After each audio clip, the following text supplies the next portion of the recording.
Chapter 580 Abyssal Upgrade. In response to Discipline Paradise's question, Shifeng only smiled while remaining silent. Receiving such a reply from Shifeng, Discipline Paradise didn't get angry. His eyes glowed with excitement instead, his trust in Shifeng growing even stronger. Previously, he had heard from Iron Wrist that Shifeng had managed to defeat a level 42 chieftain-ranked dark magic serpent all by himself. This was definitely a feat that no ordinary person was capable of currently. There were only 10 parties capable of hunting dark magic serpents in District 5. Other than their excellent techniques and equipment, the main reason why these 10 parties were equal to the task was their having learned Tier 1 taboo skills that countered these chieftains. Otherwise, they all would be powerless against dark magic serpents. As for defeating a dark magic serpent single-handedly, not even he, the leader of District 5's third party, had ever dreamed of attempting such a feat. Due to this reason, he had come over personally to invite Shifeng to join their team and aid them in competing for the Chapter of Darkness. When will Brother Yifeng be able to obtain the Chapter of Darkness? Discipline Paradise asked somewhat anxiously. Hints of reverence and elation gleamed in his eyes. Although several districts were participating in the crusade against the Great Lord Noya this time, Noya was a level 40 Great Lord. Even if everyone combined their power, victory over the Great Lord was still a long shot. They had made ample preparations, yet their current predicted success rate was below 10%. The odds for stealing the Chapter of Darkness weren't worth mentioning. It was not easy for a party to survive in a shelter. Besides constantly competing over the party rankings inside a shelter, parties also needed to defend the shelter every day lest the shelter fall into ruin and all their efforts come to naught. Now that an expert like Shifeng had shown up, the third party would have a much better chance at obtaining the Chapter of Darkness. Noya was no ordinary Great Lord. It was a guardian monster serving as the key for activating a new map. Such guardian monsters normally tested a player's individual abilities. Having more players participating in the crusade would only lead to more mistakes occurring. Ever since God's Domain began, Mavericks had been the ones to activate many of the new maps. Hence, everyone in this place revered Mavericks greatly as they had managed to accomplish a task that most parties couldn't. Meanwhile, this was the first time Discipline Paradise encountered a Maverick as strong as Shifeng. Shifeng's chances of obtaining the Chapter of Darkness were definitely much higher than their crusading army's. I'll give it a go as soon as possible. Shifeng could not give an accurate timeline. After all, he had not yet seen Noya personally. However, with his equipment and means, he should have an excellent chance of stealing the item the Great Lord was guarding. I hope that Brother Discipline can prepare the Tier 1 taboo skills as soon as possible. Tier 1 taboo skills and curses were not cabbages piled high in the market. Based on the information Shifeng had collected, out of the tens of thousands of players in District 5, only the top 5 parties possessed 6 or more Tier 1 taboo skills and curses.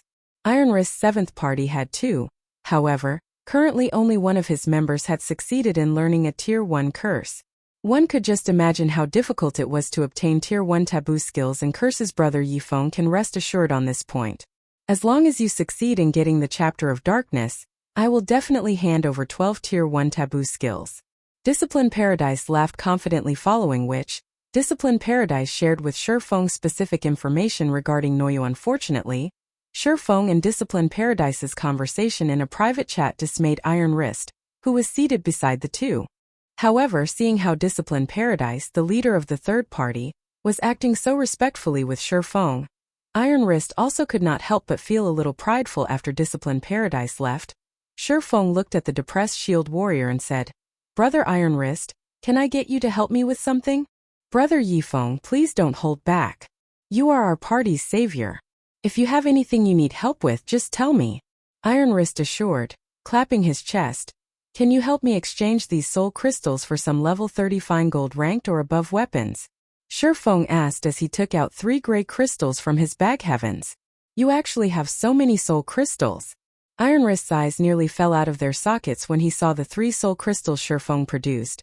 He finally realized why Shifeng seemed to care little about soul crystals before. In order to obtain just 1 soul crystal, their 7th party had spent several days hunting dark magic serpents. In the end, they had gotten one only by sheer luck. He had even shown off their party's harvest in front of Discipline Paradise, yet now Shifeng just casually took out 3 soul crystals.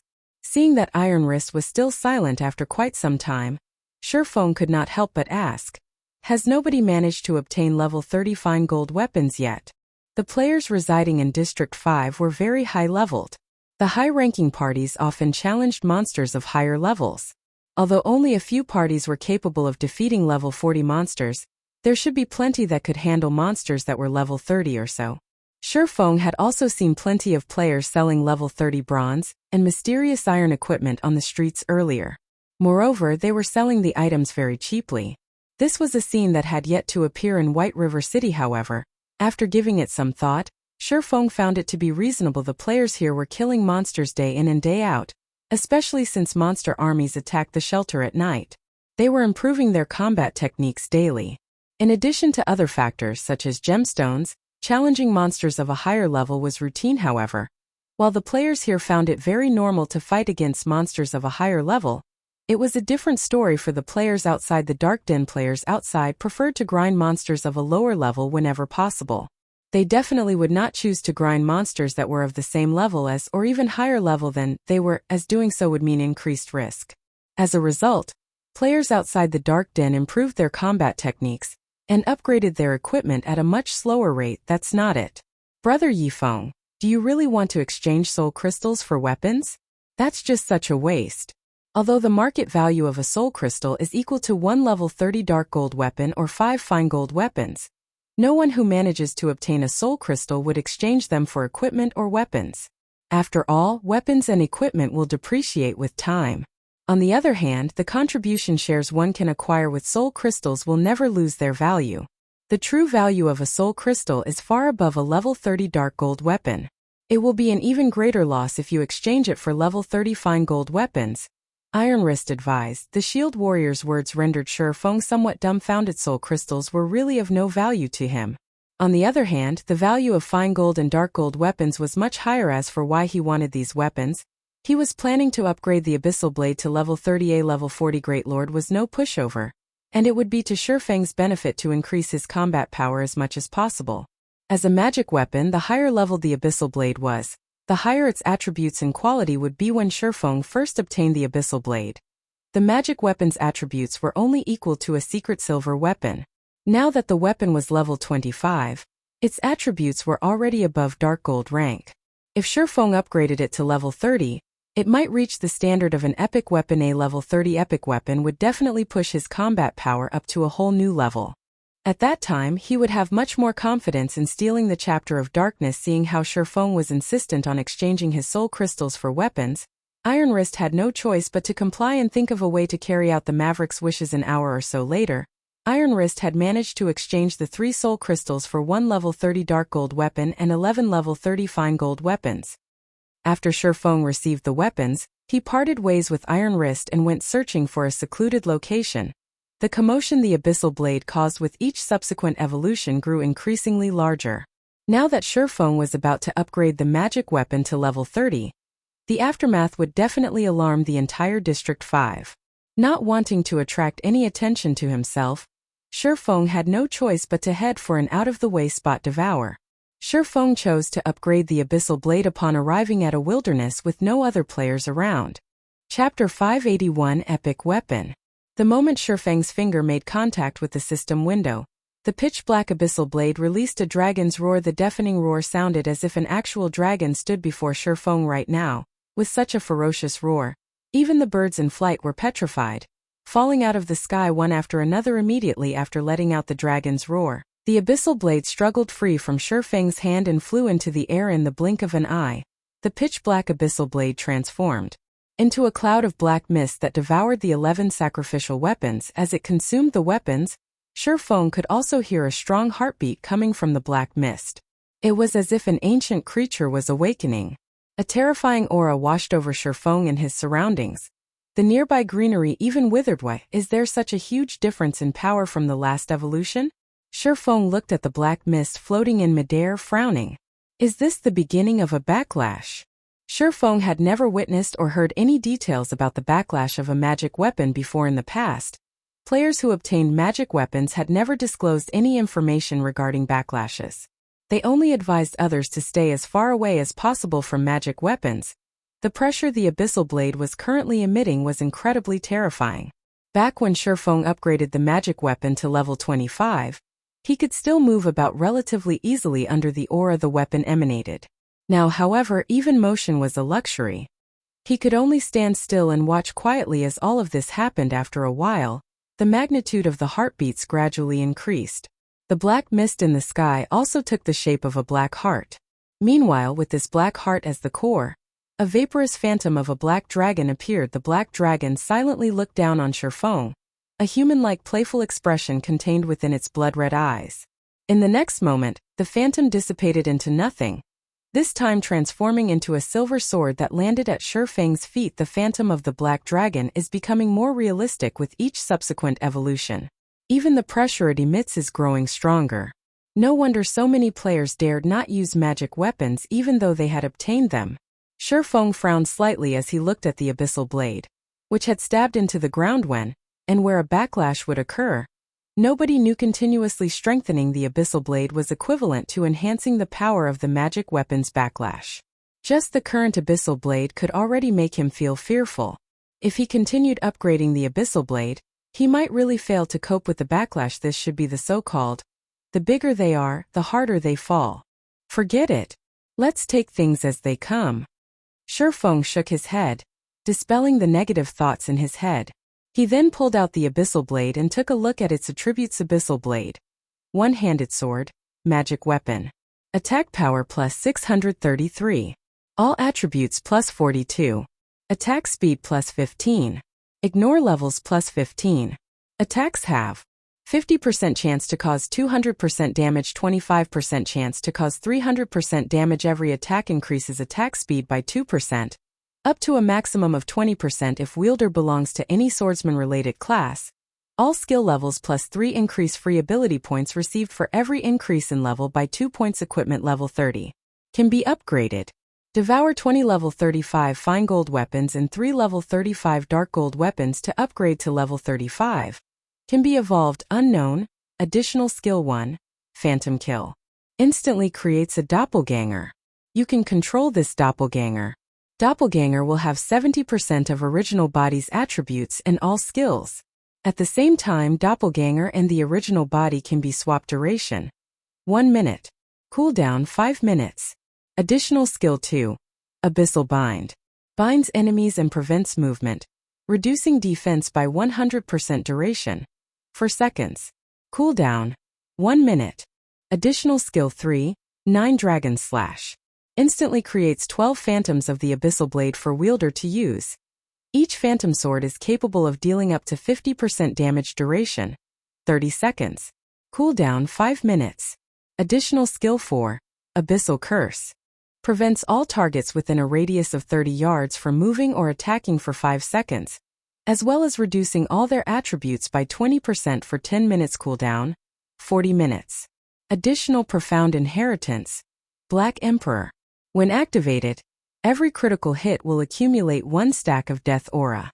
Each stack of death aura can be used to increase all attributes of wielder by 2% and attack speed and movement speed by 1% for 10 seconds, or be used to reduce the cooldown of a skill by 3 seconds. Maximum of 30 stacks of death aura. Duration 10 minutes. Cooldown 15 hours. The abyssal blade was personally created by Master Smitholisis, using the Black Dragon King's fangs as material. It is one of 36 famed swords, and it is ranked 31st. However, this sword has been cursed by the Black Dragon King. Aside from providing the wielder with immense strength, there will be a backlash every period of time. However, after being remodeled by Jack using a star crystal, the strength of the backlash has been greatly reduced.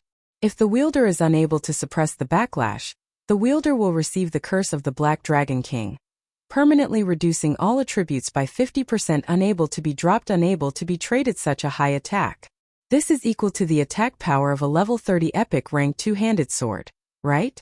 Shifeng exclaimed in surprise. Back when the abyssal blade was level 25, its attack power had only been over 400. Now that the magic weapon was upgraded to level 30, its attack power had actually increased by over 200 points. Not to mention, the weapon's skills had also undergone a transformation, with Abyssal Curse replacing Dark Violent Dance.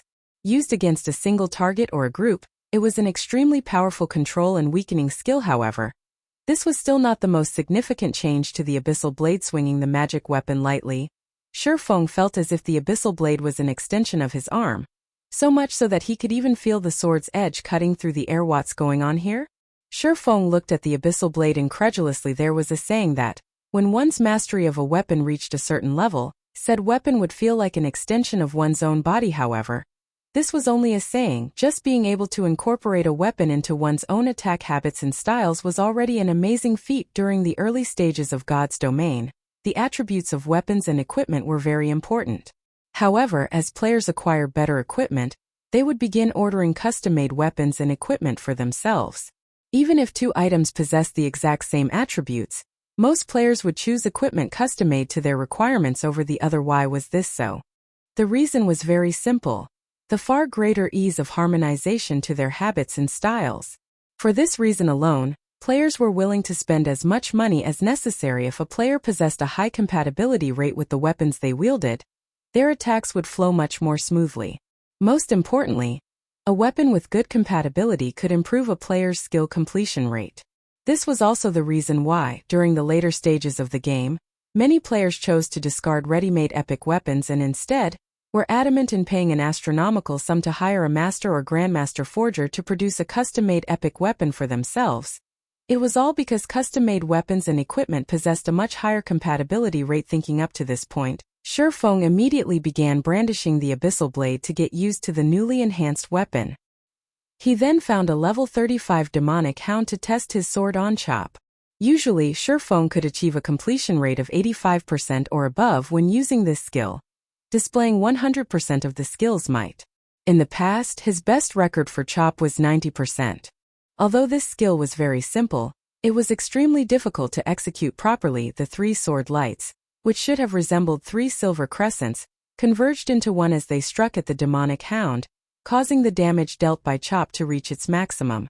At this moment, however, the three sword lights had transformed into three full moons that met at a single point. The space at this single point looked as if it had been pierced. One could faintly see a small spatial crack at this location. System. Chop completion rate 92%, resulting in 125% of skill's effect. Skill proficiency +4. Shifeng then followed up with Thunder Flame Explosion. Originally, this skill should have combined the power of lightning and fire into a massive fireball that bombarded the enemy. Now, however, instead of a fireball. System.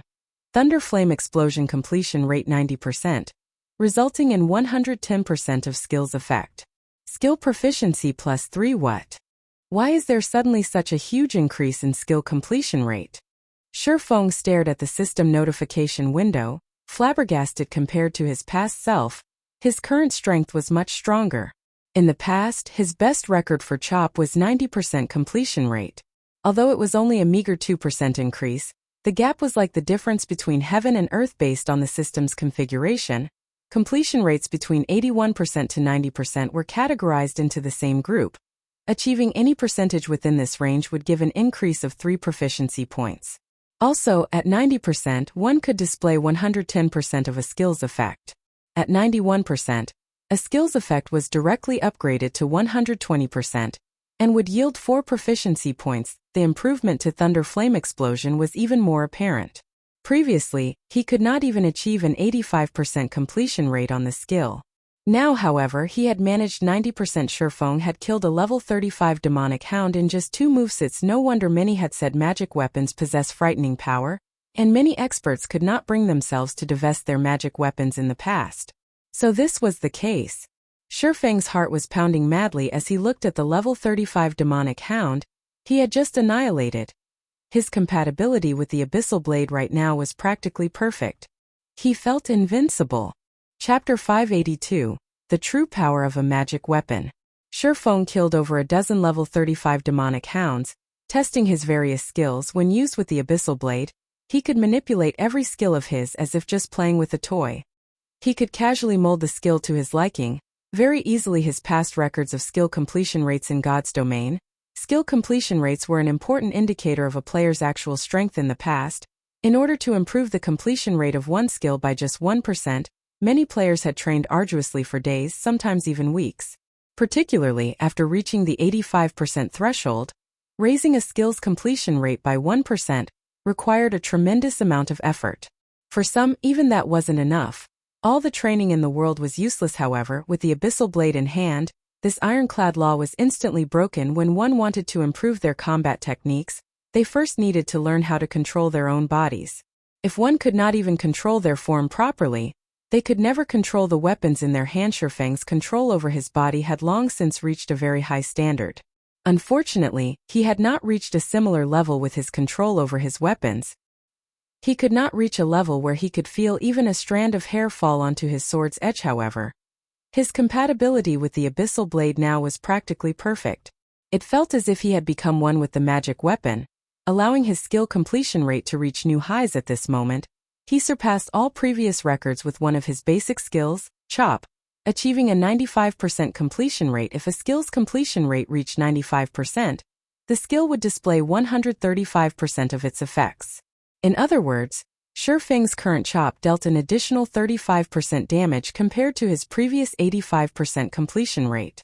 The increase in combat power was obvious after continuously using the newly improved Abyssal blade for such a long time. Shurfeng had grown addicted to the sensation he received from the magic weapon, and the pleasure he felt from his strength gradually rising with every passing moment. His heart ached to remain in this state forever. After killing dozens of demonic hounds, Shurfeng's hunger was unsated. He wanted to continue to utilize these demonic hounds to improve his completion rate. Unfortunately, time was of the essence. He needed to prioritize his quest for now. In the past, many of those who obtained magic weapons had told others not to involve themselves with these things as the magic weapon's power would devour them. So, it turns out that the power they had referred to was not a magic weapon's powerful attributes. Shurfeng inwardly sighed as he looked at the Abyssal blade in his hand. In the past, countless experts had trained arduously just so that they could increase their skill completion rate by just one more percentage. Some had even gone through all that effort for nothing. Yet, a magic weapon can achieve this feat easily. Moreover, as a magic weapon grows more powerful, this frightening compatibility rate will also intensify. This is the reason that players in the past had continued to upgrade their magic weapons, and as a result, drowned themselves in this sea of skill completion rates, unable to pull themselves from the allure of this power. Thus far, Shurfeng had only trained for half an hour or so, and already, his stagnant skill completion rates had improved massively. Moreover, Shurfeng could clearly feel that he had yet to reach his limit. Such power was truly terrifying.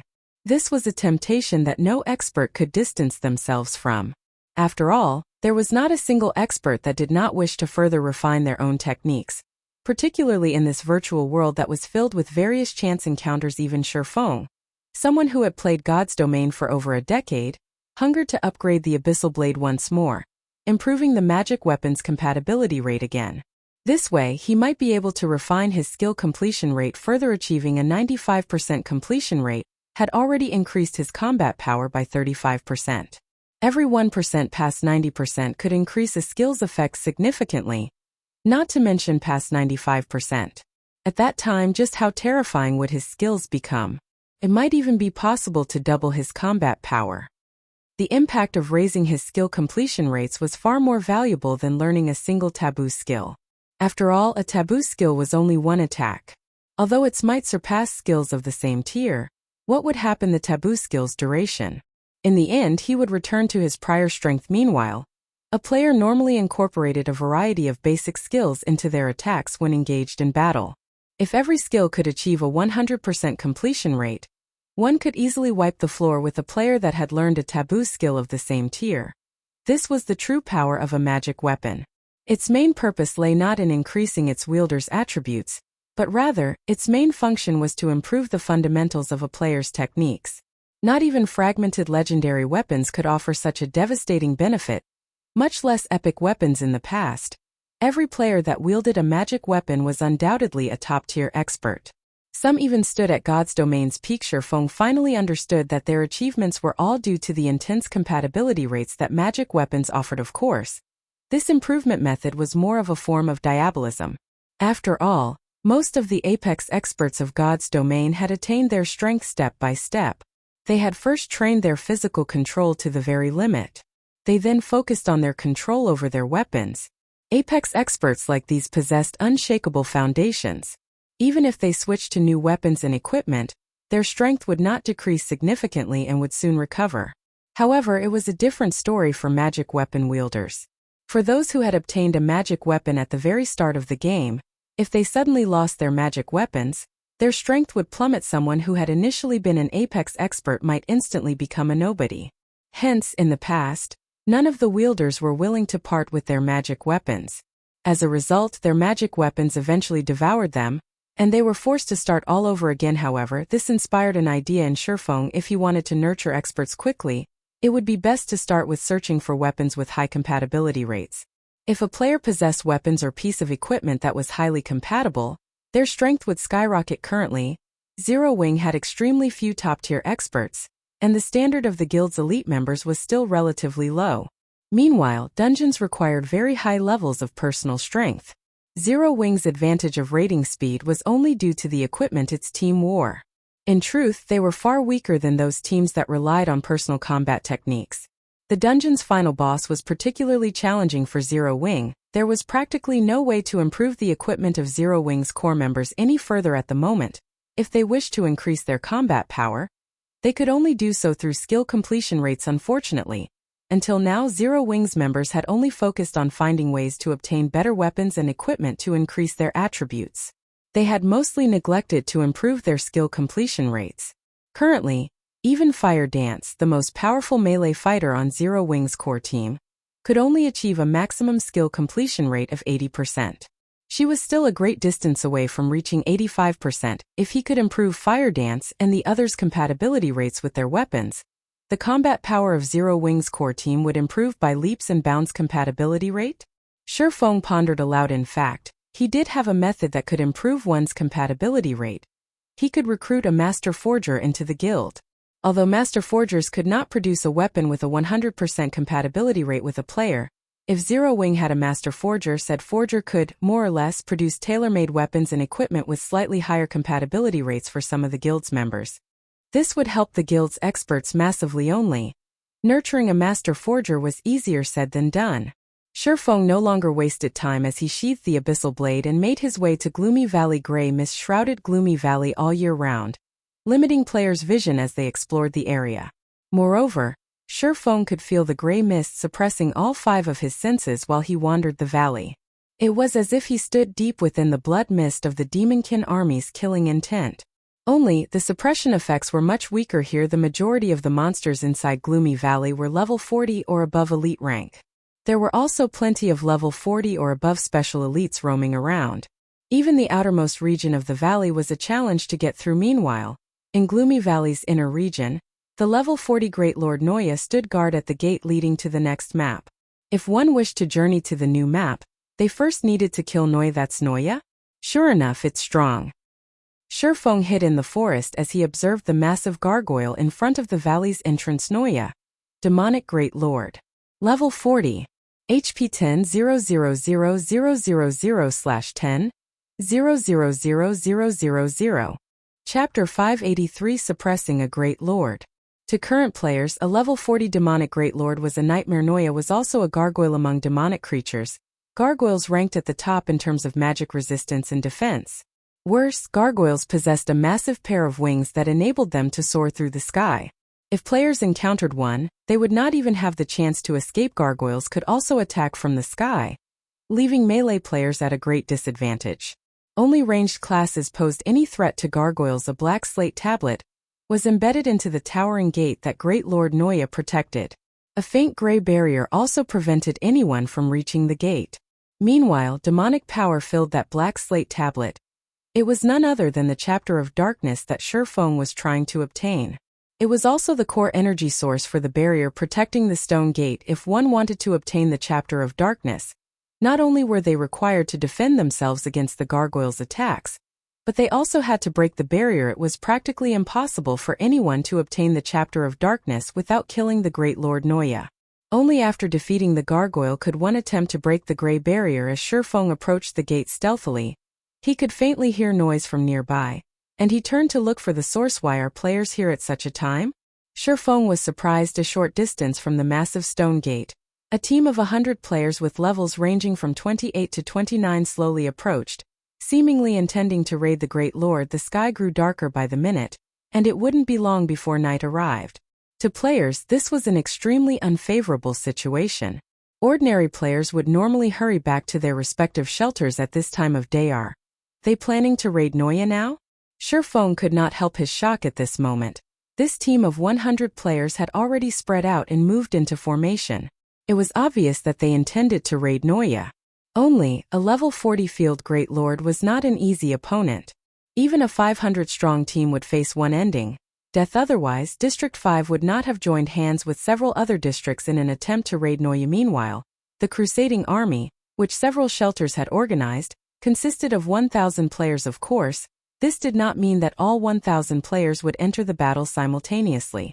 Instead, they planned to use a rotational tactic, taking turns to wear out the Great Lord. Field bosses would grow stronger depending on the number of players within their area of influence. For a Great Lord like Noya, when that number exceeded 100, its HP, defense, and attack power would increase significantly. Hence, when fighting a field Great Lord, it was ideal to send a team of 100 players or have several teams of 100 players rotate in and out of battle. This was also the method that guilds favored when dealing with field bosses. Watching the 100 players stand before Noya, one could easily tell that they were not ordinary players based on their levels. In District 5, level 28 or 29 players stood at the peak of the shelter, yet there were actually 100 such players here right now. However, against a level 40 Great Lord, this team was still far from enough. Go! As the leading elementalist shouted, the 12 elementalists that had surrounded the gargoyle promptly unfurled the magic scrolls in their hands and began chanting. These 12 magic scrolls seemed to be of one body as they formed a complex 12-star magic array. In the blink of an eye, this 12-star magic array enveloped the Great Lord Noya. Powerful elemental mana continuously suppressed the field boss, who stood in this array's center, causing the Great Lord to release an angry bellow. Humans! It's you damned humans again! I'll sacrifice you all to Lord Carlo. Despite the 12-star magic array, Noya still revealed a sinister smile. You can smile even in the face of death? The leading elementalist sneered. Everyone attack! With the demon suppressing barrier in effect, it won't be able to display even 1/10 of its strength. The chapter of darkness is fated to belong to District 1 this time. Everyone nodded in agreement as they charged towards the Great Lord. The people from District 1 are insane. Shurfeng silently clicked his tongue. Although he had heard that District 1 was the most powerful shelter in the Dark Den, trying to raid a Great Lord using such a brute force method was clearly not a wise move, just like the leading elementalist had said. A demon-suppressing array formed by the power of 12 elementalists was indeed powerful. Even a peerless Great Lord could only display about 1/10 of its strength while contained in this barrier. With this, their MTs could definitely tank a level 40 Great Lord. However, the demon-suppressing array required 12 elementalists to maintain it. Moreover, the barrier took an immense toll on the elementalist's mana. If even one elementalist ran out of mana, the barrier would immediately crumble. Normally, only teams that were extremely confident in their DPS would attempt this method. After all, after one took into account the slots for MTs and healers, there were only 70 or so slots for DPS classes on a 100-player team. Losing another 12 core damage dealers would greatly affect the team's overall damage. Particularly, the abilities of the team's DPS were further put to the test when one considered the problem of the barrier's duration, following which, the 6 MTs of District 1 took turns receiving the Noya's attacks. With the rear-line healers healing them, the MTs managed to stop the gargoyle's fierce attacks easily. At the same time, the other DPS of the team also began to attack the Great Lord. Madly, fireballs, frost arrows, all sorts of magical and physical attacks bombarded Noya. Although the Great Lord's strength had been suppressed, greatly weakening its attack power and defense, the players of District 1 could not inflict enough damage. The highest damage they dealt did not even exceed -1,000. Damn. Why does this monster have so much defense? The leading elementalist frowned. Gritting his teeth, he shouted, "Move on to Plan B." Immediately, a cursemancer began chanting an incantation. The spell this cursemancer used was one that Shurfeng was very familiar with. It was none other than the Tier 1 curse that Iron Wrist Party had used, Darkstorm. Not only could it inflict large amounts of damage, but it could also heavily injure its target, greatly reducing the target's defense when Dark Storm struck Noya. Damages of over -3,000 points appeared above its head, one after another. The Tier 1 curse only dealt a total damage of around -10,000 points to the Great Lord. To Noya, who possessed 10 million HP, this was not even a scratch, following which everyone's damage abruptly soared, and many dealt over -1,000 with their attacks. Unfortunately, the duration of Darkstorm's effect was limited. A short moment later, everyone's damage fell next. The leading elementalist shouted another cursemancer began chanting, similarly casting the Tier 1 curse, Darkstorm. In such a way, the team repeatedly cast Tier 1 curses at Noya. Eventually, the gargoyle's HP fell to 60%. What an amazing team. Not even Zero Wing's core team is capable of wearing out a level 40 Great Lord to such a degree. Shifeng was quite surprised as he watched this scene. However, he was also pleased initially. He had struggled to think of a way to break the Grey Barrier. However, now that someone pinned down the Great Lord for him, he could head over to the barrier and take his time researching it. Chapter 584. What can you do to me? While Shifeng slowly circled to the other side of the battlefield, Great Lord Noya's HP suddenly decreased rapidly. This decrease could clearly be seen with the naked eye. At this moment, Noya was losing 1% of its HP every second. This sudden decrease was even greater than the damage that the District 1 team managed to cause. Is it nighttime already? The leading elementalist lifted his head to look up at the gloomy sky. The moon had already emerged as moonlight touched on the Great Lord. Noya began to change. Its originally massive 3-story tall body began to shrink rapidly, and its maximum HP fell from its original 10 million to 6 million. However, as the gargoyle's body shrunk, its strength continuously rose, the Great Lord's damage increasing as well. Initially, Noya had only dealt around -2,000 to -3,000 to District 1's MTs. Now, however, every attack dealt over -4,000 damage. The MTs receiving the Great Lord's attacks had more than 8,000 HP. Before, even if they were unlucky enough to receive a critical hit from the Great Lord, they would still live. Now, however, a critical hit would definitely kill an MT. Take turns activating your life-saving skills to tank the boss. Healers, concentrate on the lead MT. The leading elementalist commanded. He had long since prepared for this, following which one of the shield warriors activated a Tier 1 shield wall, reducing the damage he received by half for 20 seconds.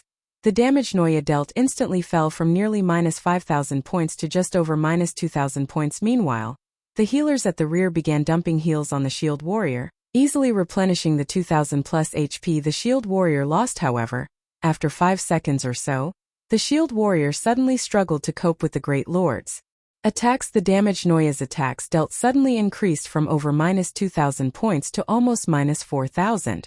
If not for shield wall, the shield warrior might have lost his life instantly. Leader, Noya is more powerful than we thought.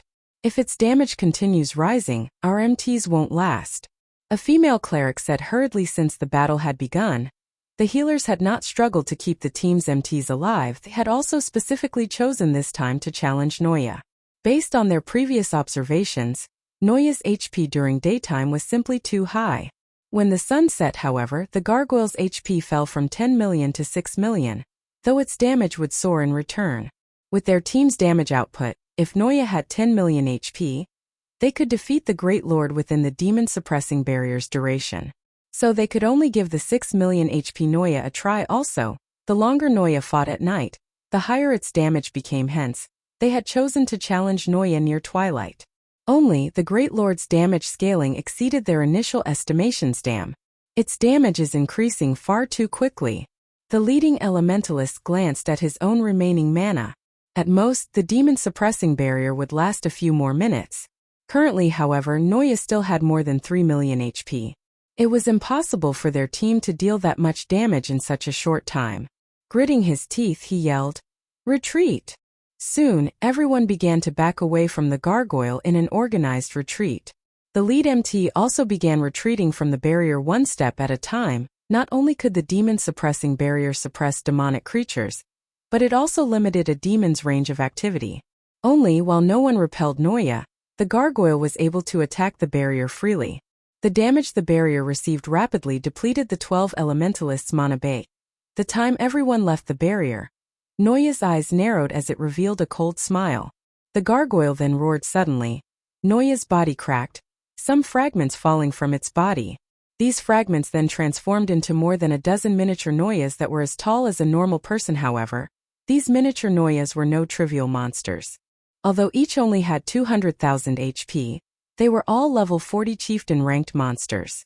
Immediately, these monsters bombarded the demon-suppressing barrier with attacks, and in just 5 seconds, the 12 elementalists lost their remaining mana. As a result, the demon-suppressing barrier crumbled. These Lord-ranked Neuyas then spread their wings, soaring into the air as they chased after the withdrawing players. For monsters capable of flight, it was child's play to chase players who fled on foot. After a short moment, the gargoyles caught up to the escaping players of District 1, engaging in a skirmish with one attack. These miniature Neuyas dealt over -3,000 damage to the team's MTs. As for those who weren't plate armor classes, most were instantly killed. These miniature Neuyas' damage practically rivaled Lord-ranked monsters. Damn, they're just chieftains. Why are their attacks so powerful? A guardian knight shouted, complaining as he was beaten to death by 3 miniature Neuyas. Not even the team's healers could keep him alive in just a moment. The team of 100 lost 7 of its members. Meanwhile, the Great Lord Neuya simply remained in front of the massive stone gate, protecting the chapter of darkness while watching the members of District 1 die one by one. If a team of 100 had to face over a dozen chieftains, each with an attack power that could rival a Lord-ranked monster, the team had no chance of survival. This Great Lord is really powerful. It also knows the split skill. With this skill, there is no point in fighting a rotational battle. Shifeng, who had been watching the battle from a short distance away, silently clicked. His tongue split was a skill that allowed a monster to split into many weaker versions of itself. If players did not kill these doppelgangers in time, these doppelgangers would become nutrients for the main body, recovering large amounts of HP. It was one of the most annoying skills a boss could possess. If a great lord like Neuya possessed this skill, a rotational battle would be useless. It was simply impossible for a team of 100 players to defeat so many chieftains in time. No matter how many players a team swapped, the result would not change. However, Split was not without a weakness. After using Split, Neuya's main form would not be able to attack, making it a perfect chance to damage the Great Lord. However, the raid team needed to be able to annihilate all the doppelgangers in time. Otherwise, there was no point in attacking the main body, as Neuya could recover the lost HP by absorbing its doppelgangers. Now that Neuya's doppelgangers were chasing District 1's players, Shifeng dashed towards the gray barrier. Despicable human! You dare think of stealing the chapter of darkness? Neuya bellowed as it discovered Shifeng standing before the gray barrier. Shifeng responded to the Great Lord with a sideways glance that said, "What can you do to me?" Following which, Shifeng ignored Neuya as he began attacking the gray barrier. At this moment, Neuya could only watch helplessly as long as its doppelgangers were still alive. Neuya's main body was unable to move or attack. This was the rule of the split skill, and not even a great lord could break this rule. As Shifeng swung the abyssal blade, multiple silver blades of light that could cut even space itself bombarded the gray barrier. Boom! Boom! Boom! After over a dozen consecutive hits, cracks began to appear on the gray barrier. Unfortunately, these cracks began healing at a rate visible to the naked eye, taking only moments to disappear. Interesting. Shifeng's eyes glowed immediately. Shifeng launched a fierce assault on the barrier, his attack rate continuously increasing. There were 2 methods to break a barrier. One was through deciphering while the other was through brute force. However, the latter method required a very high strength. Without having a certain amount of strength, all attacks against the barrier would be useless. It was simply impossible for players at Shifeng's level to force their way through this gray barrier. They could only think of a way to decipher it. However, Shifeng was different. Currently, the Abyssal Blade was as strong as an epic weapon. Shifeng also possessed the fragmented legendary ranked Heavenly Dragon's Breath and the epic ranked 7 Luminaries Ring. Furthermore, he wore the Tier 1 set equipment for swordsmen. His attributes far surpassed ordinary players of the same level. Despicable! Lowly ant, cease your actions! Neuya's eyes turned crimson as it began to panic. However, as its doppelgangers were still around, it was unable to take action against Shifeng. It could only watch as Shifeng damaged the gray barrier. Despite the chapter of darkness supplying an endless stream of power, the barrier's self-repair speed could not keep up with Shifeng's damage. As a result, more and more cracks started appearing on the gray barrier, as the cracks expanded and were about to cover the entire barrier. "Human, you have truly angered me now." Noya released a frightening roar in the next moment. The doppelgangers that had chased the members of District 1 collapsed. One after another, that's right, collapsed. Not absorbed. Noya cancelled split midway through the skill's duration. Leaping into the air, the gargoyle flew towards Shifeng at this moment. A pitch-black scythe suddenly appeared in Noya's hand. Countless wraiths emitted ear-piercing screeches that echoed throughout the valley as they writhed on the snow-white blade of this scythe. Arriving before Shifeng, Noya swung its scythe towards the despicable little ant. The scythe transformed into a black fissure that was as fine as a hair. This fissure was a phenomenon caused due to the scythe's blade slicing apart space. It was as if space had been cut into two. This black fissure extended towards Shifeng. Chapter 585 Perfect Skill. Although Shifeng had bombarded the Grey Barrier all this time, his attention never once left the Great Lord. Noya high-ranking bosses in God's domain possessed very high intelligence. In a desperate situation, they were capable of carrying out actions that surpass one's imaginations. Forcefully cancelling split caused a massive backlash initially. Noya still had over 3 million HP. Now, however, it only had over 2 million HP. Moreover, it was obvious that, overall, the gargoyle had weakened significantly. This Great Lord is simply insane.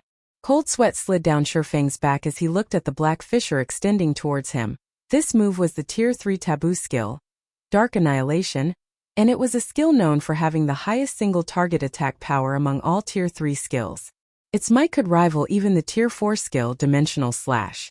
It was a frightening skill that could only be dodged, not blocked. However, as Dark Annihilation was a very powerful skill, its user would also receive a strong backlash that would place them in a weakened state for a long time. Shifeng had not expected the Great Lord to be so decisive. First, it forcefully cancelled split. Now it even used a Tier 3 Taboo skill without hesitation. Shifeng immediately switched to the Aura of Earth and activated Absolute Defense, becoming invincible for 5 seconds. Immediately, a golden barrier appeared around Shifeng's body.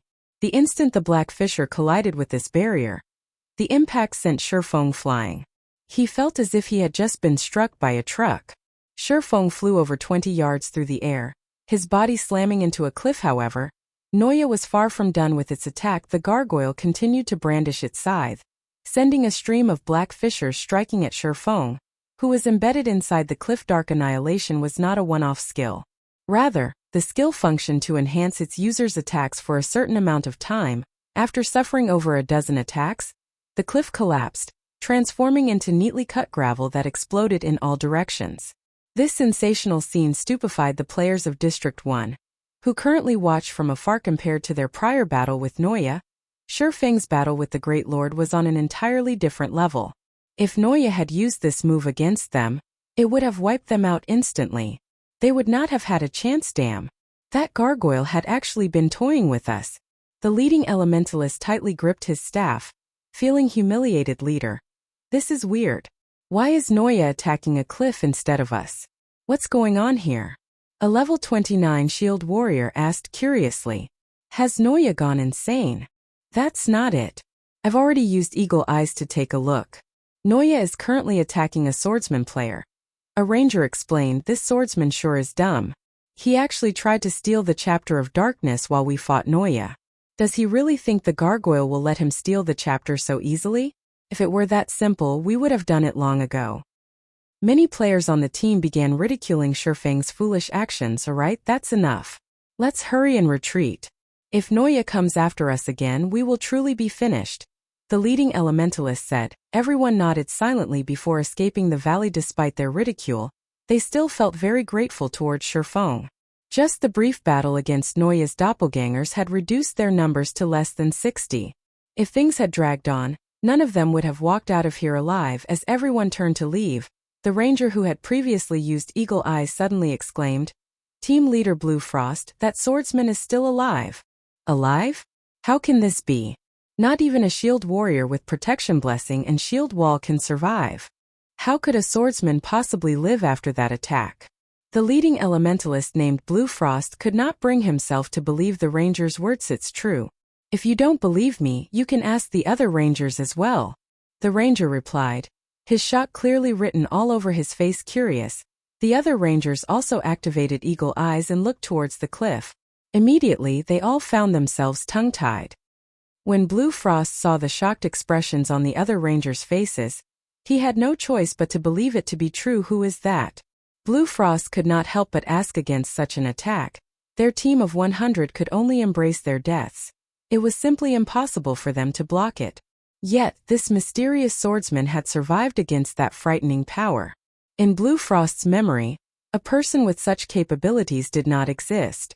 Even those mavericks he knew of were incapable of doing so at this moment. Shifeng slowly stepped away from the broken cliff, his HP holding steady at 100%. Such frightening power. Shifeng stretched, the bones all over his body cracking and popping. After receiving over a dozen dark annihilation attacks, he felt as if his entire body was about to fall apart. If not for the invincible effect of absolute defense, he would be a dead man by now. In God's domain, attack and defense skills were not absolute. In front of absolute power, even invulnerability was useless. Fortunately, absolute defense was not a skill that current bosses could overcome. If he had chosen to use parry or defensive blade, he would most likely be dead. Seeing Shifeng still alive, Noya's anger burned even brighter. Ignoring its weakened body, the Great Lord swung its scythe towards Shifeng, adamant in reaping the swordsman's life. You're still not giving up? Do you really think that I won't fight you? Shifeng frowned. Immediately, he activated Heavenly Dragon's power and Blade Liberation, jumping up to meet the gargoyle in battle. Even if the Great Lord were in peak condition, Shifeng would still be confident of putting up a good fight. Heavenly Dragon's power increased Shifeng's strength attribute by 100%, and defense and HP by 300%. Immediately, Shifeng's HP broke past 30,000. His defense climbed to more than double that of an MT of the same level. As for Blade Liberation, when the skill was used on the level 30 Abyssal Blade, Shifeng's strength increased by 90%. His agility also increased by 90%. Although Shifeng's body had not changed, the power within him right now resembled that of an ancient beast. The Abyssal Blade transformed into a streak of light as it struck the black scythe in Noya's hands. Boom! An explosion shook the air. Shifeng's attack grounded the level 40 Great Lord, forcing the gargoyle to retreat by 2 steps as it landed on the ground. The ground shattered with each step. In contrast, Shifeng managed to land effortlessly. Turning his feet slightly, he dashed towards the Great Lord. After activating Heavenly Dragon's power and Blade Liberation, Shifeng's mind experienced serenity and clarity like never before. As he arrived before Noya, he activated Purgatory's power, increasing both his attack speed and damage once more. His arm that held onto the Abyssal Blade then reflexively used Chop. 3 full silver moons struck Noya's body from 3 different directions. The Abyssal Blade instantly pierced Noya's skin, which was harder than steel. The Great Lord released an anguished cry as the force of the attack threw it backward, frightening damages appearing above his head, one after another. 540, minus 8,346, -16, 650. The final strike of Chop was even a critical hit. In total, Chop devoured more than 30,000 HP from Noya's system. Chop completion rate 98%, resulting in 160% of skills effect. Skill proficiency +4. Shifeng broke his previous record. Noya raged. It tried to counterattack, but unfortunately for the Great Lord, Shifeng had long since sensed its intentions. Shifting his body slightly, he easily dodged the gargoyle's claw. He then leaped into the air, tightening his grip on the Abyssal Blade. In the next moment, countless arcs of lightning and scorching flames emerged from the Abyssal Blade, which then transformed into a meteor that plummeted towards the Great Lord's head. Every movement had been fluid and natural. Shifeng felt as if he had gathered all his strength to a single point, the tip of his sword. The instant he swung the Abyssal Blade, he felt incomparable satisfaction. Although Noya tried to defend with its scythe, the spatial suppression of Thunder Flame explosion caused the Great Lord's movements to turn sluggish. Noya could not keep up with the Abyssal Blade's descending speed at all. Boom! Fire and lightning consumed Noya. 36, 154. System: Thunder Flame explosion completion rate 100%, resulting in 220% of skills effect. Skill proficiency +4. Is he human? The District 1 players who watched from afar were stupefied, shock filling their hearts. A player was actually capable of overwhelming a level 40 Great Lord all by himself. If others heard of this, nobody would believe such a tale. Yet, that was exactly the situation they had just witnessed. Chapter 586, Creating a Legend. Leader, who is that? The vice leader of the team, a beautiful level 29 female cleric named Evening Lotus, could not help but ask as she looked to Blue Frost. Blue Frost was the #1 player in District 1. Not only were his combat techniques excellent, but he also possessed plenty of contacts. He knew a lot of experts and even a few rarely seen mavericks. Moreover, he had been a beta tester of God's Domain before the game had launched. Out of all of the players of the available shelters, nobody was more familiar with God's Domain than Blue Frosty wished to know that as well. Blue Frost replied, smiling bitterly as he shook his head. None of the experts I know of are capable of reaching such a standard. Just a single attack from Shifeng had managed to cause over -30,000 damage to Noya. Shifeng's damage could already rival the damage of their entire 100-man team. The difference between them was inconceivable. Blue Frost recognized himself as one of the players standing at the top of God's Domain. However, after experiencing Shifeng's power, he finally realized that there would always be a sky above the clouds. It would be great if we can befriend him. Such an expert will definitely be one of God's Domain's leading figures in the future. If we can become friends with him, it could massively help our District 1 shelter. Evening Lotus stated. Indeed. If we can recruit such an expert into our shelter, we will become one of the strongest shelters out there. Blue Frost nodded in agreement. Their District 1 was only considered the top shelter in this region. However, that was not the case when they included other regions. Currently, players could only travel to their desired destinations using their own 2 feet. Their range of activities could not extend past a single region. Hence, for now, exchanges between different regions were very inconvenient. However, that story would change once other forms of transportation appeared. When movement between regions became more convenient, more competition would certainly greet them. Naturally, their District 1 would no longer be the strongest shelter if they had an expert like Shifeng supporting them. When such a time arrived, the position of their shelter could rise significantly. Leader, what are we going to do now? Leave? Or? Evening Lotus asked. Currently, Shifeng still fought an intense battle against Noya. If they joined the battlefield now, it would look like they were trying to take advantage of the situation. If that happened, rather than finding friendship with Shifeng, they would become enemies instead. Isn't it obvious? We wait, Blue Frost said very definitively. Wouldn't it be a pity if we lost the chance to befriend such an impressive expert? We have the perfect opportunity to do so right now. Although he is very powerful, he must have used some sort of berserk skill to achieve such strength. Such skills won't have a long duration. Sooner or later he will have to escape. At that time, if we lend him a helping hand, won't it be easy to get acquainted with him? Evening Lotus nodded in agreement. After hearing these words, mavericks were very arrogant. Normally, they did not bother with people like them. Hence, it was not easy to befriend a maverick. However, if they sacrificed themselves to save Shifeng, even a powerful maverick like him would be willing to get to know them. Hearing Blue Frost's words, the other members of the team also expressed their agreement. It was not easy to earn the favor of a maverick. It was especially true for a maverick like Shifeng. If they could get such an expert to owe them a favor, they would not mind suffering some deaths or injuries. Hence, everyone quickly started to prepare. As soon as Shifeng turned to flee, they would move in to hinder the Great Lord. Currently, Shifeng had no idea what was going on around him. He was already intoxicated with the feeling from his previous attack. Is this what a 100% completion rate feels like? Shifeng looked at the abyssal blade in his hand in disbelief, his mind recalling the previous attack since he had begun playing God's Domain. This was the first time he had achieved a 100% skill completion rate. The sensation was simply wondrous. As a result of Thunder Flame Explosion achieving a 100% completion rate, the skill displayed 220% of its effect. Although the skill's fainted effect was ineffective against the Great Lord, the gargoyle had received the movement speed reduction debuff in full. Moreover, due to Shifeng achieving a 100% skill completion rate, Noya's speed, which originally would have reduced to 1/6 of its normal speed, had now reduced to 1/13 of its original.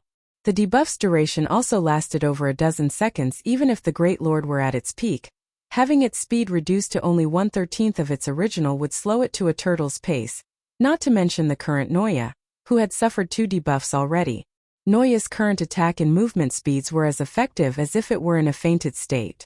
At this moment, even a level 1 could go up and give Noya a kick without dying. Shifeng also knew that this was a great opportunity that would not be available a second time currently.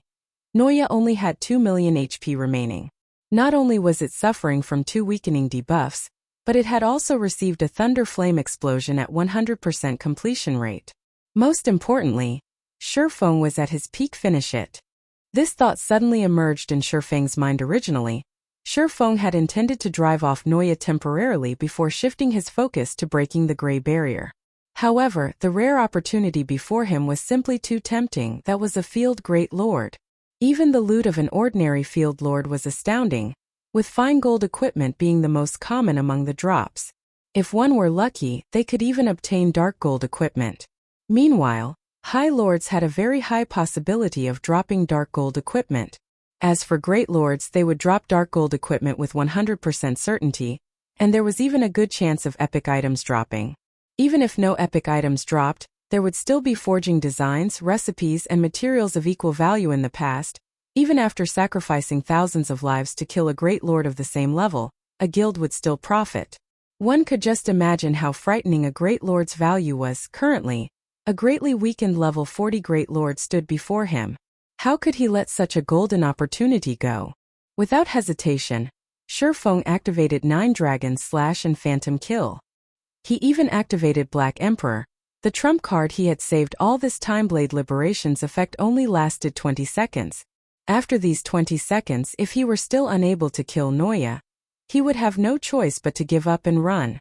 Hence, Shifeng decided to use all of his available skills. Immediately, Shifeng, his doppelganger, and the 12 Abyssal Blade Phantoms attacked Noya with its speed reduced. Noya was incapable of resisting the attacks. However, Shifeng was still not satisfied. Pointing the Abyssal Blade towards the sky, he activated the magic weapon's newest skill, Abyssal Curse. Clouds of black mist suddenly covered the sky. These clouds then submerged themselves into Noya's body immediately. The gargoyle howled with anguish. Although a Great Lord possessed very high resistances, Abyssal Curse still managed to reduce 10% of Noya's attributes. As a result, not only did Noya's HP fall to 1,800,000, its defense also significantly decreased at the same time. The 12 Abyssal Blade Phantoms assaulted the Great Lord with a constant stream of attacks. Each phantom dealt over -1,500 damage, -3,000 damage if it were a critical hit. Fortunately, the Abyssal Blade had a critical chance of 50%. In total, the 12 Abyssal Blades were capable of dealing up to -30,000 damage every second. There was even less need to mention Shifeng's doppelganger, who had activated Blade Liberation. Every casual attack from the doppelganger dealt over -3,000 damage, or over -6,000 damage if it was a critical hit. Including the damage from by various skills, the doppelganger's damage output was simply mind-blowing. The numerous critical hits allowed Shifeng to accumulate 30 stacks of death auras quickly. He also continuously utilized the death auras to reduce his skills' cooldowns. Although the death auras could only be used to reduce the cooldown of skills he had learned, it was still a very powerful effect. Take the Tier 1 chop for example. Shifeng could instantly remove the skill's cooldown by using a stack of death auras. As for skills such as Thunder Flame Explosion and Thundering Flash, Shifeng could use them every 3 to 4 seconds. Every one of these skills could destroy more than 20,000 or 30,000 of Noya's HP. Moreover, Shifeng continued to hack at the Great Lord with the Abyssal Blade, devouring HP as the magic weapon's passive attribute quickly accumulated a bonus of 20% damage as the recipient of these attacks. Noya's remaining 1,800,000 HP decreased at a rate visible to the naked eye. In total, the Great Lord lost around 90,000 HP every second in 10 short seconds. Noya's HP fell below 1,000,000. However, Blade Liberation's duration was reaching its end. During Shifeng's initial collision with Noya, he had wasted nearly 1 second. Taking everything into account, he now had less than 9 seconds to finish Noya off. Blade Liberation had a very powerful backlash. Once the skill's duration ended, Shifeng's attributes would instantly reduce by 80%. At that time, even if Noya only had several tens of thousands of HP remaining, the Great Lord could easily kill him. Bring it on. Shifeng gritted his teeth. Right now he was in a race against time. Suddenly, Shifeng sucked in a mouthful of air as he activated Dragon Breath. A white beam lanced through the Great Lord Noya, causing critical damage of over -50,000 points. Shifeng immediately followed up with a firestorm with both Heavenly Dragon's power and Blade Liberation activated. Firestorm's power became even more frightening. dragons of fire descended from the sky, one after another, completely devouring the level 40 gargoyle and turning the Great Lord's surroundings into a sea of flames. Meanwhile, damages of over -30,000, and even -60,000 points appeared on Noya's head. Firestorm lasted a full 5 seconds. During this time, Shurfeng continued his relentless assault on the Great Lord. When only 4 seconds were left on Blade Liberation, Noya still had 500,000 HP. Final strike, flame burst. Shurfeng shouted, the Abyssal blade instantly transforming into a miniature sun. At this time, Shurfeng's doppelganger had similarly activated flame burst. Shurfeng then activated divine providence, a faint golden glow suddenly enveloping his body. Knowing that death was already on its doorstep, Noya's eyes suddenly glowed a bloody red. It had actually managed to break free from the movement speed reduction debuff and brandished its scythe at Shurfeng. Every strike from the scythe seemed capable of cutting apart space itself. This was also the last skill in Noya's arsenal, the Tier 2 Taboo skill, Death's Tribute. This move was a domain skill, and it was capable of causing horrific amounts of damage to enemies within a certain range. Upon Death's Tribute's activation, the area 50 yards around Noya turned deathly silent. Wraiths and evil spirits began to emerge from the ground. There were also dark blades moving through the area, and anything that came into contact with these blades immediately turned into sand and dirt. What kind of battle is this? Evening Lotus was shocked as she watched the battle from afar. On one side, there was the sun. On the other, the end of the world had arrived. If players like them participated in this battle, they would die instantly, without even ash remaining of their bodies die. At this moment, Shurfeng couldn't care less what the Great Lord was trying to do. Without hesitation, he dove straight into Death Tribute's domain. If he did not fight now, once Blade Liberation's time was up, he would not be a match for the Great Lord. 24 consecutive strikes, one after another, miniature suns melded into the darkness of Death's Tribute. In the next moment, Shurfeng and his doppelganger struck the Great Lord Noya a total of 24 times, each strike accurately hitting Noya's weak points. Every one of Shurfeng's attacks dealt over -20,000 damage, and -40,000 with a critical hit. As for the doppelganger, every one of its attacks dealt over -10,000 damage and -20,000 if it were a critical hit. In the blink of an eye, 24 dazzling blades of light illuminated the gloomy valley. Noya's remaining 500,000 HP plunged to zero, frustration filling the gargoyle's eyes as its body fell to the ground. At this moment, Shurfeng also knelt. His complexion was deathly pale. Fresh blood covered his entire body as if he had just taken a dip in a gory pool. As for his remaining HP, he had less than 500. Chapter 587 Frightening Harvest of a Great Lord. He won. Blue Frost and the others, who had waited patiently for the time to save Shurfeng, were dumbfounded. They could not bring themselves to believe what their eyes had just witnessed. A single player had actually defeated a level 40 Great Lord. Although they had seen other Mavericks defeat the monsters serving as gatekeepers to new maps, that was in the past. The monsters those Mavericks had gone up against had merely been lords. A Great Lord, on the other hand, was on a completely different level. This fact had been reinforced after they witnessed Noya's ultimate move, Death's Tribute. Everything within 50 yards of the Great Lord had turned into sand and dirt. No living creature could survive in that domain. I sent that person way too powerful? He actually survived the Great Lord's ultimate move. Just how high are his HP and defense?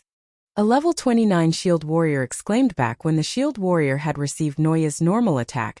Despite having activated Shield Wall, he had still received over -4,000 damage. If he had not possessed Shield Wall's 50% damage reduction effect, he would have died on the spot. Shield Warriors and Guardian Knights wielded shields. Not only could one shield increase a player's defense, but they also possessed a block rate. It was why these two classes could serve as a team's MTS. However, Noya's Death's Tribute was not a normal attack. It was a powerful AoE skill, yet Shurfeng had still managed to survive after receiving it. His defense and HP were inconceivable in reality. Shurfeng was also rejoicing. He truly had not expected to survive Noya's last attack. The power of the Tier 2 Taboo skill, Death's Tribute, was no joke. Even against a player of the same level, their chances of survival were practically nil. It was the same even if said player was an MT who had activated a life-saving skill. Although Heavenly Dragon's power increased both his defense and HP by 300%, the might of a Tier 2 Taboo skill rivaled that of a Tier 3 skill. Defeating a mere Tier 1 player like himself would be child's play for Noya. Even a Tier 2 player would be badly crippled if they managed to survive with the remaining 30,000 HP he had at the time. He should have had no chance of surviving the ordeal. Sherfong could only think of one reason for his miraculous survival: magic resistance.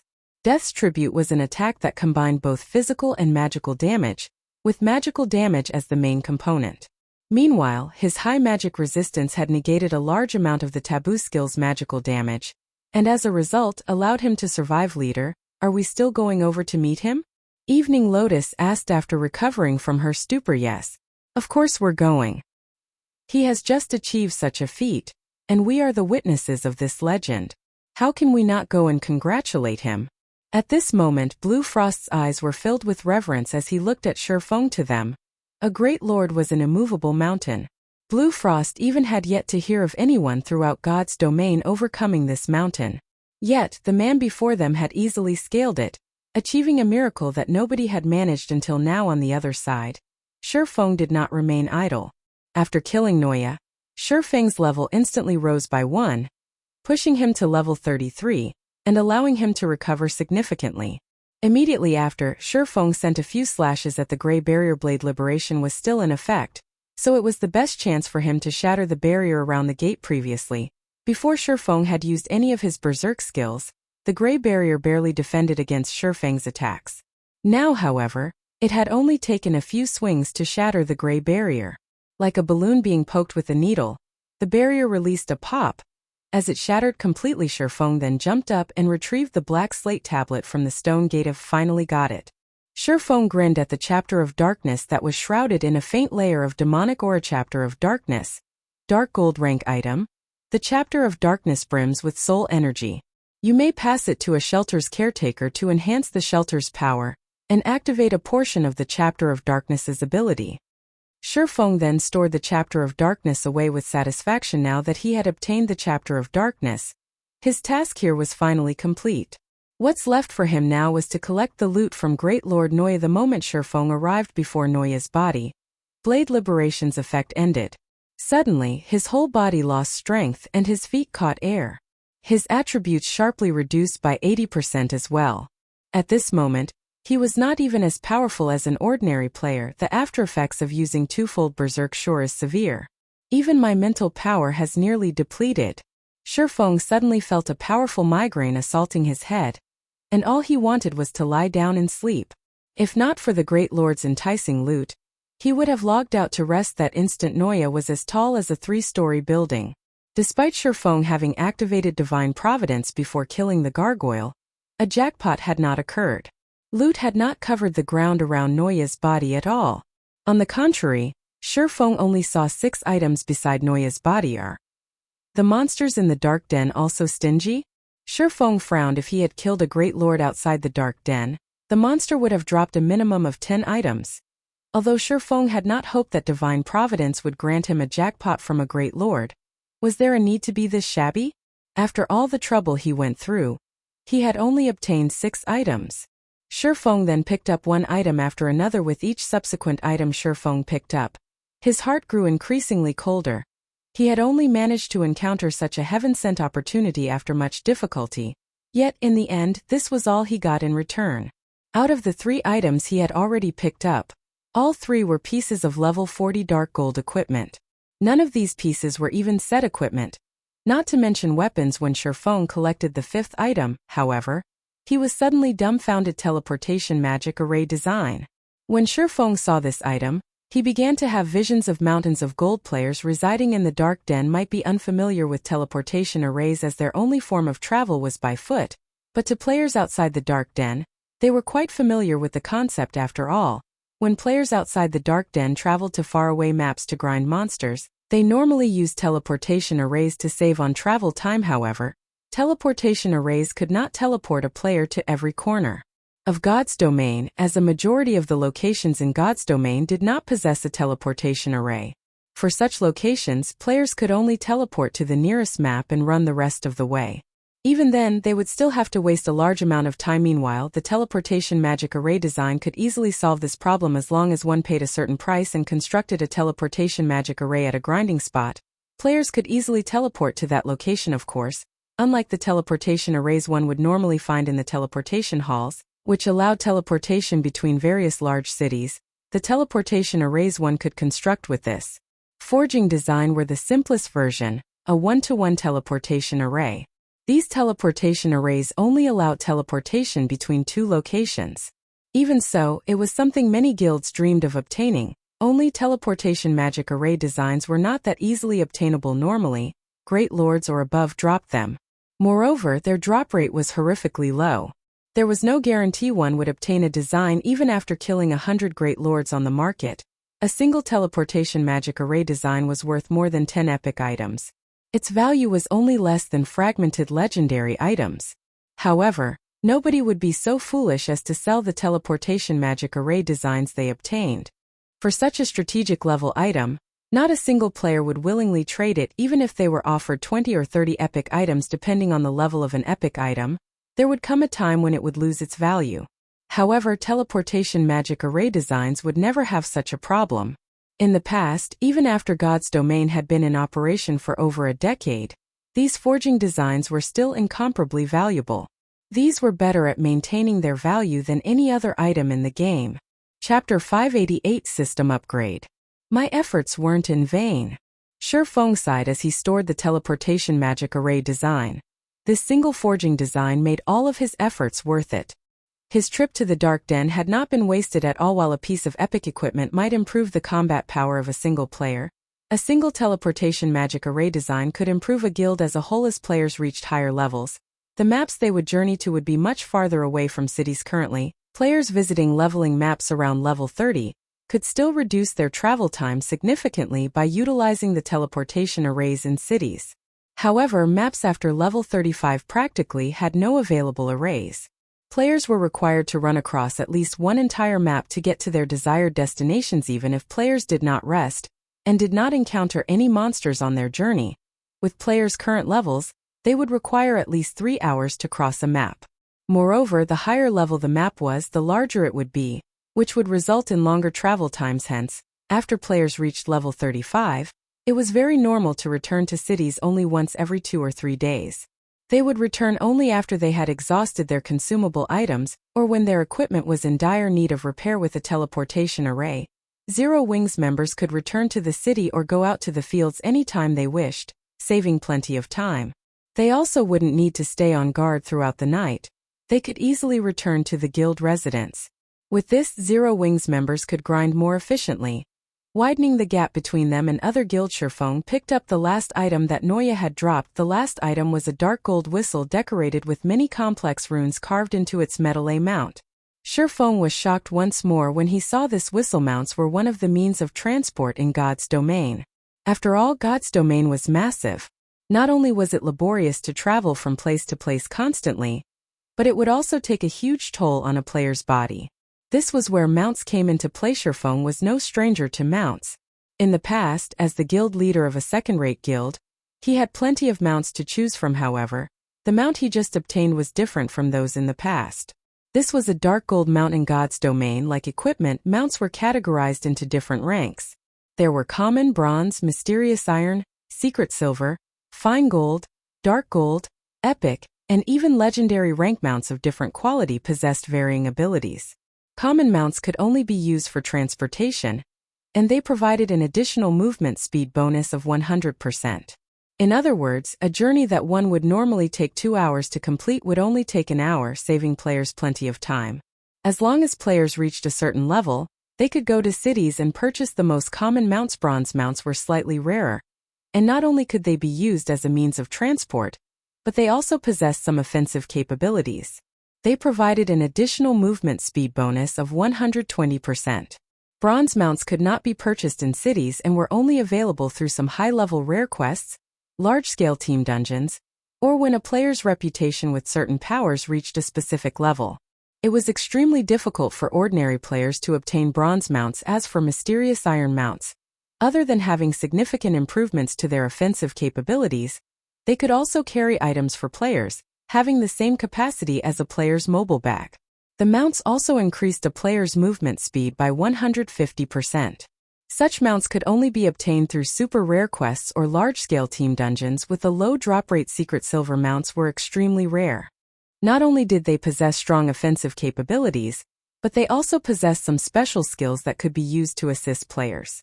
They could also carry more items than mysterious iron mounts, and the movement speed bonus they provided was 180%. They were even rarer than multiple pieces of dark gold equipment. Fine gold mounts were as rare as a phoenix feather. Not even the guild leader of a large guild would have one. A fine gold mount strength was the equivalent of a special elites of the same level, and it provided 220% movement speed bonus. A fine gold mount was no less rare than 2 or 3 epic items. Dark gold mounts were even more impressive. The mount itself was already the equivalent of a chieftain of the same level. In addition, it also had special skills that made it even stronger than an ordinary chieftain. As for the movement speed bonus, a dark gold mount provided 280% in the past. The best mount Shurfeng had obtained was fine gold rank. He never expected that he would actually obtain a dark gold mount from killing a single great lord.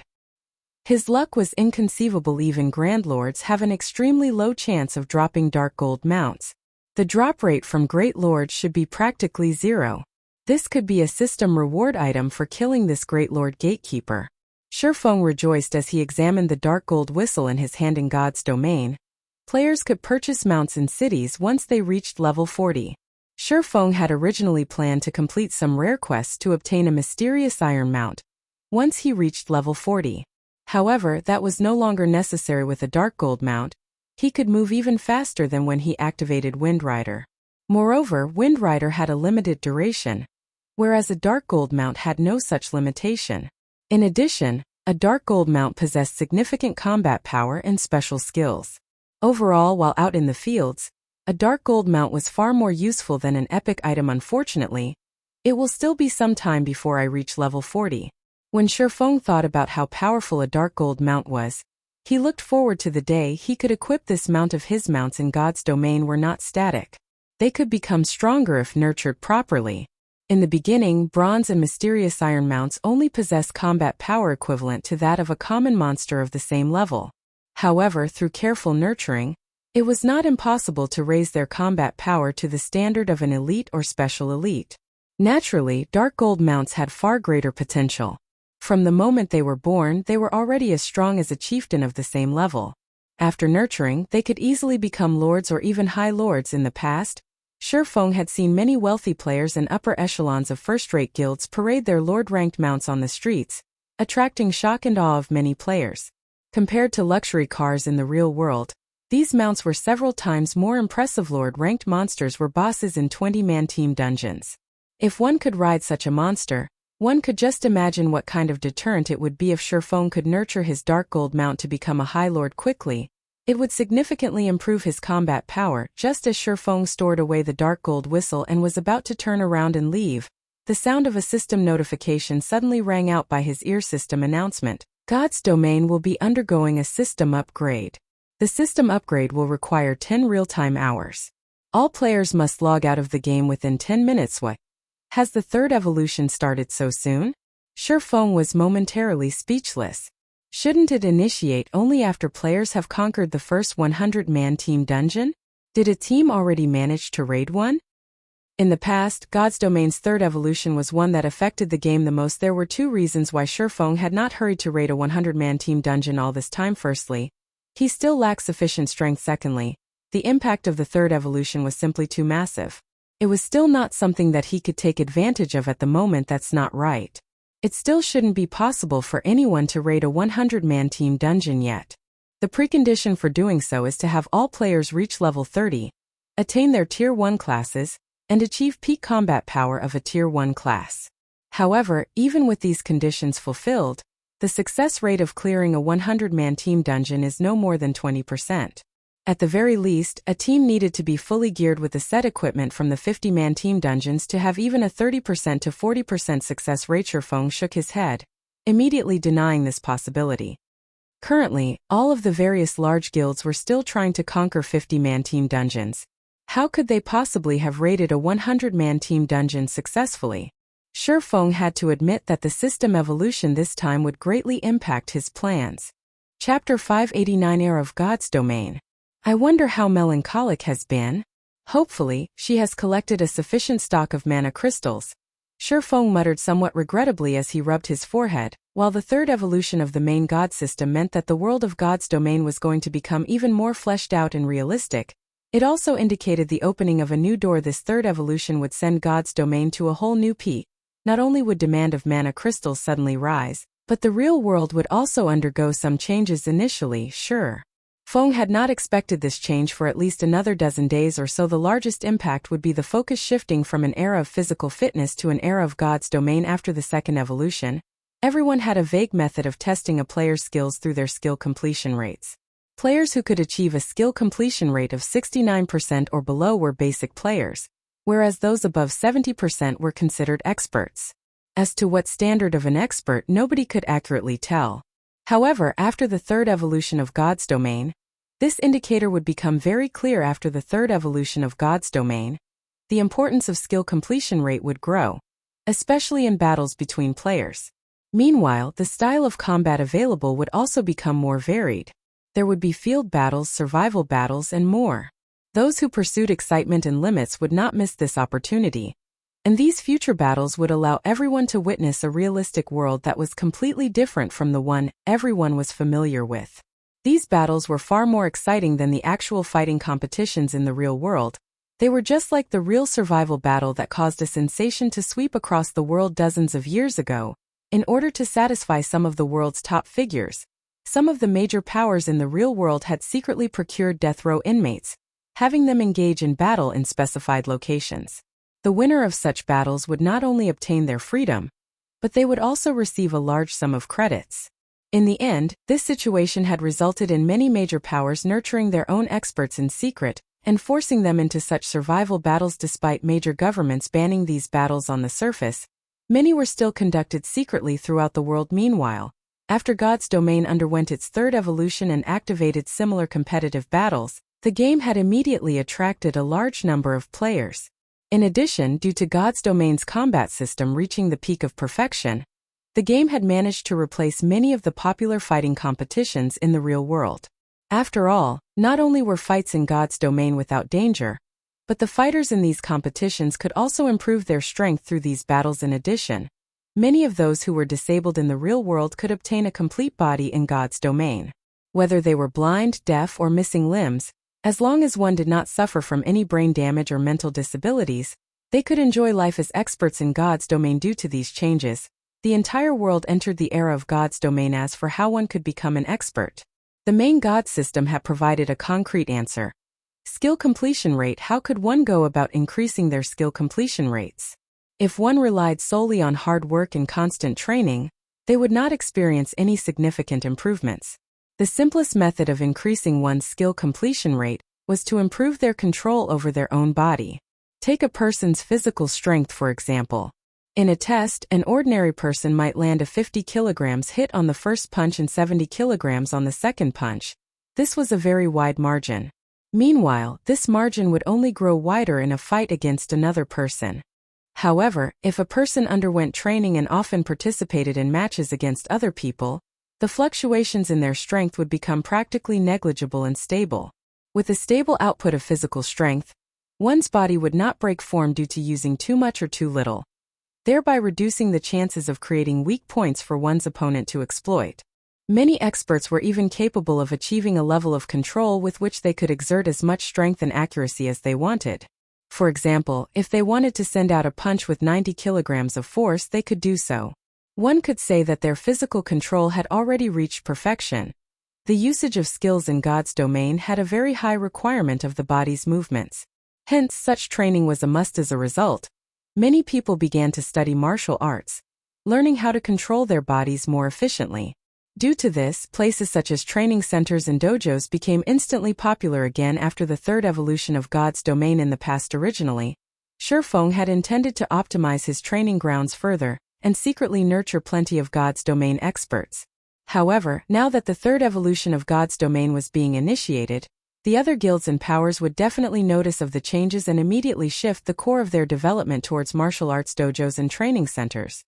Although these first-rate guilds and major powers had access to fully equipped training facilities of their own, These machines were all suited for daily exercises and maintaining physical fitness. The various powers had not particularly focused on training their members in martial arts. If they shifted their focus now, due to the inherent advantages these major powers possessed, one could just imagine how quickly they could nurture experts. Luckily, I secured the Big Dipper training center, obtaining a suitable training ground. I need Big Dipper to order some more of the latest equipment, Shifeng muttered silently, following which, Shifeng searched for a safe location and prepared to log out of the game. At this moment, the players of District 1 hurriedly ran over to him. Expert, please wait, Blue Frost hurriedly said as he dashed up to Shifeng. Shifeng glanced at Blue Frost and the others. This group had helped him significantly, forcing Noya to use Split, and creating a golden opportunity for him to kill the Great Lord. Otherwise, he would have only been able to steal the Chapter of Darkness and would not have obtained a teleportation magic array. Design and a dark gold mount. Do you need something? Shifeng asked calmly. Brother Expert, please don't misunderstand. I am Blue Frost, the leader of District 1's first party. I have come here to congratulate you on your victory. Just now, I personally witnessed the moment you killed the Great Lord by yourself. You have truly earned my admiration, Blue Frost hurriedly explained. Afraid that Shifeng would misunderstand his intentions. In truth, he too knew that abruptly showing himself could cause a misunderstanding. However, if Shifeng logged off, he would most likely lose the opportunity to befriend Shifeng in the future. You recalled Blue Frost? Shifeng could not help but ask curiously as he looked at the elementalist before him. Blue Frost. Shifeng had heard this name in the past. To be precise, Shifeng had heard plenty about this person before. In the past, Fantasy Extinguisher had a powerful general named Blue Frost. Back then, Blue Frost was a well-known Tier 5 Grand Wizard, and his strength was not one bit inferior to Fantasy Extinguisher himself. Particularly, Blue Frost had learned plenty of Tier 4 curses and large-scale destruction spells. He was the nightmare for many guilds. However, the current Blue Frost was somewhat different from the one Shifeng had encountered in the past. The Blue Frost he encountered back then always wore a cold expression, as if he donned a mask constantly that hid his true self. On the other hand, the Blue Frost before him looked to be a bright and cheery person. His current personality was completely different from before. Yes, I am indeed Blue Frost. Has Brother Expert heard my name before? I'm really honored. Seeing that Shifeng seemed to have heard about him before, Blue Frost felt hope. May I know how I should address Brother Expert? Although their team had long since discovered Shifeng's name through identification skills, as a form of courtesy, it was proper to ask Yifeng. Shifeng replied straightforwardly. The fact that I was able to kill the Great Lord Noya is largely due to Brother Blue Frost's team forcing Noya to use Split. Otherwise, if Noya had not weakened itself by canceling the skill, I would have had no chance of defeating it. No. It is because Brother Yifeng is awesome. If not for Brother Yifeng, our entire team would have been wiped out. If you don't mind, why don't we go get a drink? My treat. Our District 1's 100-berry wine is unmatched. Shifeng involuntarily swallowed a mouthful of saliva when he heard Blue Frost mention the 100-berry wine. This beverage was one of God's Domain's extremely famous wines. However, it was rare, and its source was unknown to everyone but its supplier. Even Shifeng had only tasted the wine twice in the past. He never expected that the 100-berry wine actually came from the Dark Den. Chapter 590 Improvement of Control.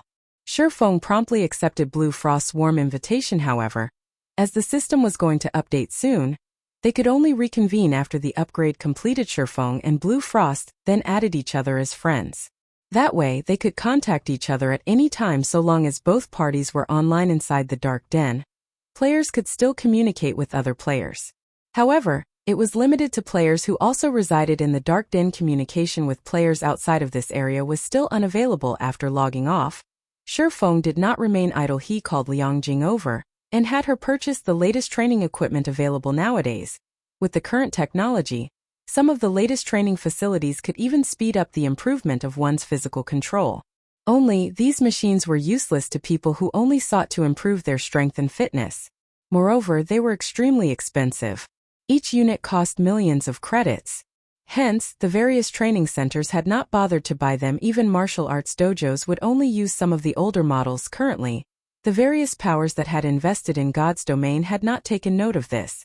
If Shifeng did not purchase these facilities now, it would not be as easy to do so in the future. It was the same case with the virtual gaming cabin's master Shurfeng. The volume you wish to purchase is simply too large. The funds required to do so exceed your allocated budget. I will have to report this to the board of directors and ask them to approve your request. Liang Jing contained her shock when she heard that Shurfeng wanted to buy over a dozen of the latest training machines. These training machines were meant to correct the way a person used and exerted their power with the help of AI. They also had various other functions available. Meanwhile, each unit cost 2 million credits. They were extremely expensive and practically nobody would willingly buy them. Yet, Shurfeng actually wanted her to purchase over a dozen units. This was simply a huge waste of money. There is no need to report to the board of directors. I'm buying these machines with my own money. You just need to find a fair seller and negotiate a price for me. Shurfeng laughed when Liang Jing heard that Shurfeng intended to buy so many training machines with his own funds. Her little mouth involuntarily parted as she became dazed. For quite some time she knew Shurfeng's background. He was only a student who was about to graduate from university, and he was definitely not some young master from a wealthy family. If not for his identity as a martial arts master and his limitless potential, he would not have his current position. Hence, now that Shurfeng had suddenly revealed several tens of millions of credits in order to purchase training machines, how could she not be shocked? Alright, stop daydreaming. This matter needs to be completed immediately. You only need to focus on negotiating a price for me. If the price is low, I want to buy a few more units. Shurfeng instructed. Hearing Shurfeng saying so, Liang Jing was thoroughly stunned. She could not figure out just where Shurfeng had managed to obtain so much money. She even started to wonder if Shurfeng's identity and information were fake. He was actually treating a 2 million credit machine as some sort of cabbage that one could easily buy from the market. However, as Shurfeng was spending his own money, Liang Jing could carry out his orders. She then left the training room and began to see to the necessary arrangements. Naturally, Shurfeng recognized Liang Jing's shock. However, he would not explain his actions. These training machines might seem expensive right now, but once the various powers shifted their attention to a player's physical control, it would be impossible to purchase these top-of-the-line training machines in the past. If the major powers wanted to nurture experts, these training machines were a must-haves. Although these machines were not as effective as the tutelage of a martial arts master, the latter could not possibly spend their every waking moment guiding others. With these training machines, players could receive guidance and corrections any time. If they also factored in the tutelage of a martial arts master, they could very quickly nurture a group of experts. Hence, the training machines, which had not been particularly popular, instantly skyrocketed in price and demand. Moreover, these training machines were quite demanding of AI, resulting in a slow production speed. Only a limited number of units were produced each year. In the end, from its original price of 2 million, the price of each unit rose to 3 or 4 million credits. Even then, it was extremely difficult to obtain one if Shurfeng did not purchase his own now. He would not have the opportunity to do so in the future during this period, due to Phoenix Rain secretly helping him, providing various contacts to sell the Candlelight trading firm's equipment to. He had earned a lot of money. Moreover, the majority of his customers purchased the equipment with credits. After all, everybody was tight on coins at the moment. Hence, Shurfeng now had plenty of credits on hand.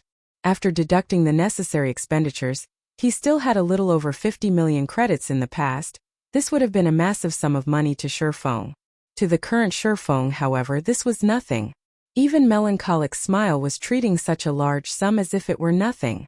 After all, as the Candlelight trading firm continued to develop, it would be very easy for them to earn several, or even dozens of times more. After his morning training, Shurfeng went on to guide Fire Dance and the others. In reality, he was simply teaching them how to use void steps. Void steps was an advanced style of footwork in God's domain. Unlike other advanced styles, however, void steps placed a heavy burden on its user's mental power.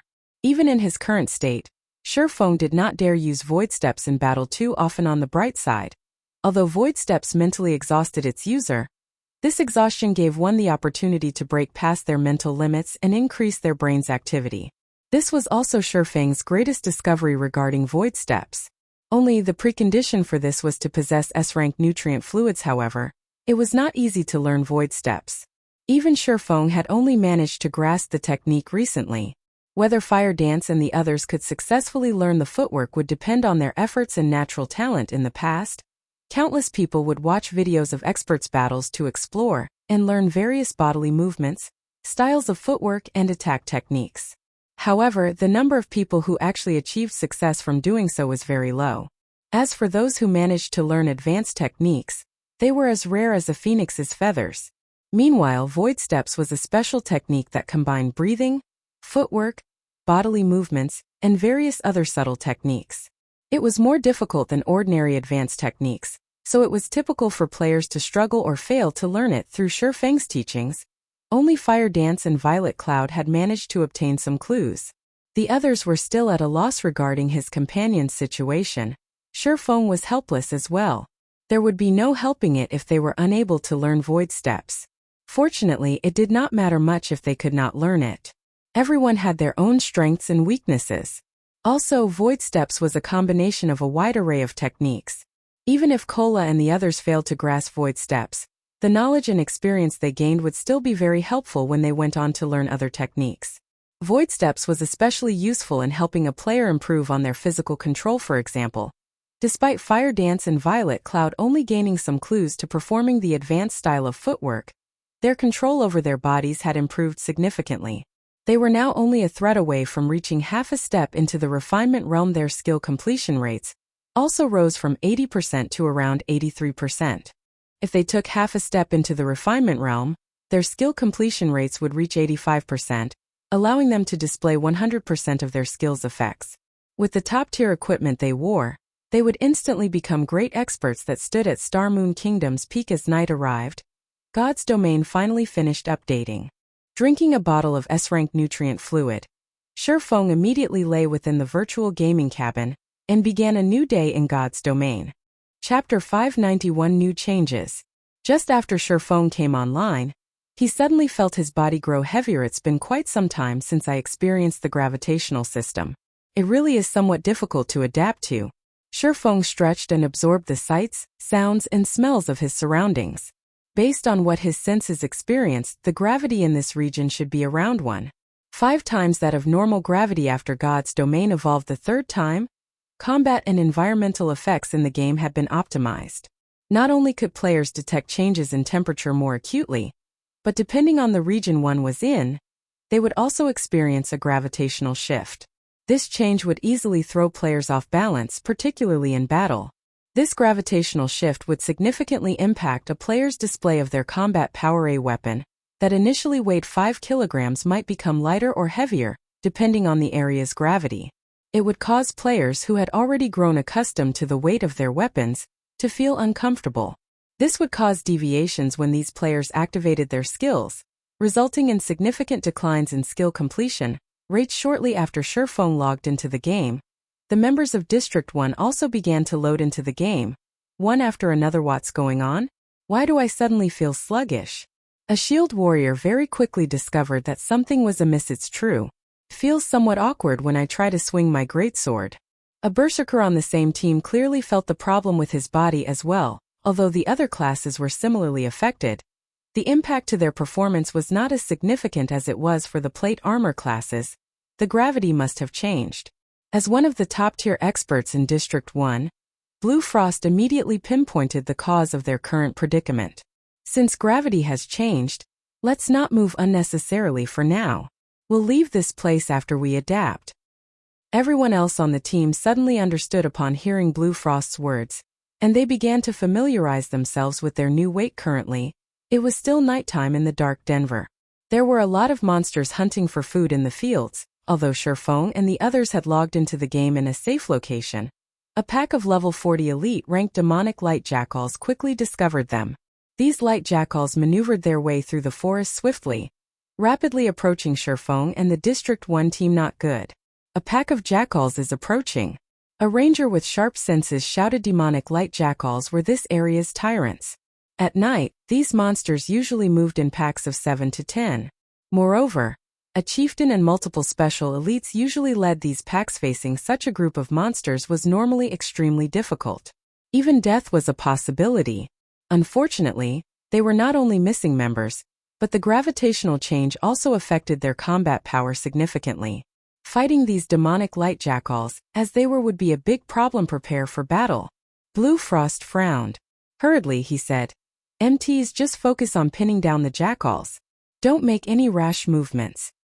The team from District 1 had not yet fully adapted to the gravitational shift.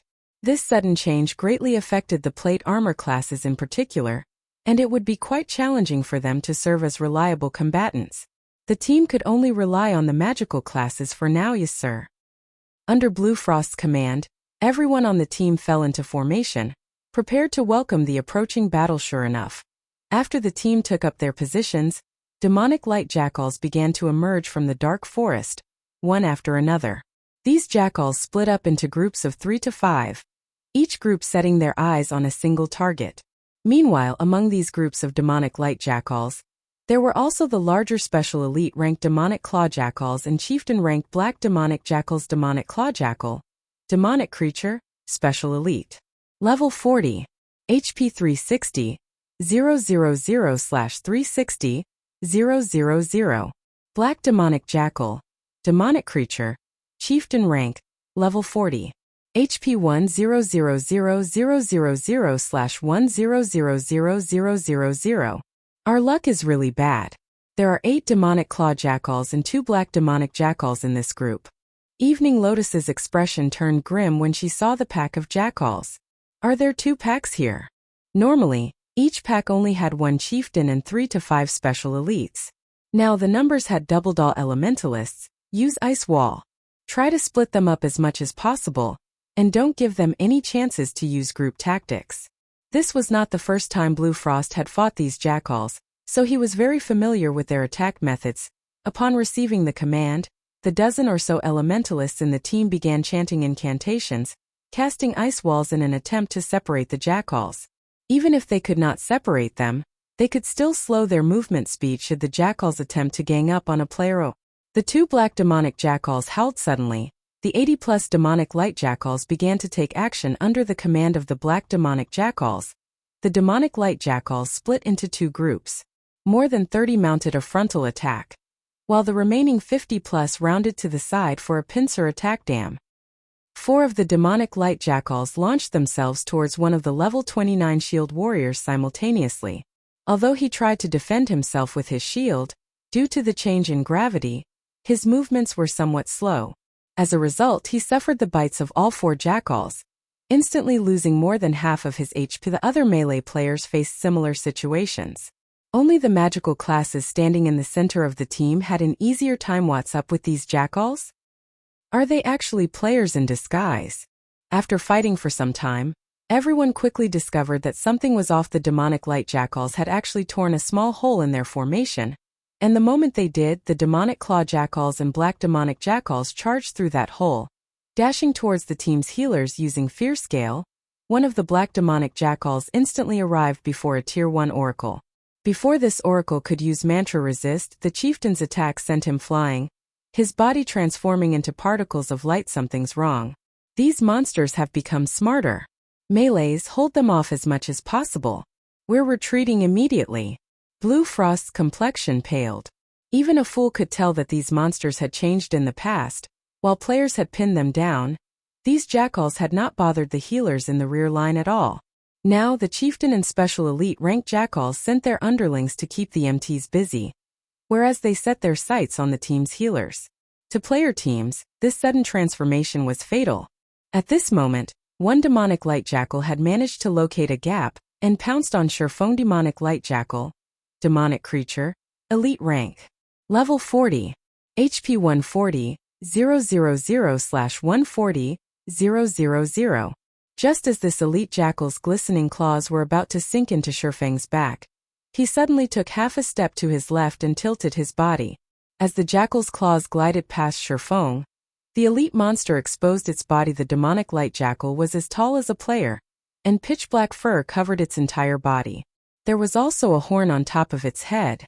Even if a player wore a mysterious iron breastplate, this horn could still easily penetrate the armor, breaking through the player's defense. These jackals were natural-born killers of the night. Sherfang then unsheathed the abyssal blade, sending a Tier 1 chop at the jackal. Before him, 3 silver moons bloomed from the demonic light jackal's body. Immediately, the elite monster released an agonizing scream. Its body then slammed into a massive tree, frightening damages of -3,076, -4,622, and -9,254 appearing above its head system. Chop completion rate 92%, resulting in 125% of skill's effect. Skill proficiency +4 with just one skill, the demonic light jackal lost over 12% of its HP. Sure enough, the 1.5 times of gravity has caused my completion rate to drop significantly. Shifeng frowned, disappointed with his attack. As for the increase in these monsters' intelligence, Shifeng was not one bit surprised. As God's domain evolved, the monsters in the game would grow increasingly smarter. Currently, these jackals were only targeting the healers of a team. In the future, they would target the team's commander instead. However, Shifeng had no intention of letting these jackals flaunt their arrogance in front of him. Adjusting his footwork, he transformed into a shadow as he dashed towards a level 40 black demonic jackal. Chapter 592 Player's Advantage. Destroy the leader, and the gang will collapse. This was a law of the war. The elite-ranked demonic light jackals were like soldiers on a battlefield. The chieftain-ranked black demonic jackals directed their actions completely. Hence, as long as Shifeng could defeat the black demonic jackals quickly, this pack's fierce assault would crumble. However, taking out the enemy commander in a field battle was a most difficult task. As a chieftain-ranked monster, beyond being the strongest among this pack of jackals, the black demonic jackal's sensitivity towards danger was also the highest. While Shifeng was still some distance behind one of the two level 40 black demonic jackals, the chieftain had already noticed Shifeng's presence. Immediately, it stopped attacking the District 1 healers and turned to face Shifeng. Baring its sharp fangs, the black demonic jackal released a low growl, seemingly issuing a command. After this black demonic jackal's growl, two of the nearby special elite-ranked demonic claw jackals moved to stand before the chieftain. The two jackals then pounced on Shifeng, brandishing their claws at the swordsman. The players a short distance away were stupefied when they witnessed the attack. In the past, these jackals had been bloodthirsty and reckless monsters. Back then, the chieftain-ranked black demonic jackal would usually be the first to dive into battle, tearing its enemies apart. Yet now it called upon its underlings to serve as its guards while the chieftain itself continued massacring their team's healers. Even an elite party of the same level would struggle against two demonic claw jackals with 360,000 HP, not to mention current players that were of much lower level than these jackals. Players could only rely on equipment with the ignore level attribute to have a fighting chance. Brother Yifeng, let me help you. Noticing the importance of killing the black demonic jackals as well, Blue Frost led two parties over to assist Shifeng. No, you guys handle these two special elites. I'll deal with the two black demonic jackals. Shifeng immediately countered. Under normal circumstances, with the strength of the District 1 members, a single party would be more than enough to deal with one black demonic jackal. However, due to the gravitational shift affecting their combat power, they would most likely require a very long time to defeat just one black demonic jackal. Hence, it would be far more efficient for these parties to deal with the demonic claw jackals first. But there are two black demonic jackals, Blue Frost said, slightly worried. However, when he recalled how Shifeng had defeated a great lord by himself, even if the gravitational shift affected the Maverick's combat power, he should have no problem pinning down two black demonic jackals. Immediately, Blue Frost said gratefully, I'll have to trouble Brother Yifeng then. Blue Frost then led his two parties to deal with the two demonic claw jackals. Using the footwork for void steps, Shifeng instantly disappeared. Even the special elite ranked jackals lost sight of him, surprise coloring their expressions as they searched for the swordsman. However, no matter how hard they tried, they simply could not discover any trace of Shifeng. What kind of skill is this? Don't tell me the swordsman class can actually turn invisible? The female cleric, Evening Lotus, stated in surprise. No, that's not a skill. Invisibility skills have a slight activation delay. Even an assassin's vanish skill is no exception to this rule. He must have used some sort of technique. Blue Frost was very knowledgeable, so he quickly realized that void steps was not a skill available in the game, but a technique. However, this technique is truly amazing. The Mavericks I've seen before have only wielded techniques that increase their attack or dodging speeds. This is the first time I have seen a technique that allows its user to vanish from everyone's sight. Both shock and admiration filled Blue Frost when he saw Shifeng's void step. Such a technique was practically a life-saving skill. Whether the technique was used to escape or assassinate, it could yield miraculous effects with such strength and techniques. He is definitely not someone we should provoke or make an enemy of. At this moment, Blue Frost rejoiced over the fact that he had befriended Shifeng and had not become enemies with him. Otherwise, the consequences would be unimaginable shortly after Shifeng disappeared. The nearby black demonic jackal howled painfully. Oh!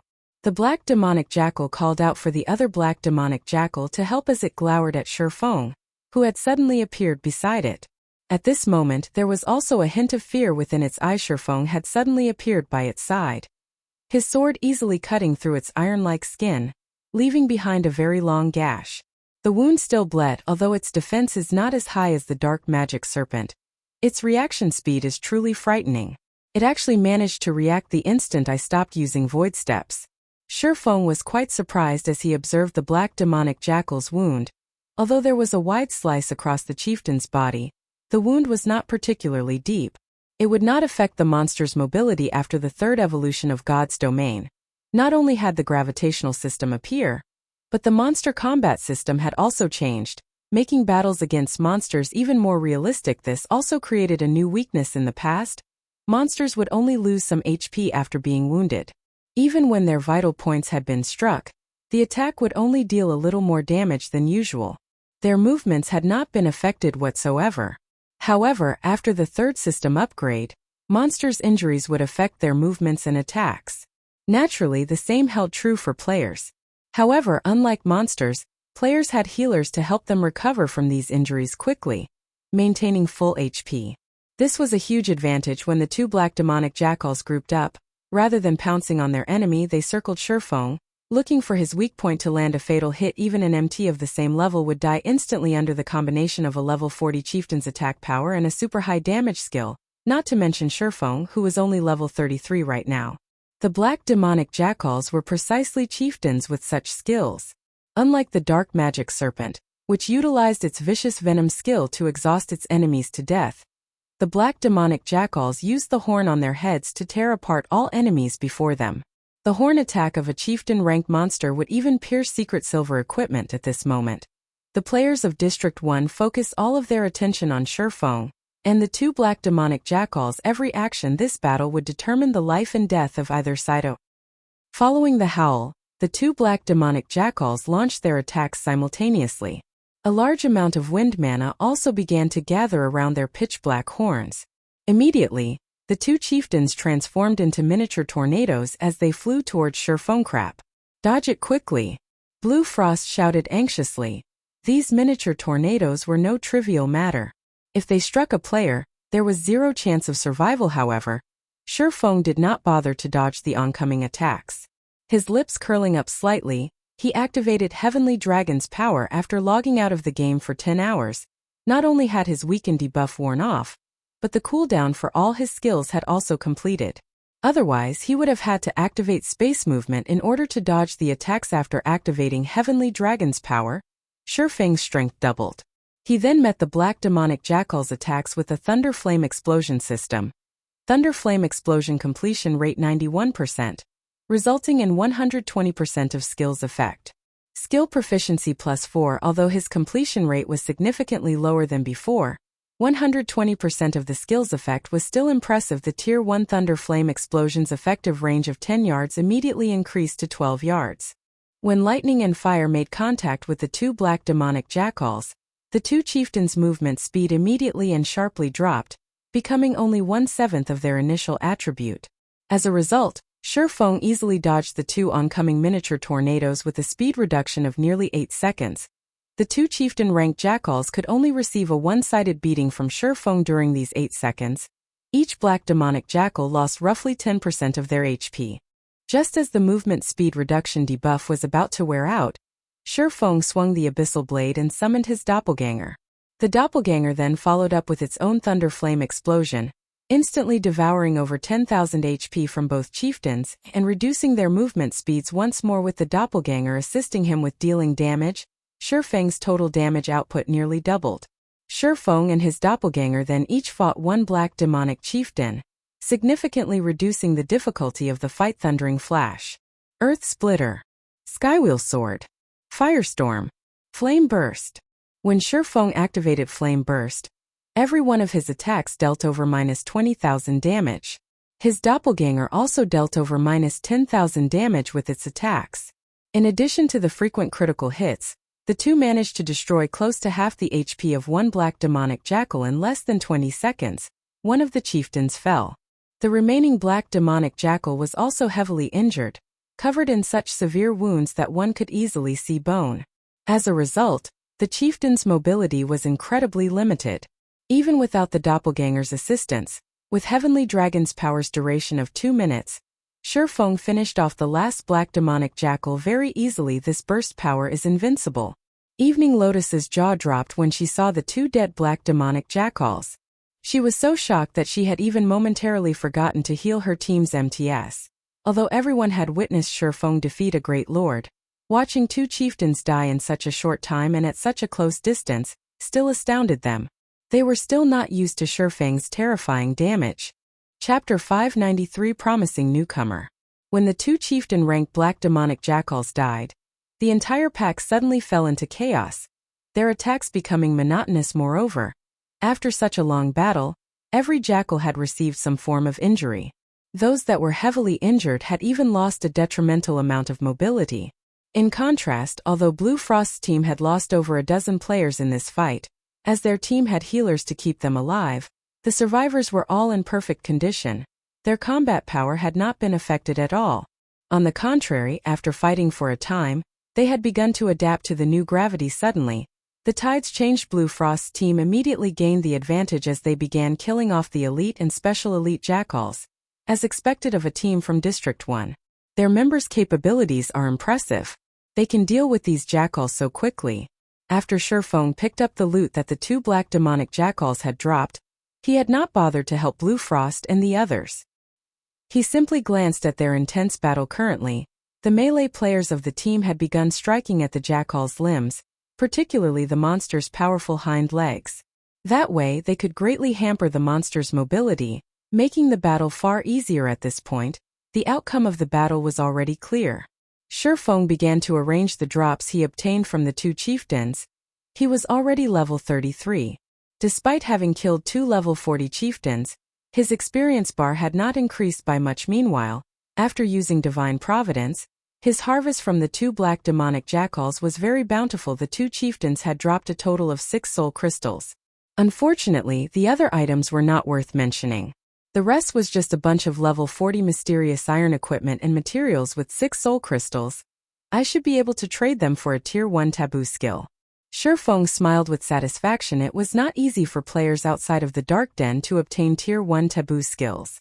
If he could have every Zero Wing Corps member learn a tier 1 taboo skill, they would have no problems with conquering a 50-man large-scale team dungeon against a level 28 Great Lord ranked boss.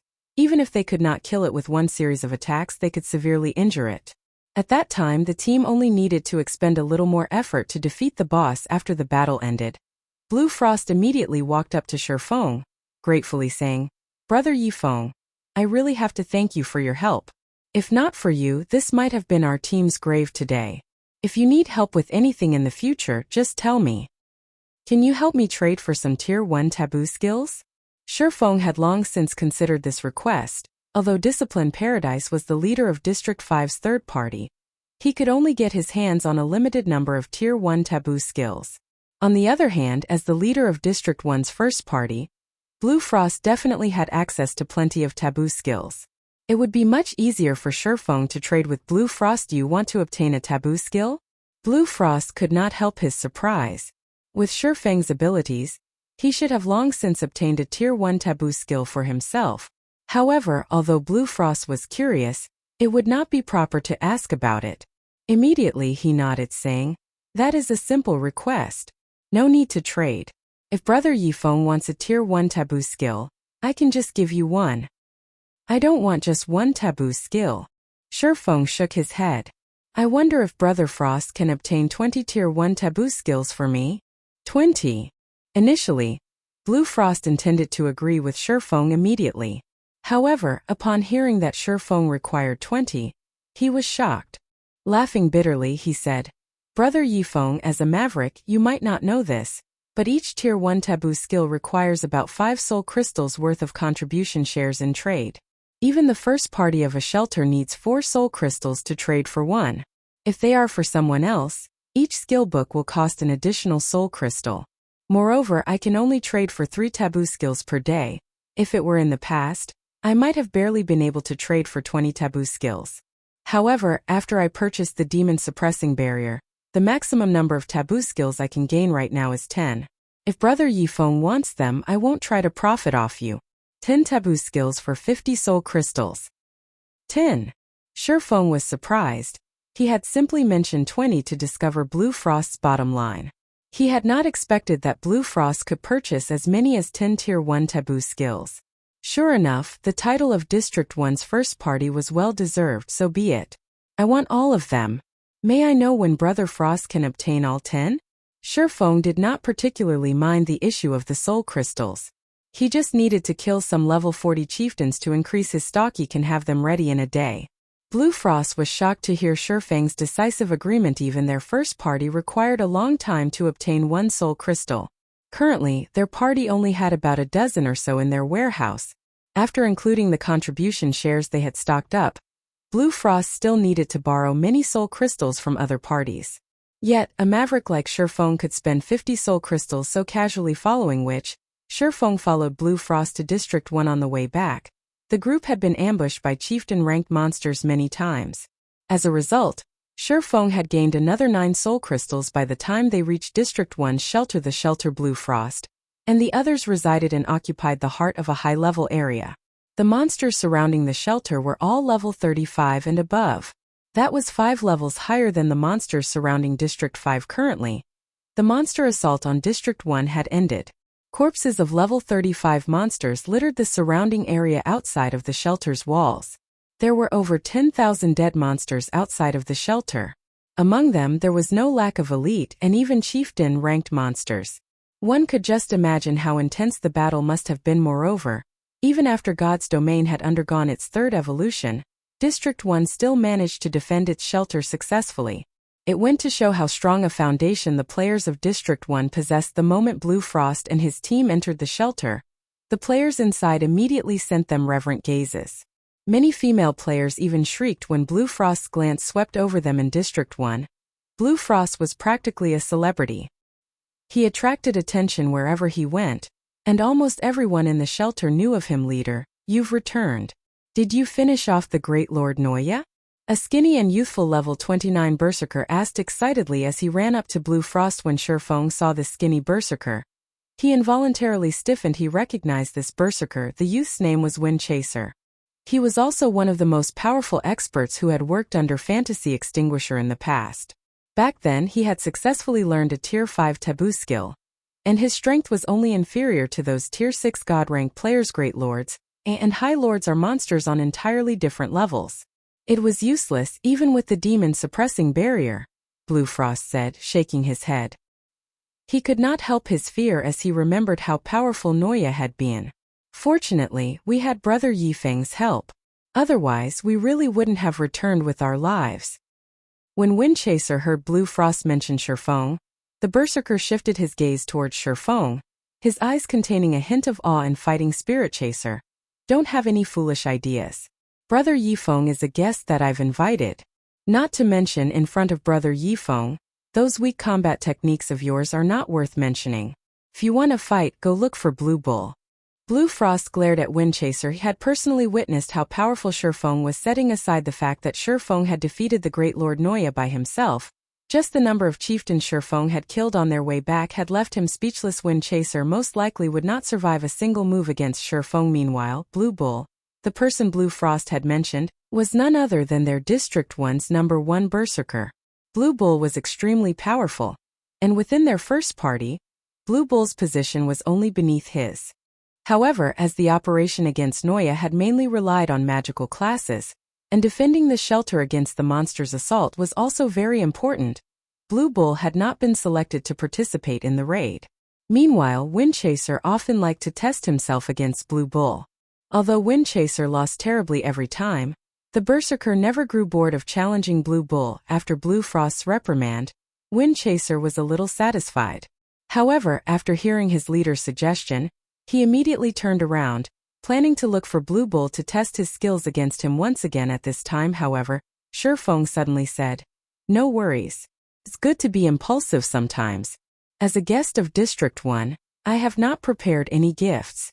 I don't mind sparring with Windchaser to liven things up a little." Chapter 594 Powerful Secret. Hearing Shifeng accept Windchaser's challenge, those who knew just what kind of power Shifeng wielded were confounded. Although PvPs were frequent occurrences in shelters, these fights were usually meant to help each other improve. Take Blue Bull of First Party for example. If not for his notice of Windchaser's potential, he would not have bothered sparring with the youth, offering pointers of how the other berserker could improve his techniques. Not to mention, Shifeng was a maverick that had zero relations with their District 1 at all. Since brother Yifeng is willing to give Chaser a few pointers, this could not have worked out better. Blue Frost was naturally quite pleased with Shifeng's offer. He turned to his subordinate, immediately instructing, "Lotus, go to the Lion's Bar and make the arrangements, particularly for the 100-berry wine. Today we're reserving all of it. Consider it done." Hearing Blue Frost's command, Evening Lotus turned and ran towards the Lion's Bar. However, this scene had left many of those who had come forth to greet Blue Frost speechless. Who is this Yifeng? Leader Blue Frost is actually being so generous, renting out the entire Lion's Bar. I recall that renting out the Lion's Bar costs 3 gold. You think coins alone are sufficient? You also need plenty of contribution shares to rent out the Lion's Bar. Moreover, the cost only a trivial matter compared to the 100-berry wine. Not only does each bottle cost 1 gold, but it also requires 200 contributions. I have to complete 10 contribution quests just to collect 200 contribution shares. Also, only 20 bottles of 100-berry wine are available each day. That's a total of 20 gold and 4,000 contribution shares. This is worth far more than 1 soul crystal. Everyone shifted their gaze towards Shifeng, awe and curiosity filling their hearts. The Lion's Bar was the best bar available in District 1's shelter. Even Blue Frost's first party would feel a sting from their wallets when they visited the bar, not to mention renting out the entire place and spoiling everyone with 100-berry wine. Not even the visiting first-party leaders of other shelters would warrant such a grand welcome, following which, Blue Frost led Shifeng on a stroll towards the Lion's Bar, introducing him to District 1's situation. On their way, Windchaser tagged along in high spirits. He really wanted to know just how powerful Shifeng was to earn such high respect from Blue Frost. Shifeng's 5 senses were far superior to ordinary players. Naturally, he could detect Windchaser's fiery fighting spirit. His personality is still the same as it was then, constantly challenging every powerhouse he met. It was no wonder he became someone who was only inferior to Tier 6 classes in the past. Shifeng inwardly sighed. In the past, both Blue Frost and Windchaser had become extremely famous experts throughout God's Domain. Fantasy Shrine, Fantasy Extinguisher's first-rate guild, had only surpassed a powerful guild like Ouroboros due to these experts in this life. However, Fantasy Extinguisher would not have the chance to receive the epic quest Darkness Descends, so it could not lead him here where he could recruit these people. Instead, that opportunity had fallen into Shifeng's hands in this life. If he could recruit Blue Frost and his team, Zero Wing would certainly grow more powerful for it soon. Shifeng and the others arrived before the Lion's Bar. The Lion's Bar was different than other bars in the shelter. This bar that could only be constructed once a shelter had developed up to a certain degree. The NPCs guarding the bar were extremely powerful, with the weakest at level 150, the bouncers being level 180 Tier 2 NPCs, and the proprietress was a level 200 Tier 3 NPC. These NPCs even qualified to guard a small city. Even if monsters invaded the shelter, the Lion's Bar would not fall. Aside from consuming alcohol at the Lion's Bar, players could also engage in PvP battles inside. The PvP battles here operated in a similar fashion to the battles held in the underground arenas found in the outside world, in that other players were allowed to place bets on the fights.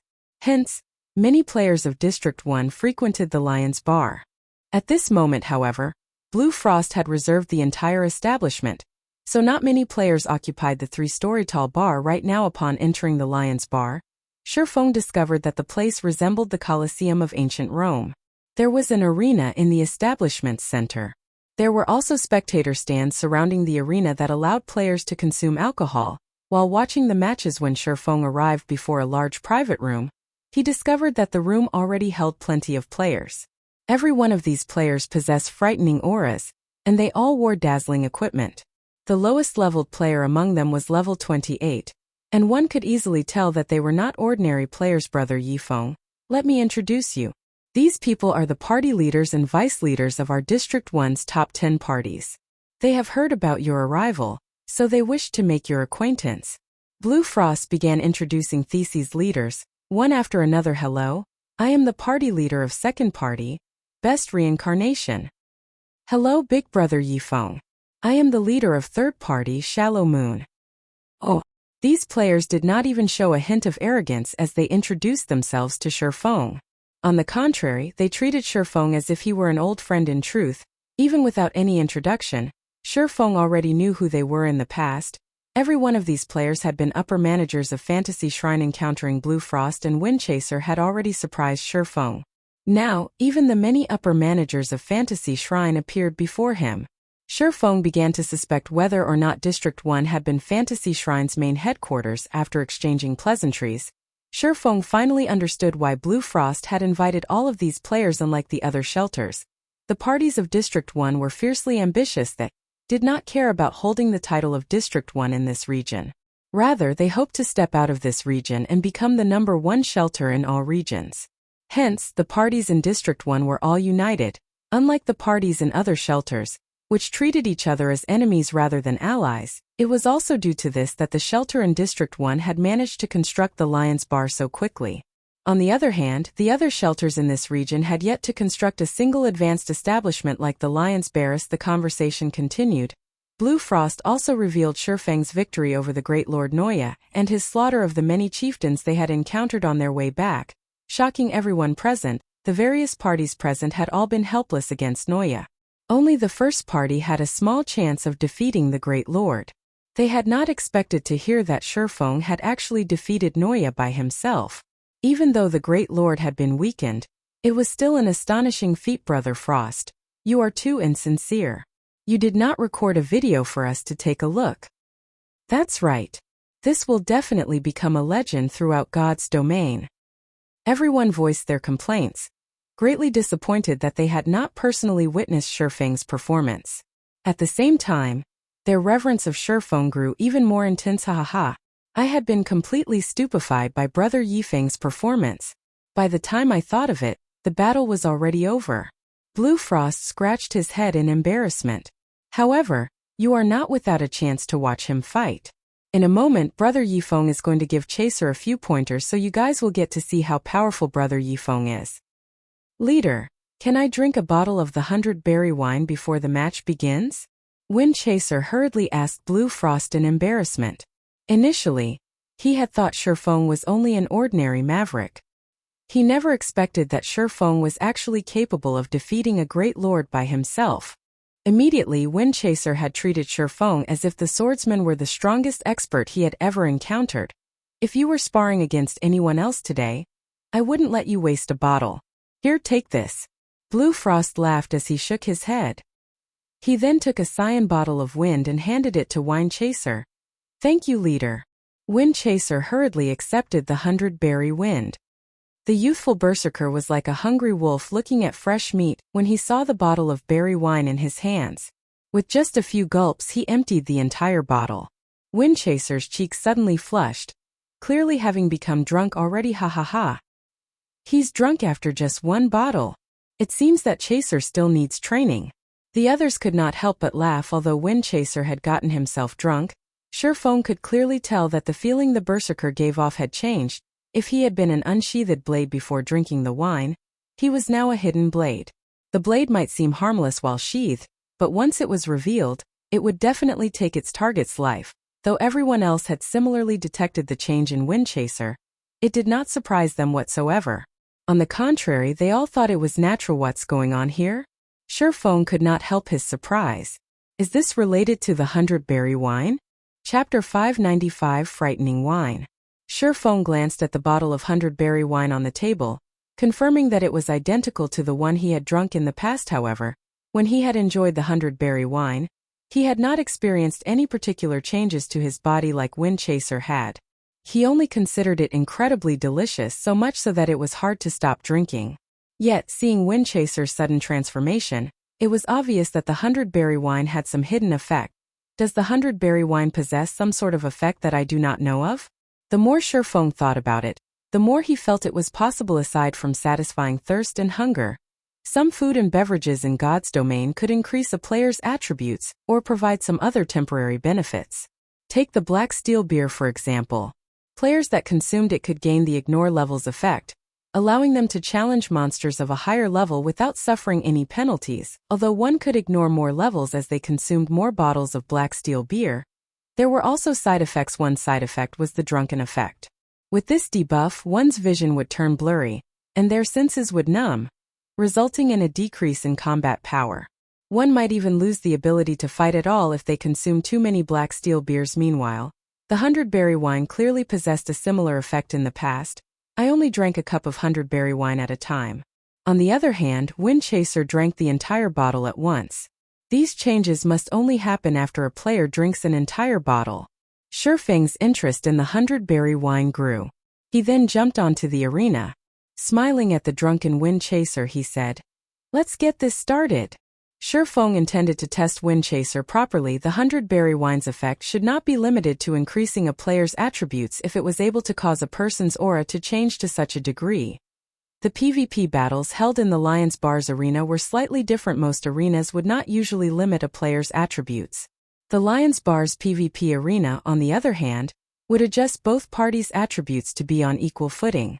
Hence, items that increased attributes were useless in this arena, making the fight a competition of techniques. Only as the countdown timer above the arena began to tick down, Blue Frost and the others, who watched from the spectator stands, revealed smiles, though the intentions hidden behind each smile were different. Brother Frost, who do you think will win? The Oracle Shallow Moon asked. Smiling, she continued. In this match, both sides possess equal attributes. However, while Big Brother Yifeng is a swordsman, Windchaser is a berserker. In terms of classes, berserkers possess an innate advantage over swordsmen. Moreover, Windchaser drank a bottle of 100-berry wine, increasing his combat power significantly. Even Big Brother Blue Bull would struggle against Windchaser with these conditions. Although I believe that Brother Yifeng is very strong, while both of them possess the same attributes, Windchaser should have a higher chance of victory, right? After all, he did drink the 100-berry wine.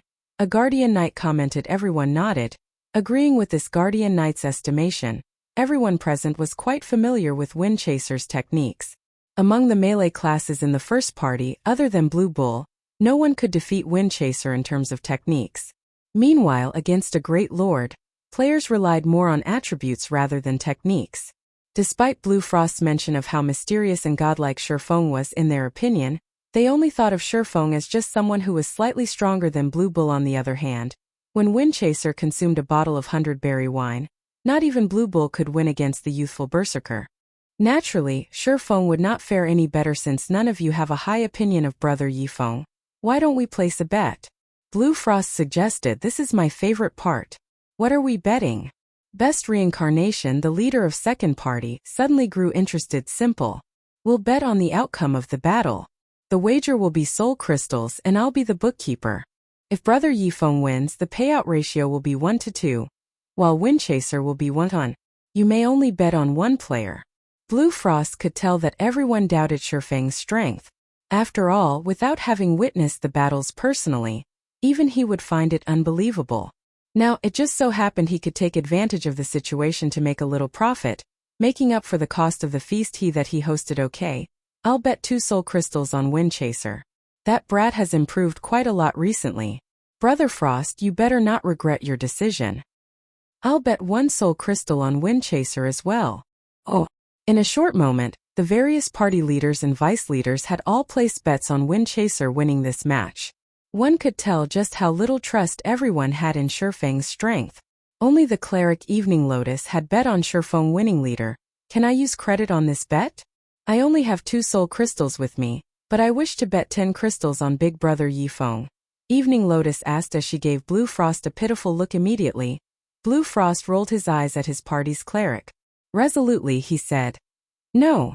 If he allowed Evening Lotus to use credit, he wouldn't make any profit. As the battle in the arena began, everyone's gaze is locked on Shifeng and Windchaser, The moment the battle began, Windchaser instantly used charge. Like an agile and powerful cheetah, the berserker dashed towards Shifeng. However, despite this, Shifeng did not try to evade Windchaser's attack, allowing the youth's charge skill to connect. He isn't using parry. When Windchaser was only 5 yards away from Shifeng, he noticed that Shifeng had still not moved. The swordsman, seemingly having no intentions of defending against his charge, Windchaser then abruptly swung his greatsword at almost the same moment as his body crashed into Shifeng's. His silver greatsword also struck Shifeng's head. Windchaser's actions were both simple and swift. The silver greatsword sliced through Shifeng's body and smashed into the ground, creating a long and deep crevice and afterimage. Sensing that something was amiss, Windchaser used Whirlwind Slash, a skill capable of causing massive damage to enemies within a 3-yard radius. The silver greatsword was like a wooden pole in Windchaser's hand. With little effort, the berserker transformed into a silver tornado that engulfed everything in its wake. Boom. As Windchaser used Whirlwind Slash, a loud boom echoed throughout the arena, followed by a figure flying away from the berserker. Close 1. Windchaser could not help but sigh with relief when he saw that the figure he had sent flying was none other than Shifeng. If he had not used Whirlwind Slash at the first sign of danger, the sword in Shifeng's hand would have bitten into his body by now. Such impressive dodging speed. I couldn't even see what he did just now. The level 29 shield warrior, best reincarnation, exclaimed in shock. It is no wonder why Leader Frost praised Brother Yifeng so highly. With such an amazing dodging speed, it will be very difficult for Chaser to land a hit, though an assassin might have a chance. Everyone was similarly shocked by the skill Shifeng had displayed. Although a few among them could similarly produce an afterimage, they definitely could not achieve it as silently as Shifeng. Only after Windchaser's greatsword landed had everyone realized that he had missed. This is only the tip of the iceberg. Big Brother Yifeng hasn't even warmed up yet. Evening Lotus giggled on their way back to the shelter. Shifeng had frequently used void steps to kill chieftains. That mysterious style of footwork of his was simply unstoppable. In comparison, the technique of using an afterimage to dodge an attack was a trifling matter. The others began laughing when they heard Evening Lotus's words. Nobody believed her at all. In the arena, Windchaser finally became serious. Every one of his attacks began targeting Shifeng's vital points or blind spots. Of the berserker's many attacks, his skills contained the most power. Windchaser was also extremely proficient in using his skills in conjunction with his ordinary attacks. It was as if the berserker's skills had been tailored for Windchaser. So, that's the case. I didn't think that the 100-berry wine possessed such a wonderful effect. It is no wonder the drink is so rare. While Shifeng dodged Windchaser's attacks, he also carefully observed the berserker's every action. Although Windchaser did have significant physical control, he should still not be able to use his skills so smoothly. In Zero Wing, only Fire Dance and Violet Cloud had achieved this standard. The two were only a thread away from taking half a step into the refinement realm.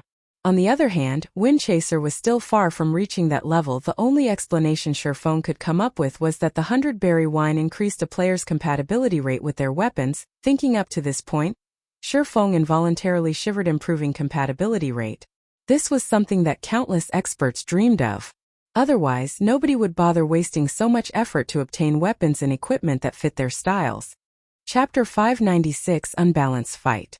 After seeing the 100-berry wine's true function, Shifeng finally understood why Blue Frost and the others could achieve such high skill completion rates. Unfortunately, the wine supply was simply too low, lowering the number of potential experts who could be nurtured with it. At most, there was just enough for everyone present. Any more and there wouldn't be enough of the beverage to go around for the next 3 minutes or so. Windchaser continued hacking and slashing his greatsword at Shifeng. The more Windchaser fought Shifeng, the more he grew frightened. Aside from his first whirlwind slash, none of his other attacks had touched Shifeng. Every time he thought that his greatsword was about to connect with Shifeng's body, his weapon was always off its mark just slightly. After a dozen or so times, he could chalk it up to a coincidence.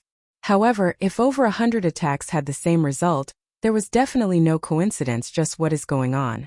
Why can't I hit him? This was the first time Windchaser had encountered such a situation in his past PvP battles.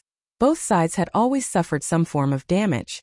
It was only a matter of how much or how little damage each side suffered. The side with the better techniques would naturally deal more damage, And as the battle dragged on, they would become the victor. However, this battle, in which he could not even hit his opponent, was simply driving him to madness. Is the gap between us really that big? Wind Chaser had already used all of the skills he could. Yet, no matter what he did, he could not even scratch the corner of Shifeng's armor. This failure dealt him a huge psychological blow. Big brother Yifeng's dodging techniques are brilliant. This is my first time seeing such techniques. Shallow Moon, the leader of District 1's third party, grew excited as she watched the battle between Shifeng and Wind Chaser progress. She desperately tried to absorb whatever information she could regarding Shifeng's dodging technique. Shallow Moon wasn't the only person with such thoughts. The other leaders also wore stern expressions as they focused on Shifeng's every action. They even recorded the battle for future reference. If I can grasp just half of Brother Yifeng's dodging techniques, it will become much easier to kill Lord-ranked monsters in the future.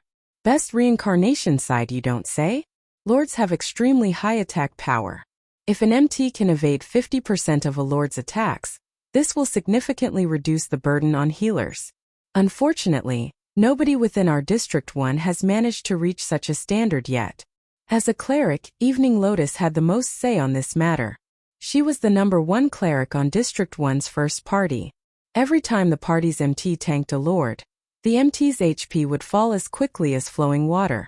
As a result, Evening Lotus was forced to heal their party's MT constantly. If she were not careful, she could easily draw the Lord's aggro. It really makes you wonder just how Brother Yifeng learned such techniques. If the melee players in our parties can learn from him, our District 1's first shelter can unlock the next stage very quickly. As long as their melee players could grasp this brilliant technique, they could easily hunt chieftains and lords out in the field. Their soul crystal farming efficiency would also rise significantly. At that time, they could upgrade their shelter swiftly and catch up to the several large shelters in other regions. Although District 1 was the top shelter in the Evil Ghost domain, it was only a medium shelter. Although their shelter was the only medium shelter among the Evil Ghost domain's districts, other domains already possessed large shelters. Their strength was several times greater than District 1's. The gap between them would only widen further as more time passed. Leader Frost, is there no way to convince Brother Yifeng to join our District 1? Blue Bull asked. Although Blue Bull was the first party's #1 berserker, Shifeng's techniques left a deep impact. These techniques shattered the concept of their past combat methods.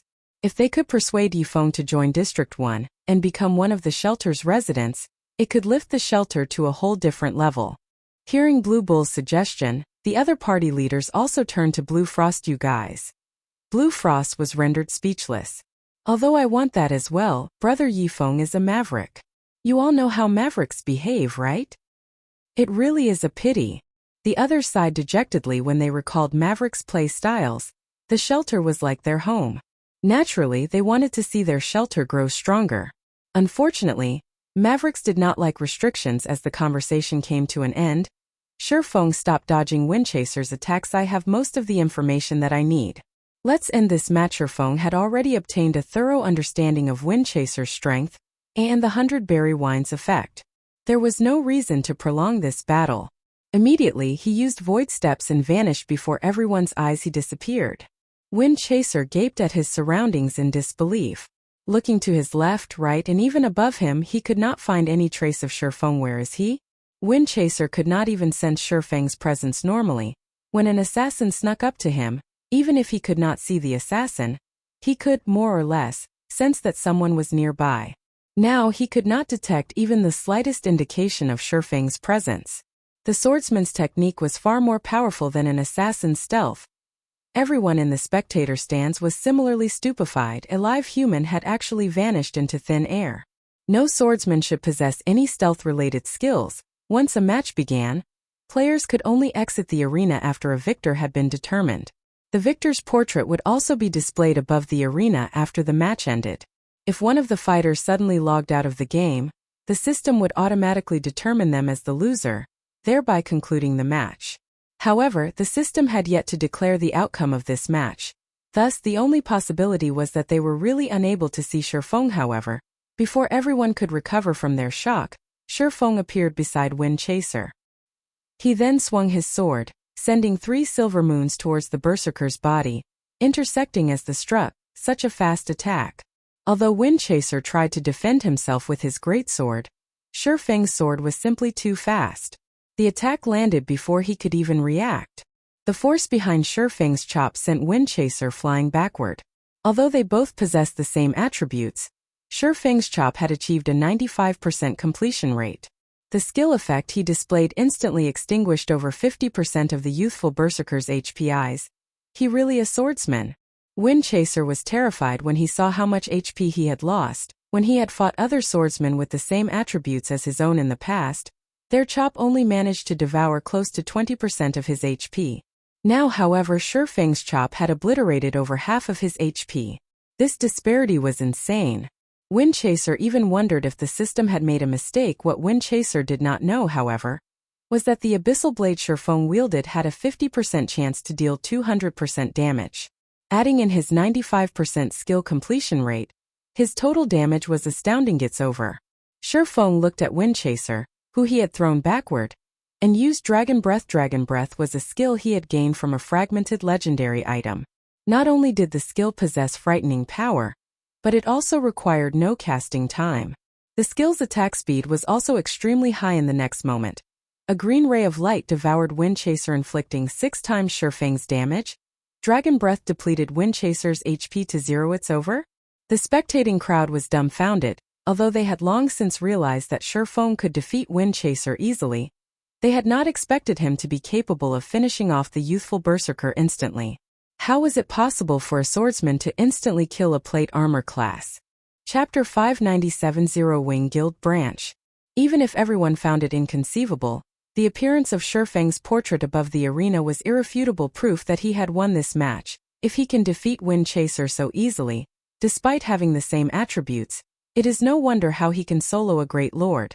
Best Reincarnation and the others were shocked with their standards. Even if they fought an ordinary player with the same attributes, it was impossible for them to defeat their opponent instantly. Yet Shifeng was fully capable of exactly that. The gap between them was simply unimaginable. If before they had treated Shifeng as an expert, now they treated him like a monster.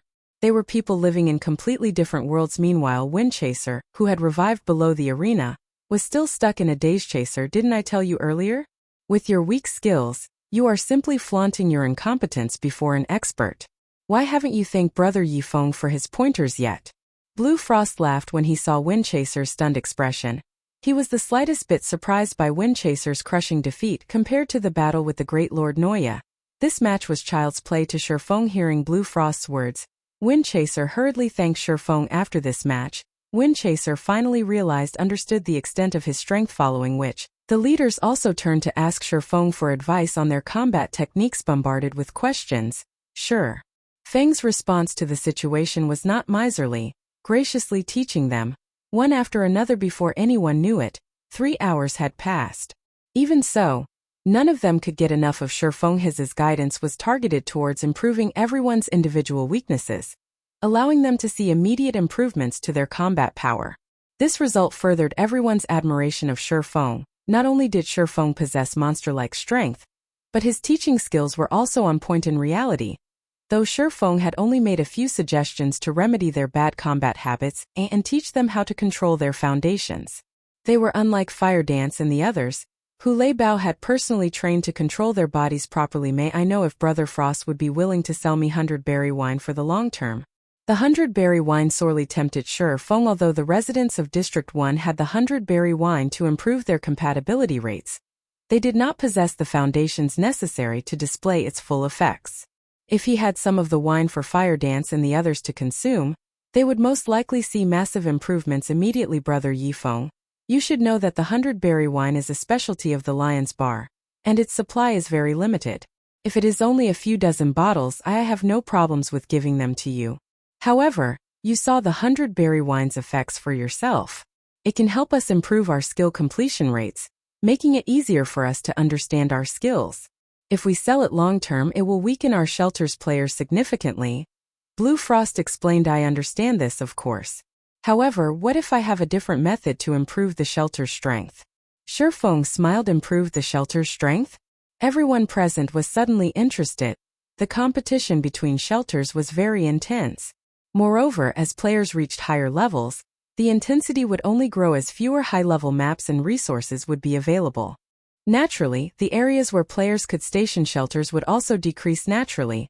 Those with sufficient strength would have priority over the high-resource locations, whereas weaker players would be chased away. Their District 1 had already competed with other shelters many times in higher-leveled maps. However, the shelters they had to compete with would become more numerous and powerful, so upgrading their shelter's strength was of utmost importance. Join my guild, Zero Wing. Sure Feng said. Join your guild? Everyone was stunned. They all knew what a guild was. There were countless guilds in the virtual gaming world.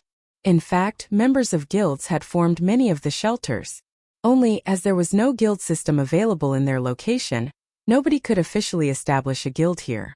Rather than joining a guild, it was more like joining a guild's forces. Many shelters that lack strength would usually choose to subordinate themselves to a guild's influence, gaining protection and assistance from said guild forces. In return, however, these shelters were required to supply various resources and money to these guilds. Every guild force they knew of was extremely powerful with a plethora of experts. For example, all large shelters were a part of a guild force. Medium shelters like District 1 stood no chance against them. These guild forces also had plenty of funds and consisted mostly of professional gamers. After considering it for a moment, Blue Frost said, "If we join you, what can Brother Yifeng's guild provide? How are you going to help us increase the shelter's strength?" In truth, Blue Frost had thought of joining a guild force before. Many guild forces had come to recruit their District 1. However, if they joined one, it would have to be a formidable guild force. That way they could strive for much more resources for themselves. Otherwise, they would be better off running the shelter without a guild. If you join Zero Wing, we will provide you with teleportation magic arrays so that you can save on travel time. Zero Wing will also provide you with funding and equipment, and will train you all to be true experts. Sure Feng said. Teleportation magic arrays. You guys actually managed to obtain that kind of item? Shock swept through the small crowd as they stared at Sure Feng, their jaws practically hitting the floor. As far as they knew, teleportation arrays weren't available in this area. Even large shelters didn't have any. If their shelter had teleportation arrays, they could save so much time. With that advantage, it'd be difficult for their shelter not to grow stronger, even if they tried. Brother Yifeng, are you telling us the truth? Blue Frost asked excitedly. Don't believe me? Sure Feng laughed. He then retrieved the teleportation magic array design from his bag, placing it on the table for all to see. Here. Have a look at it yourselves. Wow! It's really a teleportation magic array design. Evening Lotus's eyes shone as she examined the forging design on the table. This item was more tempting than any weapon or piece of equipment. You've seen it for yourselves now. If you all are willing to join Zero Wing, we will provide your shelter with teleportation arrays. At that time, your shelter will develop at never-before-seen speeds. Becoming an advanced shelter will become possible, not to mention a large shelter. Sure Feng said confidently. Just like the towns and cities in the outside world, the shelters in the Dark Den were categorized into ranks. There were small shelters, medium shelters, large shelters, advanced shelters, and more. As a shelter climbed the ranks, they would have access to more functions. However, it was not easy to upgrade a shelter's rank, as doing so required a large number of soul crystals. I understand. Since Brother Yifeng has such an optimistic view of District 1 shelter, my first party will join Zero Wing, Blue Frost said after considering the opportunity for a long moment. Since Blue Frost has agreed, my second party will join as well, Best Reincarnation said as he nodded. My third party will also join. Shallow Moon agreed. In just a short moment, the top 10 parties of District 1 all agreed to join Zero Wing.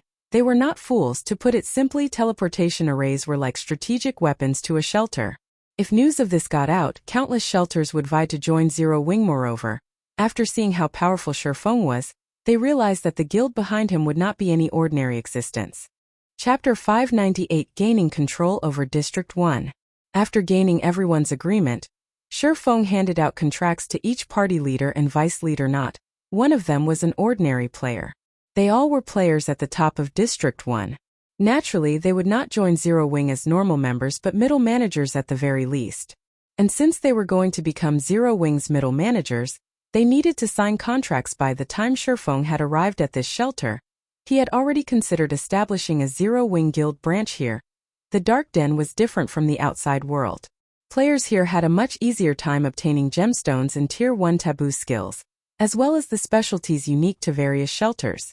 It was especially true for District 1's 100-berry wine. This was an extremely rare item that could help improve a player's compatibility rate. If this beverage were introduced to the outside world, it would help Zero Wing immensely in the future. Correspondingly, the development of life classes within the Dark Den was very slow. There were practically no players producing advanced products here.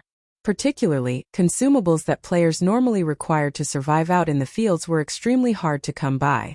These advanced consumables would certainly bolster the shelter's strength if he could supply them. The reason Fantasy Shrine had been able to develop so quickly in the past must be due to their trades with the shelter. Shifeng suddenly thought about the first-rate guild, Fantasy Shrine, which was located in the Black Dragon Empire in the past. Fantasy Extinguisher had accepted this epic quest and turned Fantasy Shrine into one of the Black Dragon Empire's giants. Back then, even the Dragon Phoenix Pavilion's branch guild could not afford to provoke Fantasy Shrine casually. One could just imagine how helpful the trades between the two were to a guild. After everyone had looked over the contract Shifeng had provided, surprise colored their expressions. This Zero Wing sure is rich. It's offering a wage that's twice what other guilds offer. Just what kind of guild is this? Blue Frost had encountered many guild forces before. He had also heard of these guilds' reputations, and many of them were second-rate guilds. Unfortunately, although the wages these guilds offered District 1's top 10 parties were tempting, they required far too many soul crystals in return. Submitting to these guilds would only hinder their shelter's development. In the end, they rejected all the offers they had received in comparison. Not only was Shifeng offering wages that would allow them to play God's domain full-time, but he also intended to supply various advanced products to hasten their development. Most importantly, he did not require any soul crystals at all. This was astounding. Soul crystals were the foundation of shelters. It was one of the resources required that players required to grow stronger. If they could gain so many benefits without having to contribute any soul crystals, they'd willingly join as normal members, much less middle managers. If there aren't any issues, you can sign the contract. Shifeng involuntarily laughed as he saw everyone's dazed expressions. He had written this contract after taking into account the best interests of Blue Frost and the others. Not a single guild force could afford such an offer. Soul crystals might be important to Blue Frost and the others, but to Shifeng, these items held no value whatsoever. After Shifeng's reminder, everyone hurriedly signed their contracts with the top 10 parties of District 1 joining Zero Wing. His guild would have control over the entire shelter. Previously, Shifeng had learned about shelter's development model. The top 10 parties of every shelter had special privileges. Aside from being able to purchase the shelter's specialties, these parties also had a say in the shelter's construction. They had the right to vote on which establishments they wanted to construct first. Take the Lion's Bar for example. Over half of the top 10 parties needed to agree before the Lion's Bar could be constructed. Meanwhile, in order to construct special buildings such as the Lion's Bar, players would have to use the soul crystals accumulated by the shelter. These accumulated soul crystals were what players normally exchanged for contribution shares. Hence, taking control of the top 10 parties of a shelter was the equivalent to taking control of the entire shelter with District 1 as the center. Shifeng could then popularize the Candlelight Trading Firm's products to other shelters. Soon, the entire Evil Ghost domain would become Zero Wing's resource warehouse. At that time, Zero Wing's development speed would soar. Brother Frost, as the leader of First Party, you should be the most familiar with the shelter. Do you know of any methods to increase the 100-berry wine's production? Shifeng asked as he turned to Blue Frost. In the past, although the 100-berry wine had been extremely rare, Shifeng had still managed to procure some for himself. However, if District 1 could only produce 20 bottles per day, how could Fantasy Shrine have possibly afforded to sell it? The only possibility was that the supply of the 100-berry wine was not limited to this amount. However, the specialties available to every shelter were random. It was extremely rare for a shelter to obtain a specialty such as the 100-berry wine. Moreover, even with 10 shelters producing them, the total still wouldn't be enough to sate a single first-rate guild's demands, much less others' demands. I do know of a way to increase the 100-berry wine's production. Currently, the Lion's Bar is only a 1-star bar. If we promote it to a 2-star bar, then the production will increase to 50 bottles a day. 100 bottles a day if we can upgrade the bar to 3 stars. However, that will require a lot of soul crystals. With our shelter's current stock, it is impossible for us to promote the Lion's Bar. Blue Frost also wanted to increase the 100-berry wine's production. However, the soul crystal requirement was staggering. I see. It seems that it won't be possible in a short time. Shifeng frowned slightly. In truth, there is another method, Blue Frost suddenly said. Only, this method is very costly, and nobody is willing to do it. Let me hear it, Shifeng said. The Lion's Bar independent promotion. Through this method, the number of soul crystals required will decrease significantly. However, that would require spending your own money for everyone else's benefit. Also, the soul crystals spent will not gain you any contribution shares, Blue Frost explained. If we use the soul crystals that everyone has contributed, we will need 10,000 crystals to upgrade the Lion's Bar to 2-star status. Independently, only 500 will be required. However, even combining the soul crystals of all 10 parties, we still don't have 500 crystals. How many are you guys missing? Shifeng asked after giving the situation some thought. Based on our previous calculations, our parties only have slightly more than 300 soul crystals right now. We are short by almost 200, Blue Frost said, smiling bitterly. That's quite a lot. However, it is not an impossible task. Shifeng nodded and continued. Let's do it this way. Frost, you try to buy as many soul crystals as possible for now. I'll try to obtain some myself as well. It is of utmost importance that we upgrade the Lion's Bar to 2 stars. Okay, I'll try my best. In truth, Blue Frost had considered upgrading the Lion's Bar independently as well. Only before today, the 10 parties had not been of one mind. There would still be a few among them who would hold back some of their crystals, afraid that they would suffer if they lost too many. However, now that the top 10 parties of District 1 had become members of Zero Wing, they had become a family. With this, it would be much easier to do things like this from this point onward. District 1 shelter would truly be united. After Shifeng finished arranging the matters relating to District 1 shelter, he departed from District 1, heading towards District 5. Chapter 599 Great Demon. It had only been a day since Shifeng had left District 5. However, when Shifeng arrived at District 5 shelter once more, a massive change had occurred. What happened to the shelter? Shifeng was shocked when he saw the sight before him. The originally flourishing shelter of District 5 had become a pile of ruins. The tall walls which had surrounded the shelter were no more, and collapsed houses littered the area within what little walls remained. He could find no sign of anyone inside the shelter. The rotting corpses of various monsters decorated the spacious streets. Moreover, these monsters were all level 40 or above, far exceeding the level of this region. Among these monsters, a majority were elites. There were also plenty of special elites and chieftains as well. A lord.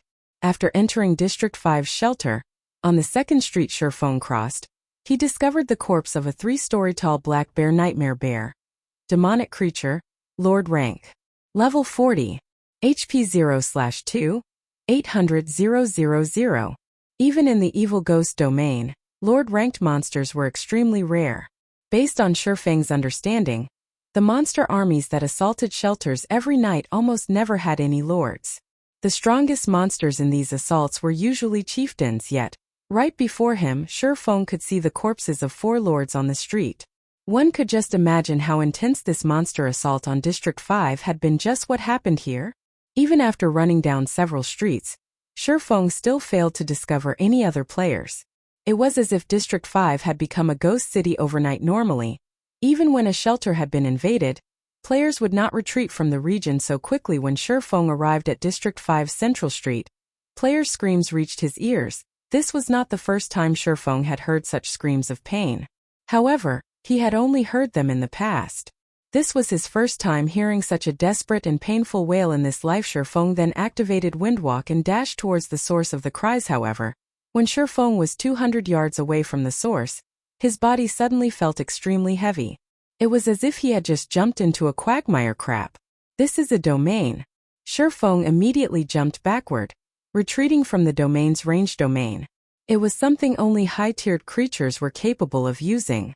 Take Weissman, who was the magistrate of White River City and a Tier 4 Great Wizard, for example. He was capable of summoning a magic domain that would empower himself and suppress his enemies. If someone without a domain faced someone with one, unless they were far stronger than the latter, escape and death were the only available options. Meanwhile, one had to be at least tier 4 to use a domain. In other words, there was at least a tier 4 monster at the heart of this screaming. Since it was a player screaming, one could easily conclude that the tier 4 creature was an enemy. Why would a tier 4 creature be here?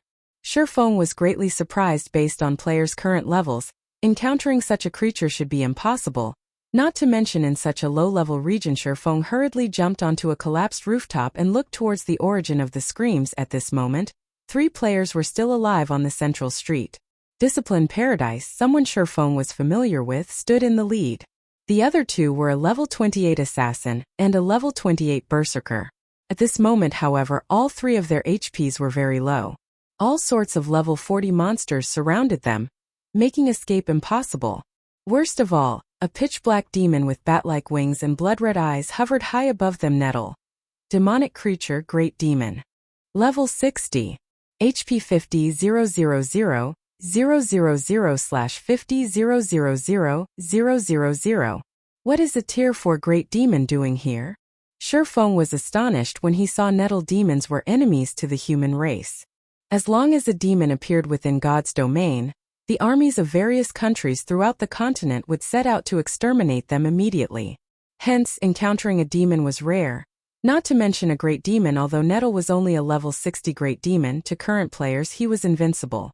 He was something players simply could not afford to provoke. Despicable human, I'll give you one last chance to live.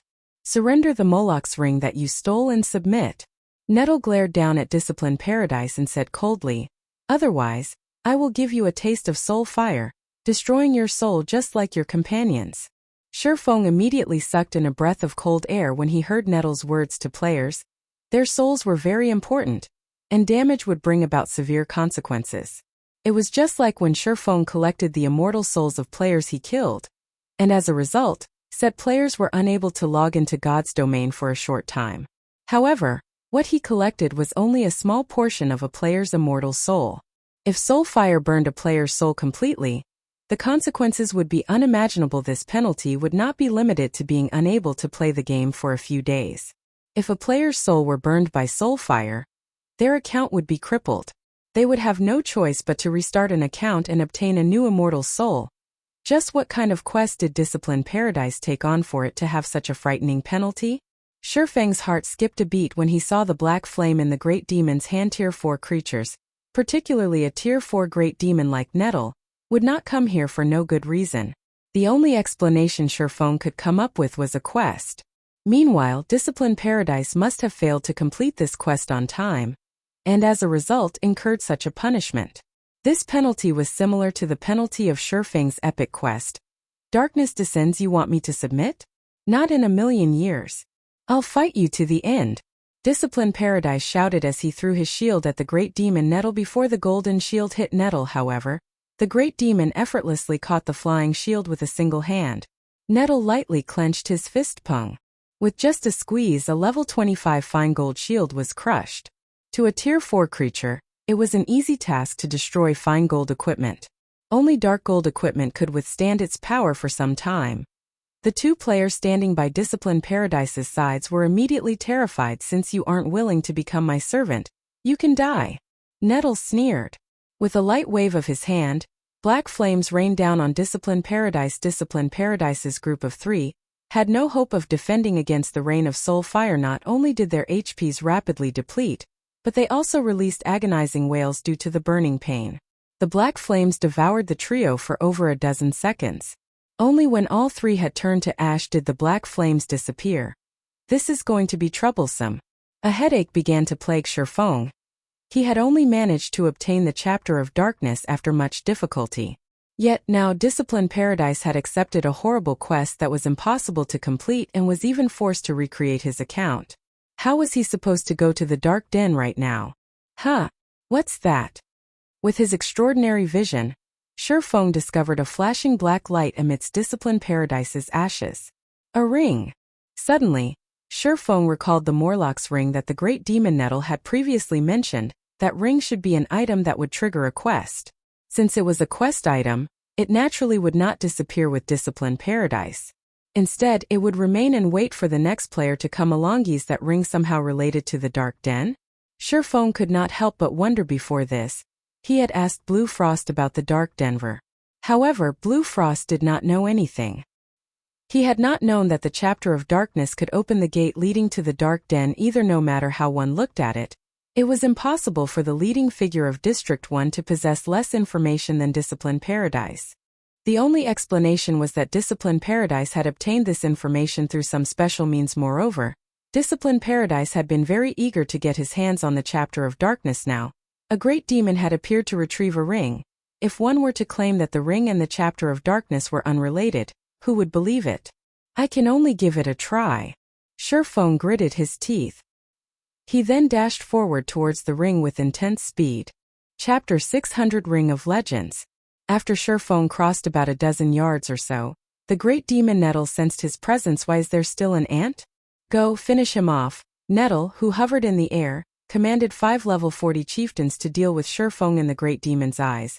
A tier 1 player like Sherfong meant too little for him to take action personally. He had only killed Discipline Paradise personally due to the Moloch's ring.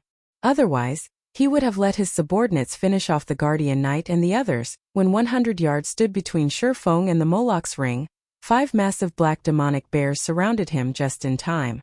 Sherfong smiled faintly. He then used silent steps on one of the demonic bears. Sherfong crossed a distance of 20 yards instantly.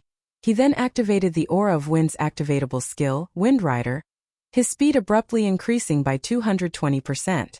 Transforming into a fierce gale, he easily shook off the 5 black demonic bears and continued his way towards the Moloch's ring. Not bad for a little ant. Nettle frowned. He stretched out his left hand. A ball of black flame bloomed in Nettle's black-scaled palm. Although this ball of black flame did not radiate any scorching heat, Sherfong could clearly feel how formidable it was. If the flame so much as touched him, he would instantly lose his life. You should feel honored to die by the great demon Nettle's hand. Nettle then lightly waved his hand at Sherfong. Suddenly, a tidal wave of black flame washed down from the sky. Agonizing screams tore from the throats of any monster that encountered these black flames. The raging fire turned them into nothingness in the blink of an eye. Not daring to be careless, Sherfong soared into the sky, avoiding the black flames by the skin of his teeth. Despicable ant, you actually to dare dodge my attack? Nettle bellowed. In the next moment, countless black arcs of lightning appeared in his hand. Each arc was as thick as a person's thigh. The great demon then pointed at Sherfong, shouting, "Turn to ash." Immediately, the arcs of lightning formed a giant web that flew towards Sherfong faster than when he had Wind Rider activated. This was the Tier 4 skill the great demon Nettle was most proficient with, Dark Vortex. Not even a Tier 4 NPC could dodge this skill. They could only attempt to block it. As for players, they would die instantly. Is there a need to be this serious? Sherfong was rendered speechless as he saw the black electric net that had already surrounded him. I have to use my trump card. Sherfong no longer tried to dodge the black lightning, opting to charge towards it instead. Trying to kill yourself now that you know escape is impossible? Nettle smiled with satisfaction as he watched Sherfang's suicidal action. Boom. A thundering explosion occurred as Sherfong collided with the black electric net. It was as if the end of the world had arrived. Not even a level 40 chieftain could survive such a frightening attack. Just as the great demon was about to turn away, he suddenly discovered that something was amiss. A golden figure flew towards him. How is he still alive? Nettle stared at the unscathed Sherfong while the great demon was surprised. Sherfong arrived at Discipline Paradise's ashes. His hand snatched Moloch's ring swiftly and placed the item in his bag. Despicable thief. You have truly angered me this time. A cold glint flashed in Nettle's crimson eyes. Suddenly, a blood-red battle axe with a thorn-covered handle appeared in Nettle's hands. With a flap of his wings, the great demon instantly appeared in front of Sherfong, swinging his battle axe down at the swordsman. Explosions shook the air as the axe descended.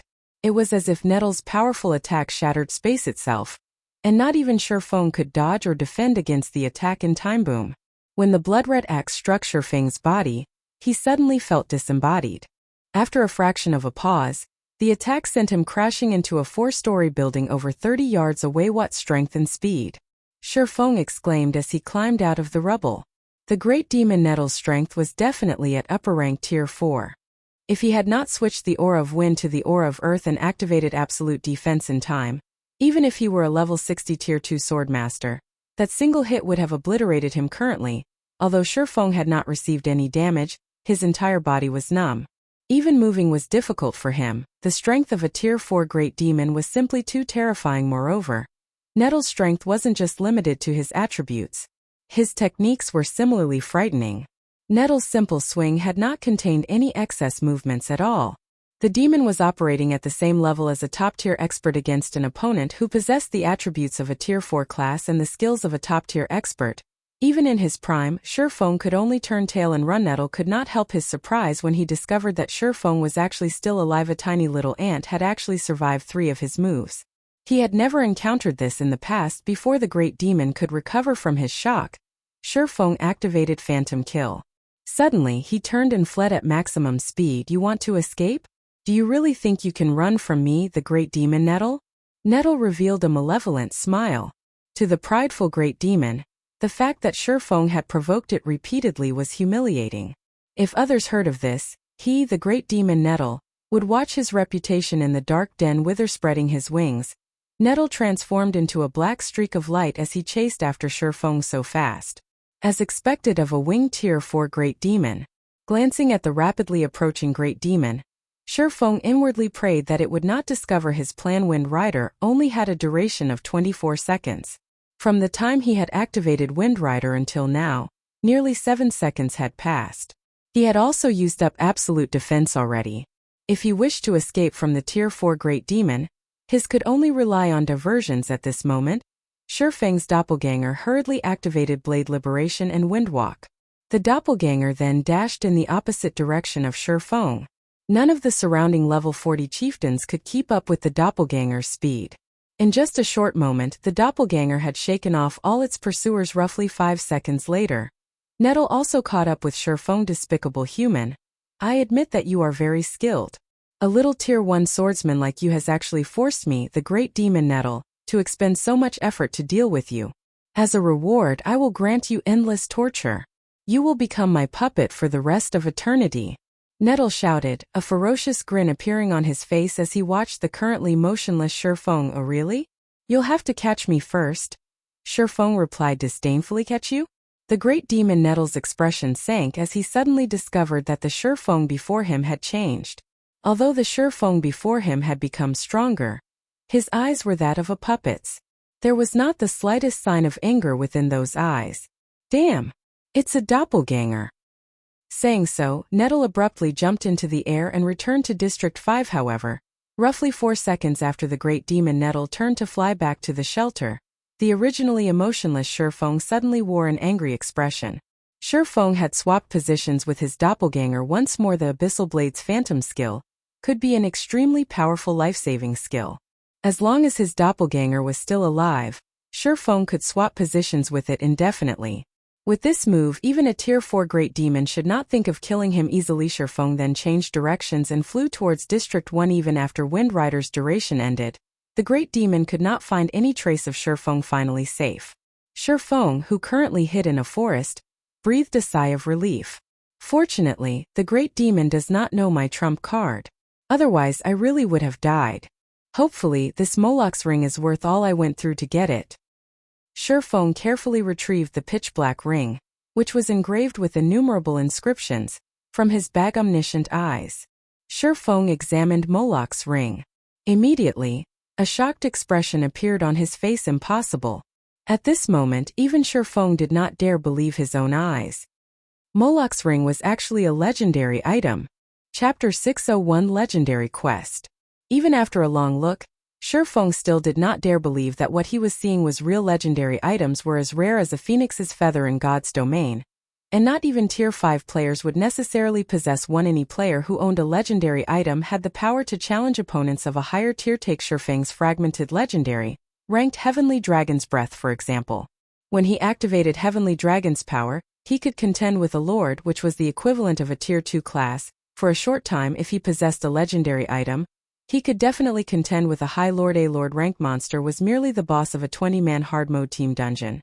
Meanwhile, a High Lord was the boss of a 50-man hard mode team dungeon.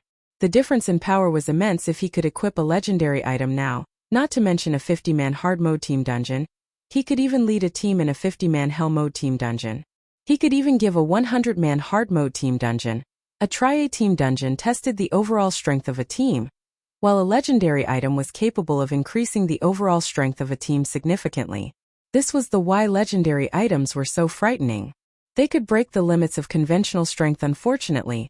Although the information Shurfeng had obtained regarding the Moloch's ring stated that it was a legendary item, it turned out that the ring was sealed Moloch's ring legendary rank. Sealed by the Lord of Balrog's. Legend has it that this ring contains all of the Lord of Balrog's secrets and power.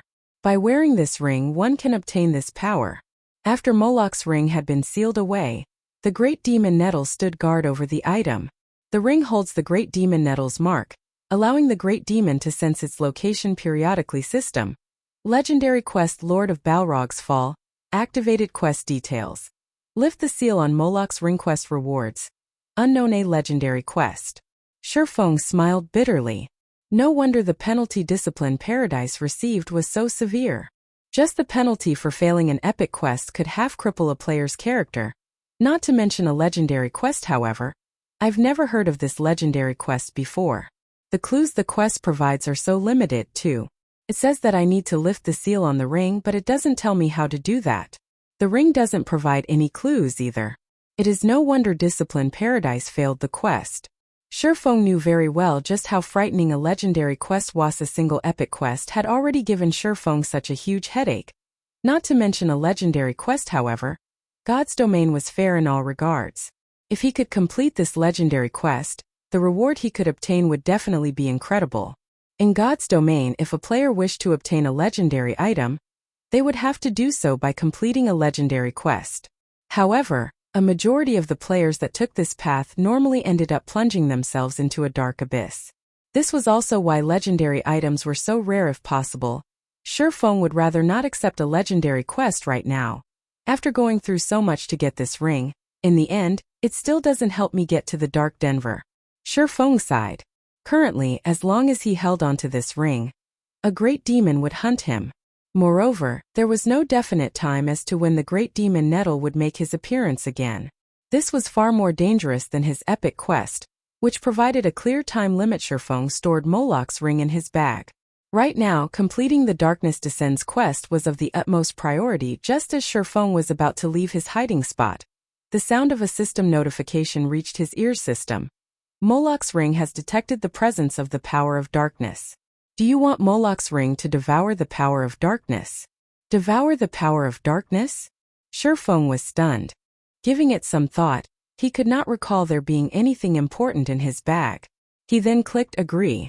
In the next moment, the dozen or so soul crystals inside his bag disappeared. Meanwhile, due to having devoured the soul crystals, the inscriptions on Moloch's ring glowed slightly. System.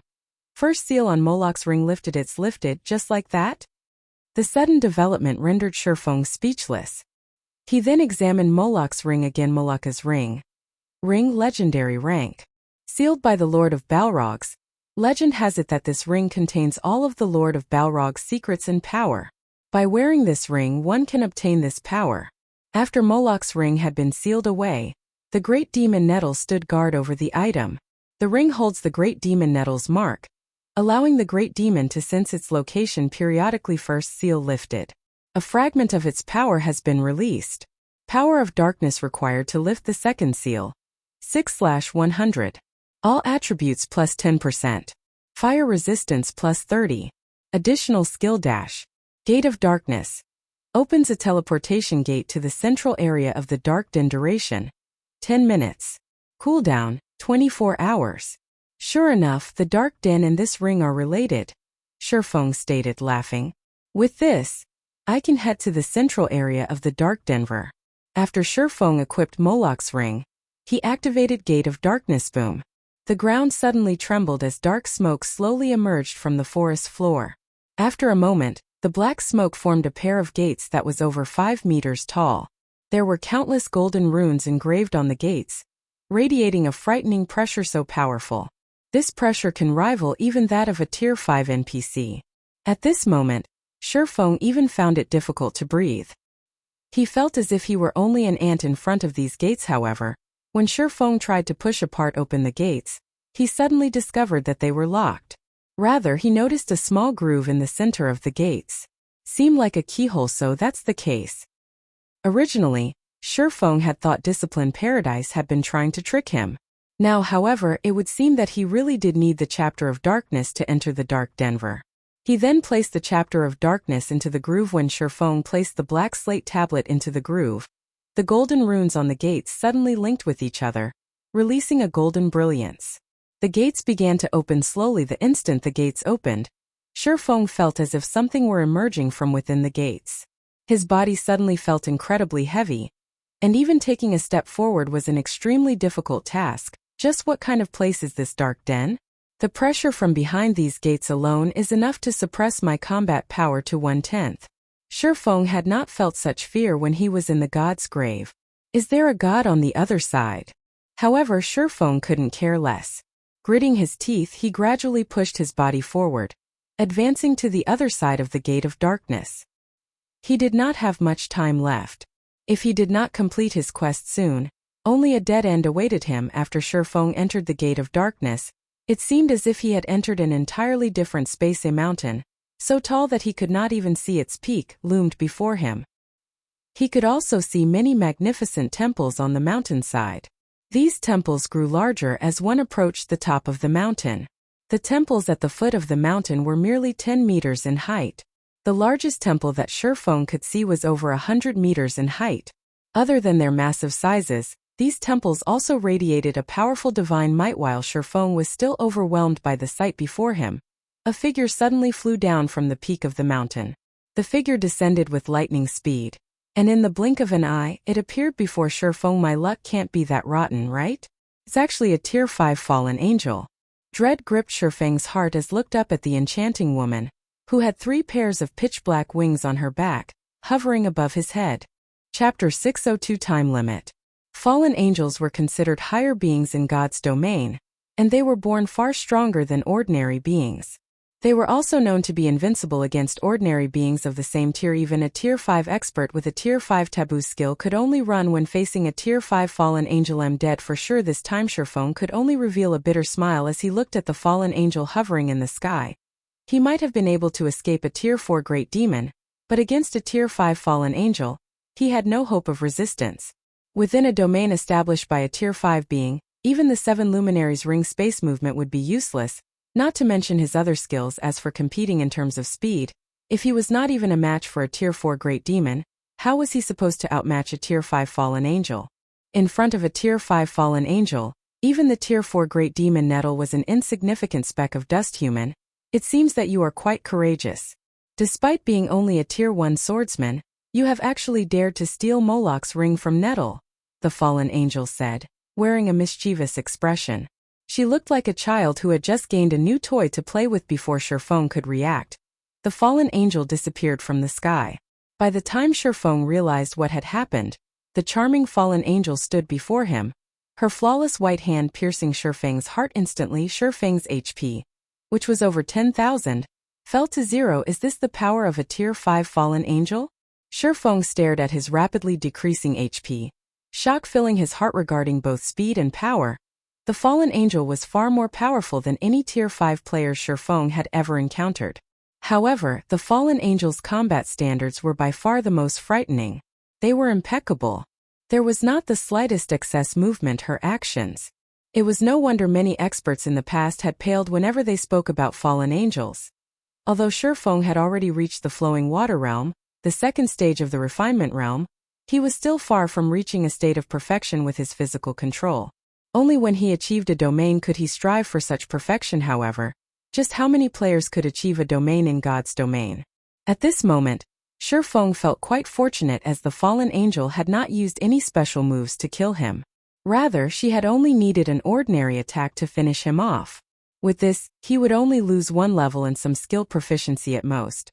Moreover, other than some items that would drop upon death, players would not drop any of their equipment when killed by monsters. What's going on here? When Shifeng opened his eyes, he discovered that he was still in the dark den after coming back to life. However, he had revived much further away from the towering mountain.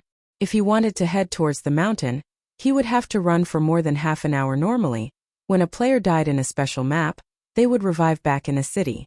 Since the Tier 5 fallen angel had killed him logically, that should have been where he revived, in a city, yet he had revived out in the field. Shurfeng then hurriedly called up his attribute panel, checking his attributes and the contents of his bag. Good. I only lost a level in some skill proficiency. Shurfeng released a sigh of relief. Regardless if he were level 33 or level 32, it did not matter too much to Shurfeng. Just what is going on? Looking around, Shurfeng suddenly discovered a golden avenue paved through the endless plains. There were also countless monsters moving along this avenue towards the towering mountain. The monsters' levels varied greatly, with the lowest being level 10 and the highest being over level 100. A single glance told Shurfeng that there were tens of thousands of monsters moving along the golden avenue. Moreover, these monsters consisted of a wide variety of races. The majority were not linked to the forces of darkness. Shurfeng even spotted human NPCs. These NPCs also did not belong to the dark forces, and they looked more like adventurers. Like the monsters, the NPCs' levels range from level 10 to over level 100. Why are there so many human NPCs here? Shurfeng was shocked. However, his shock did not stop him from quietly approaching the golden avenue. As a precaution, Shurfeng activated Phantom Kill, sending his doppelganger ahead of him. Surprisingly, however, even after these monsters and NPCs noticed Shurfeng's doppelganger, they showed no signs of aggression. When the doppelganger stepped onto the golden avenue, Shurfeng received a system notification stating that he could not attack anyone while inside this region. There was no danger with this. Shurfeng relaxed. He then advanced towards the towering mountain along the golden avenue as well. He had only arrived at the Dark Den's central region after much difficulty. There was more than an 80% possibility of the Bible of Darkness being somewhere on the mountain. Shurfeng had completed quite a few epic quests before the Tier 5 fallen angel had only killed him with a normal attack. This proved that he had yet to fail the quest.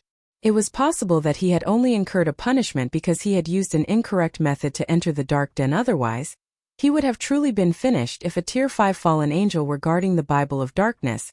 Unless he were a Tier 6 God-ranked player, completing this epic quest would be impossible. Moreover, the fact that Fantasy Extinguisher had managed to complete this quest in the past proved that there was definitely some other way to scale the mountain and steal the Bible of Darkness. Arriving at the foot of the mountain, Shurfeng discovered that the golden avenue led towards a massive altar. Above the altar, countless monsters fought viciously, tearing each other apart.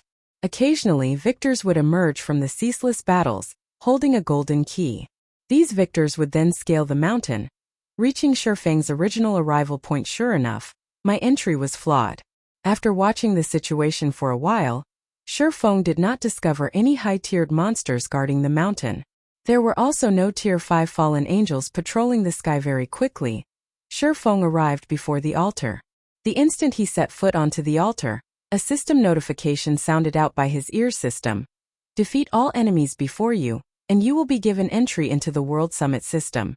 You will gain 1 minute for every common monster killed, 10 minutes for every elite monster killed, 30 minutes for special elites, 100 minutes for chieftains, and 500 minutes for Lord system. You may choose 10 monsters to serve as your opponent. If you fail to defeat all of your opponents, you will die system. You have 19 minutes to decide. Failure to do so will result in automatic forfeiture. You will die if you forfeit. I see. There is a restriction for entering the World Summit. It seems that I'll have to choose who my opponents carefully. Shurfeng finally understood the gameplay here. However, if I only kill 10 common monsters, 10 minutes won't be long enough to explore all of the World Summit. I will most likely run out of time after traveling a short distance. No matter how he looked at it, an item like the Bible of Darkness would not be easy to find. It might even be at the very top of the mountain. He would not reach the top of the mountain even if he spent 10 hours traveling. However, if he chose monsters that were too powerful, he'd be at a disadvantage. On the off chance that he could not kill the opponents he selected, he would have truly dug his own grave. A lord was equivalent to 50 special elites or 5 chieftains. However, although a lord provided the most time, it was also the most difficult monster to take down. Moreover, if he had to face more than one lord simultaneously, the difficulty of the challenge would increase manifold. Yet, if he did not challenge high-ranking monsters, he would not have enough time to explore the World Summit. While standing on the massive altar, Shurfeng pondered for a very long time. System, you have 1 minute to consider. Please make your decision as soon as possible. Chapter 603 S-Rank. Time passed quickly and Shifeng's head was spinning. This was a test meant to determine a player's understanding of themselves and their abilities. If a player overestimated their strength and skills, they might bring about their own deaths due to choosing monsters that were too strong. On the other hand, if they chose monsters that were overly weak, they might fail their quest due to having insufficient time. In other words, the more a player understood of their own strength, the more benefits they could obtain through this test. With berserk skills such as Heavenly Dragon's Power and Blade Liberation, although it was possible for Shifeng to kill a lord of the same level, the same did not true for a group of lords. Hence, Shifeng could not make this decision lightly. System. You have 30 seconds to consider. Please make your decision as soon as possible. I choose 1 lord and 9 chieftains, Shifeng said. Finally deciding. System. Opponents confirmed. Based on the analysis of your combat power, this test's difficulty is A rank. Once victorious, you will obtain a key that can be used to open shrine gates that are dark gold rank or lower. Do you wish to confirm your choice? Dark gold rank? Shifeng immediately felt that something was amiss.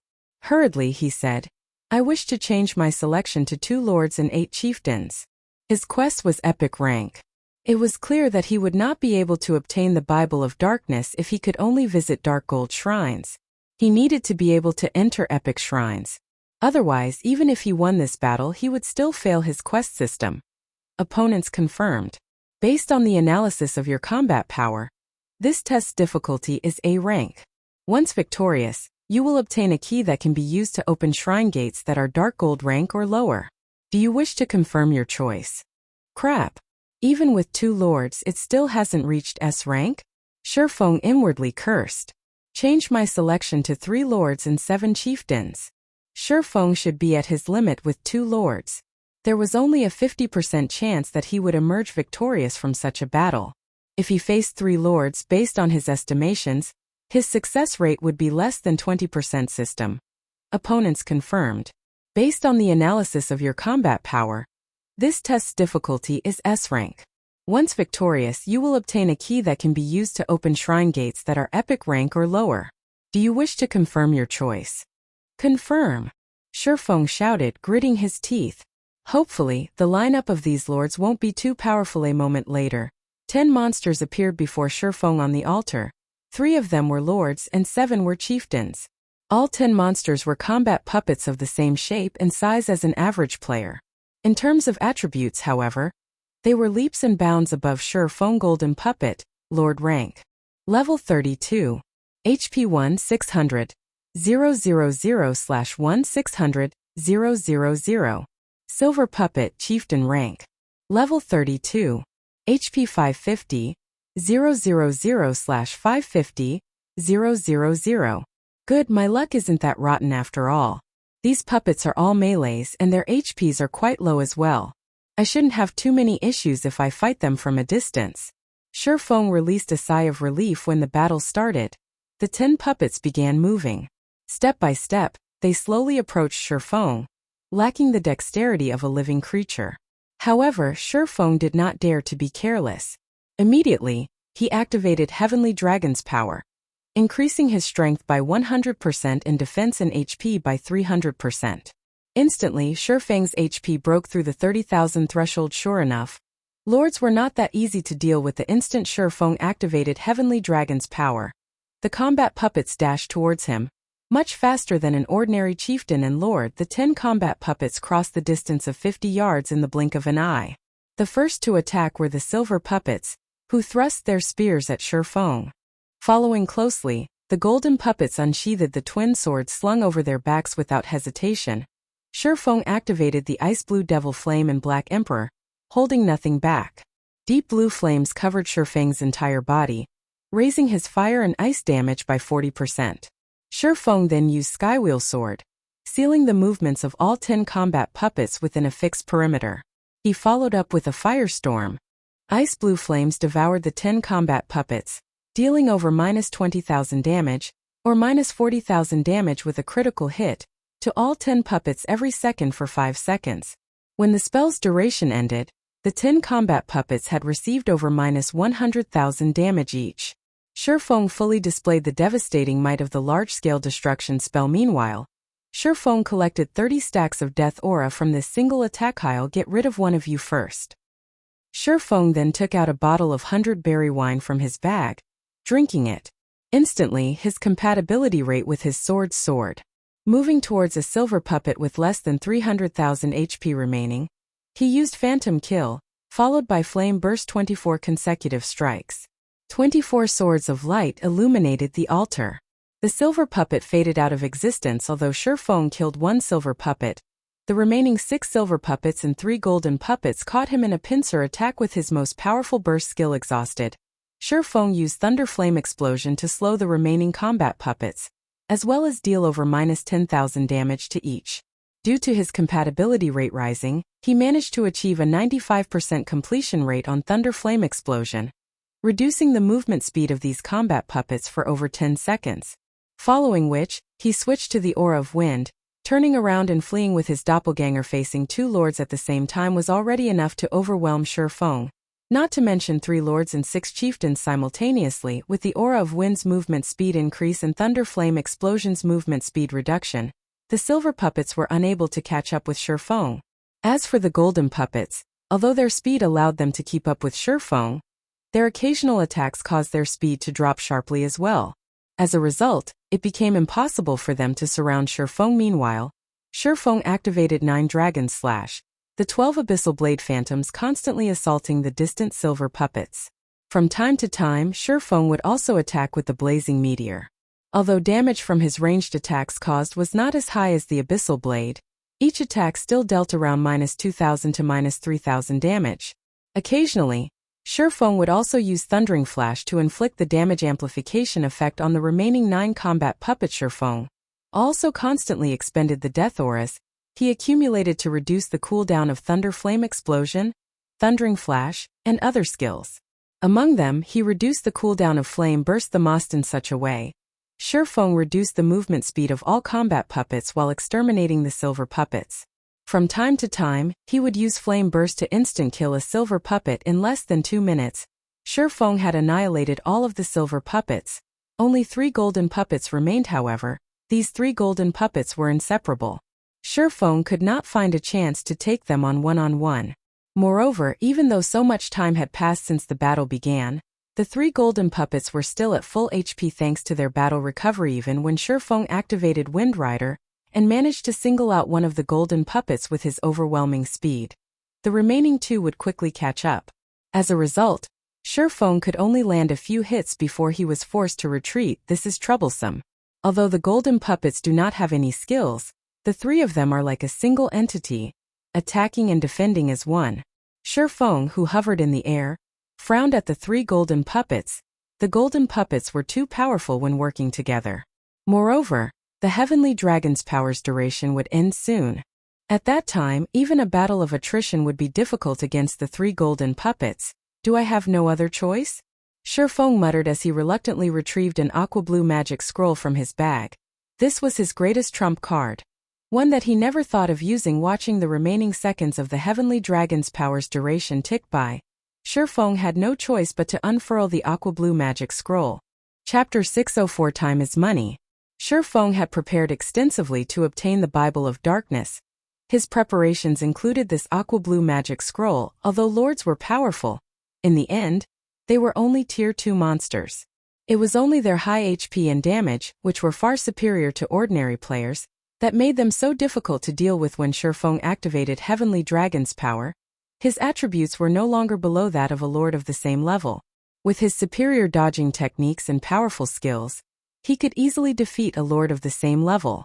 However, with 3 golden puppets working seamlessly together, all Shurfeng could do was dodge. As Shurfeng unfurled the aqua blue magic scroll, the surrounding water mana surged towards the paper. In a moment, the mana formed a massive 6-star magic array. Go! Shurfeng pointed at the 3 golden puppets. Suddenly, water surged from the 6-star magic array and swept over the bodies of the 3 golden puppets. In the blink of an eye, a small lake formed within an area of 50 yards. Although the water only reached the golden puppets' knees, the lake itself seemed to possess life as it formed dozens of water whips to bind the 3 lords. The 3 golden puppets desperately struggled to break free of these water whips. Facing a lord's power, these water whips snapped easily. However, the whips were seemingly endless. The moment one broke, another would immediately rise from the lake to take its place. As a result, it became extremely difficult for these golden puppets to move. Give it up. You guys are only lords. Against a Tier 2 domain skill binding current, you don't stand a chance, Sherfong growled. Annoyed at the loss of the Tier 2 magic scroll, Zero Wing possessed quite a few Tier 2 magic scrolls. Yet, even among them, binding current was somewhat special. Binding current was a domain skill, far rarer than even large-scale destruction spells. Although the skill did not have any attack power, it was capable of restricting enemies. Sherfong only possessed one such magic scroll. Once it was used, it would be very difficult to obtain another. Binding current had a duration of 10 minutes. During these 10 minutes, all enemies within the domain would be bound by water currents, their movements greatly affected. Even Lord strength would be significantly restricted while inside this domain. Sherfong immediately struck a golden puppet with the endless currents. The 3 golden puppets could no longer work in sync. This allowed Sherfong to focus his attacks on a single golden puppet safely. Chop. Thunder Flame Explosion. Thundering Flash. Sherfong used one skill after another on the golden puppet. Due to Black Emperor, Sherfong could decrease his skill's cooldown significantly. Sherfeng's chop was practically without a cooldown. In addition, Sherfong, the bottle of 100-berry wine, allowed his skill completion rates to remain above 95%. Every time Sherfong used chop, he obliterated nearly 30,000 HP from the golden puppet.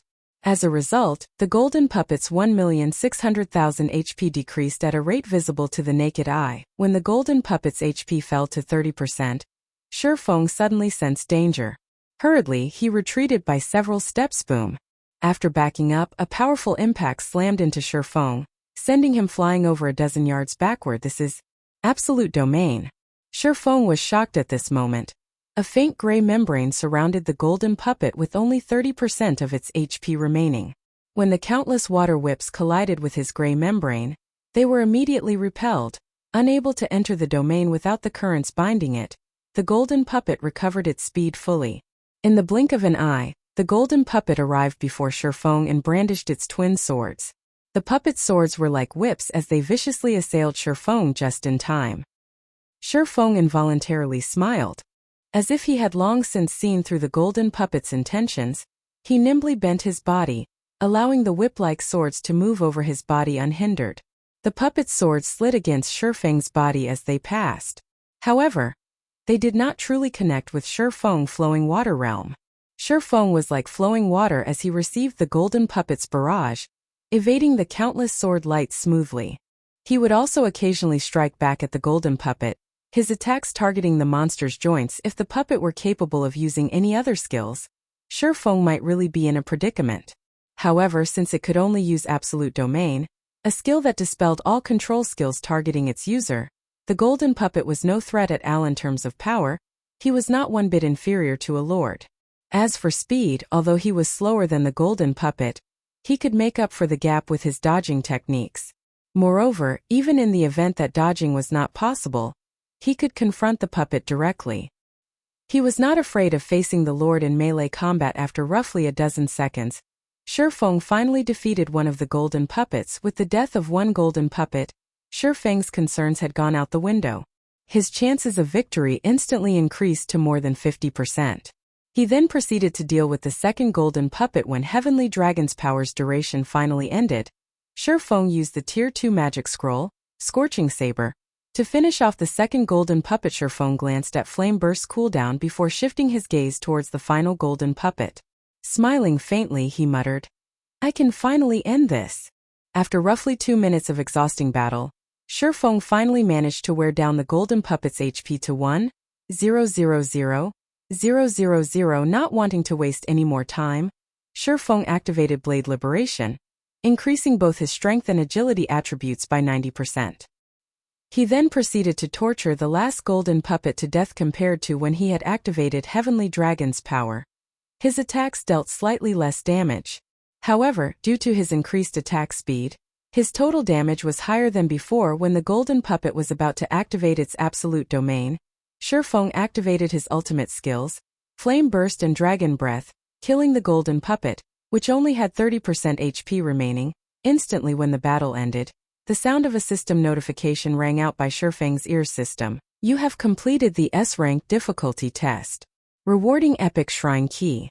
You have received 2,200 minutes. After the test ended, Shifeng did not rush towards the mountain. Instead, he chose to rest for a moment. When Blade Liberation ended, he would enter a weakened state for 3 minutes. Moreover, he had no idea of what to expect on the mountain since he had already qualified to enter the World Summit and was not in a hurry. He could take the chance to recover his mental state. After all, high-intensity battles were very taxing on the mind. He could also take this opportunity to wait for the Heavenly Dragon's powers cooldown to end. This test alone has forced me to use so many of my hidden cards. Just what awaits me on the mountain? Shifeng could not help but shudder whenever he recalled the Tier 5 fallen angel that had appeared before him. 3 hours passed quickly. Holding the purple gold key, Shifeng arrived before the gates to the World Summit. The moment Shifeng set foot on the World Summit, the time he had obtained through the test began to count down. No monsters? Shifeng muttered, confused. He was not in a hurry. Examining his surroundings other than the 10-meter-tall shrines, nothing hindered his path. Shifeng then activated Windwalk and ran towards the nearest 10-meter-tall shrine. The stone doors in front of the dazzling golden shrine were shut tightly. When Shifeng touched the stone doors, the sound of a system notification reached his ear system. Epic Shrine Key detected. You are qualified to open the doors of this bronze shrine. Do you wish to spend 50 minutes to open them? Crap! Opening the shrines requires time? Originally, Shifeng thought he would have sufficient time to search for the Bible of Darkness. With this new development, however, that notion had changed. However, Shifeng had no idea as to what was inside these shrines. He needed a better understanding, so that he could face any future developments. Open the doors, Shifeng said, gritting his teeth. Chapter 605 Player's Paradise. After Shifeng confirmed his decision, the heavy stone doors slowly parted. Meanwhile, Shifeng's remaining time in the World Summit instantly decreased by 50 minutes. When he entered the shrine, he was greeted by a staircase that led to the top of the shrine.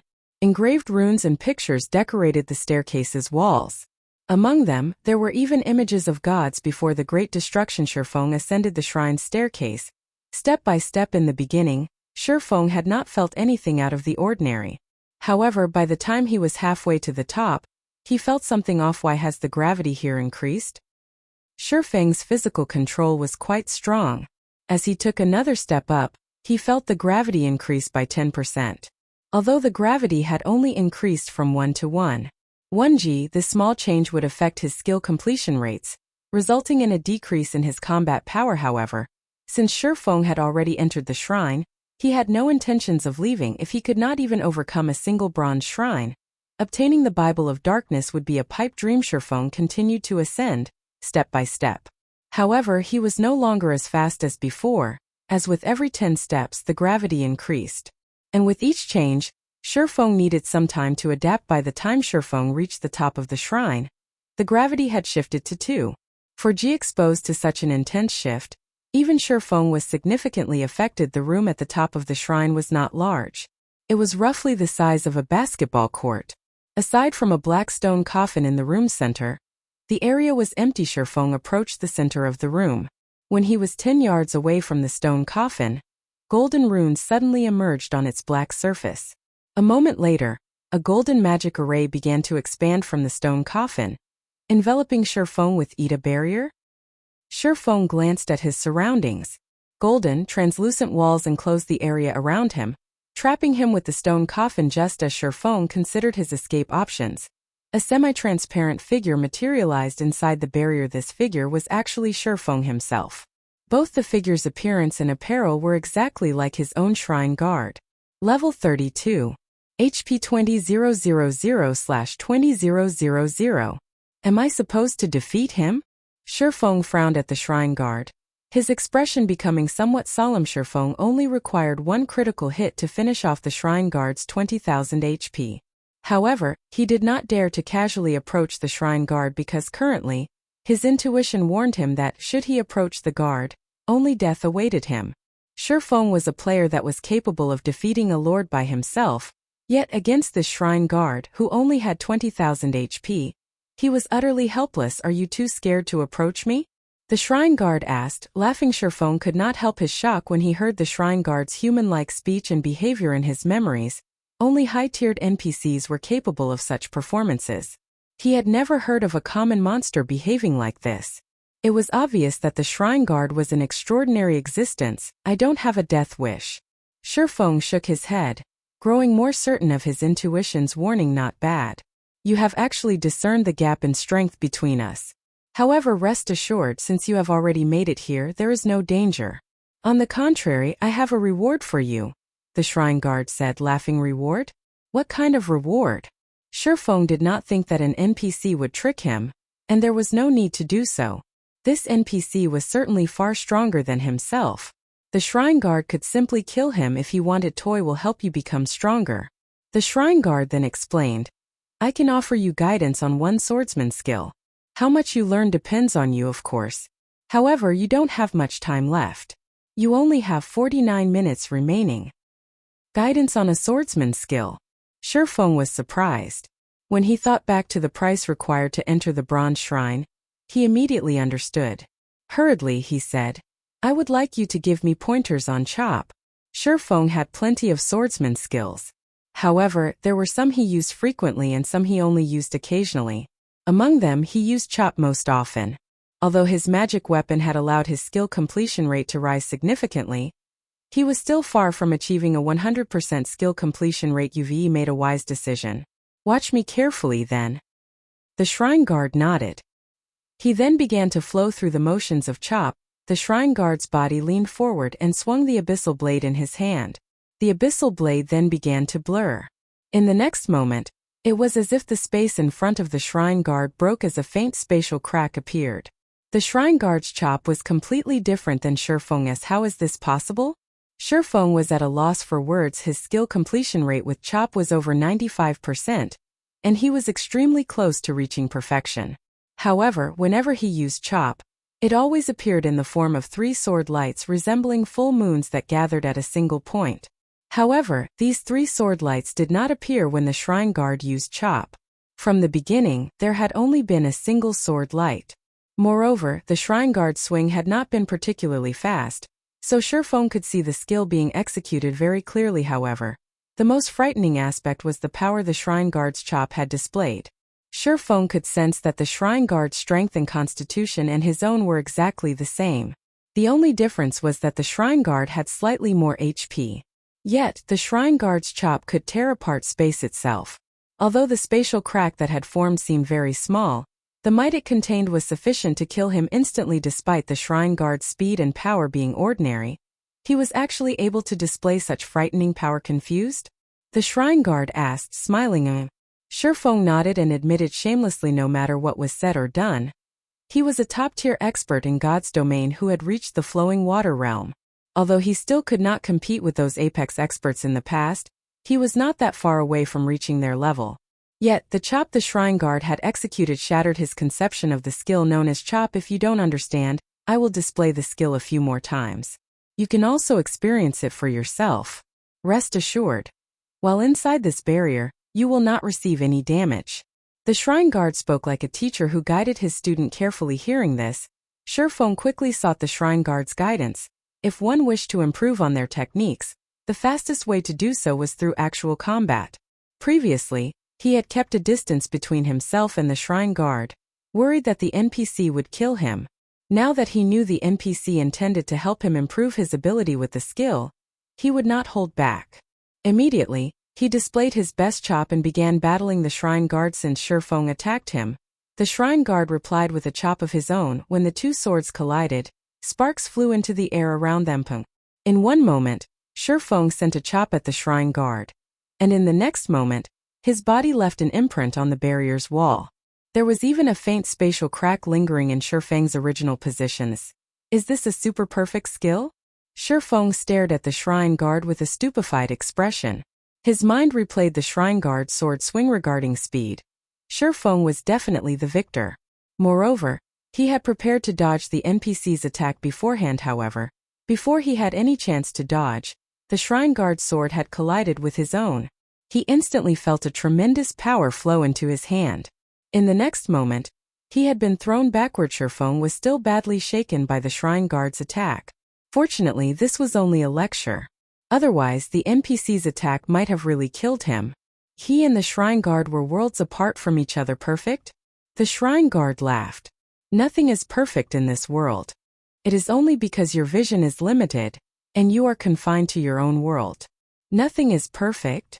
Shurfeng thought about the skill completion rate's limit of 100%. Yet, the shrine guard had said that nothing was perfect. Could the skill completion rate possibly exceed 100%? The more Shurfeng thought about it, the more he felt it was possible. Otherwise, why would his chop, which neared a 100% completion rate, be so inferior to the shrine guard's?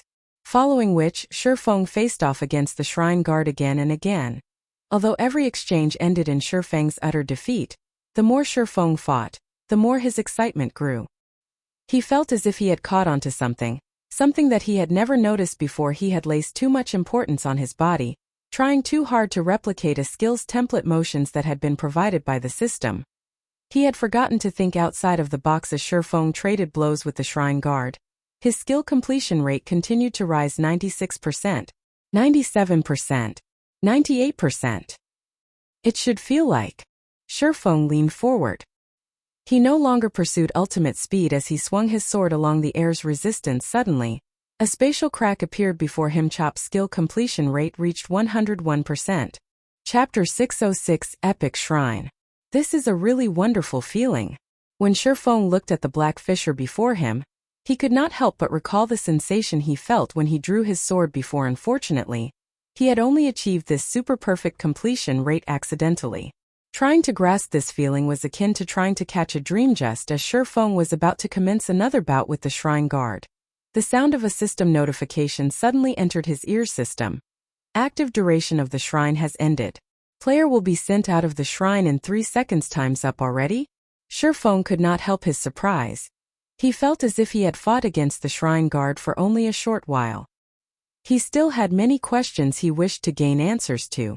Yet, before he realized it, 50 minutes had already elapsed. By the time Shurfeng snapped out of his daze, he was already back outside the gates of the bronze shrine. Shurfeng still wanted to enter the shrine again. However, the system notified him that he had already opened this shrine once before, and that he would have to wait another 7 days before he could open it again. Truly a pity.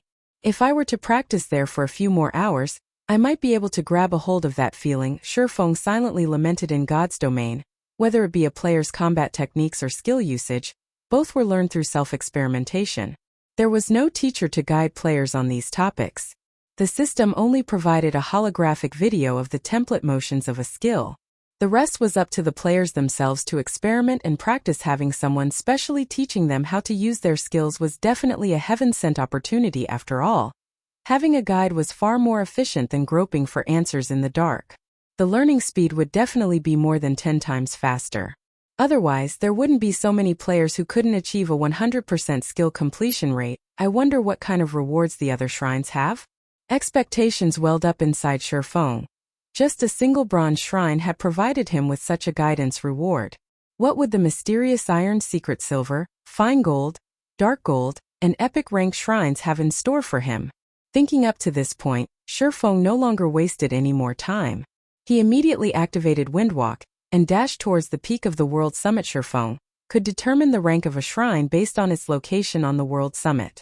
The higher the rank of a shrine, the closer to the pinnacle it lay. However, the world summit was simply too massive. It was many times larger than White River City. Despite continually alternating between Windwalk, Windrider, and Speed Scrolls, Shurfeng had reached only the middle section of the world summit after running for 3 full hours.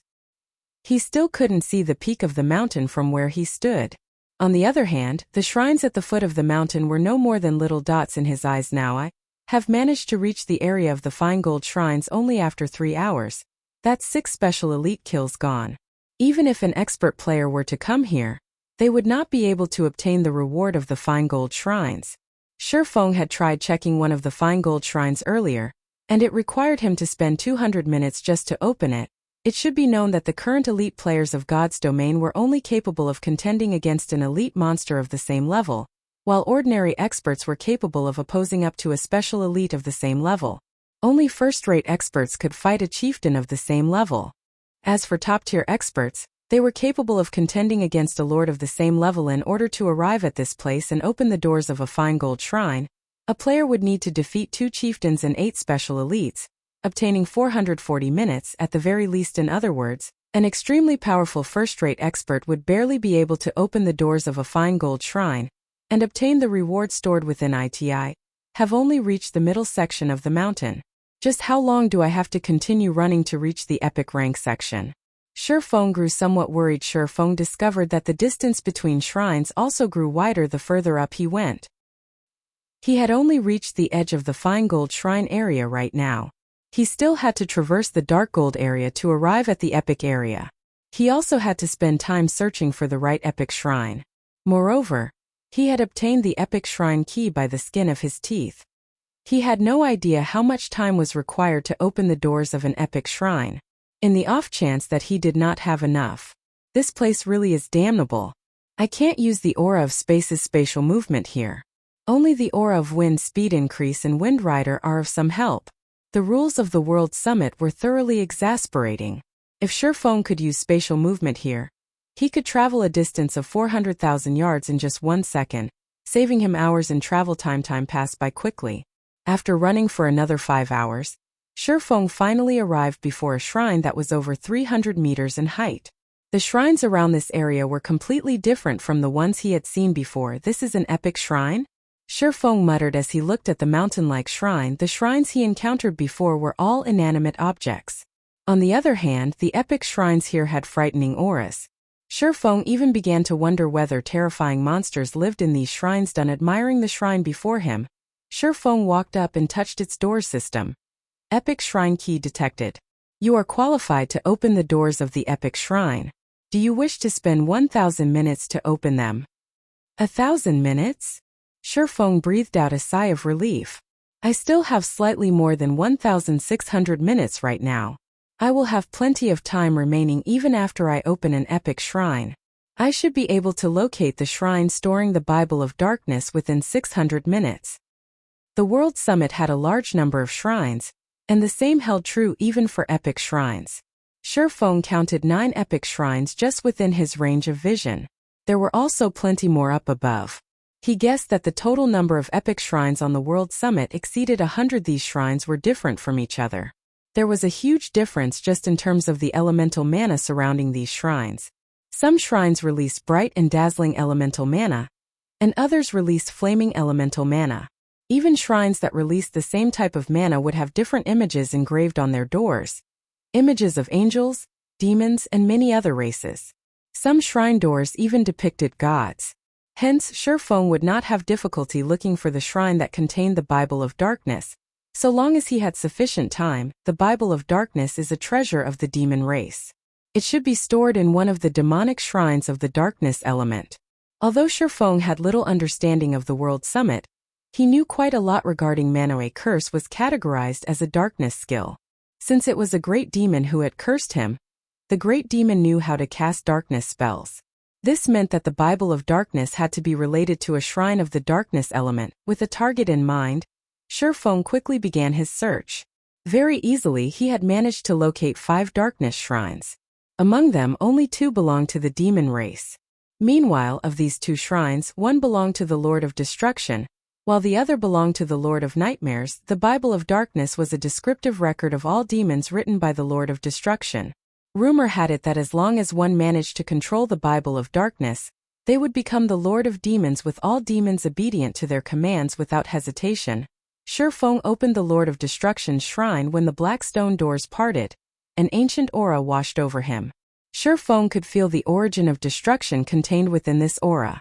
The pressure he felt coming from within the shrine was far more powerful than what he had felt from the Tier 5 fallen angel he encountered before. Amazing.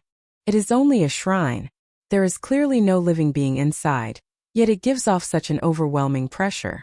As expected of the Lord of Destruction's shrine, Shifeng exclaimed, "Heavenly Dragon's power? Activate." The immense pressure made even walking a difficult task for Shifeng. However, after activating Heavenly Dragon's power, the weight pressing down on him lessened significantly. He was then able to enter the shrine with relative ease. Chapter 607 Magic Device. The moment Shifeng stepped into the shrine, it was as if he had arrived in another world. He could hear the chirping of birds and smell the fragrance of flowers. Verdant trees and grass filled his vision. Instead of a shrine, this place looked more like a garden fallen angel. Inside the garden, Shifeng immediately discovered the fallen angel that had killed him previously. 3 pairs of pitch-black wings, a perfect, enchanting body, long and slender legs, as well as that jade-white skin and flawless face. Of all the women Shifeng knew, only the great divine official Charlene was a match for this fallen angel. Any other woman standing before her would simply pale in comparison. Human, you sure are fast. The Tier 5 fallen angel giggled as she looked at Shifeng with her aquamarine eyes. You adventurers are truly blessed by the heavens, being born with an immortal soul. Even we would find it difficult to thoroughly kill you adventurers. Even until now, Shifeng still got chills whenever he thought back to how the fallen angel had killed him instantly. Most likely, only a few players throughout the entire God's domain could rival that near-perfect combat technique. If he had not known that only rewards, and no punishments, awaited him inside these shrines, he would have long since fled this shrine. My name is Serena. Come over. You entered the World Summit normally this time, so I won't kill you. Serena laughed as she beckoned Shifeng with her hand. Since you've managed to make it to this place, it shows that you indeed possess some ability. I can give you 2 options. 2 options? Shifeng asked curiously. Though I say options, in reality they are just 2 reward methods. Serena nodded lightly. The first option is obtaining the Bible of Darkness that is stored in this place directly. The second option is undertaking a small test. Through the second option, you will not only obtain the Bible of Darkness but also have a chance to win these items.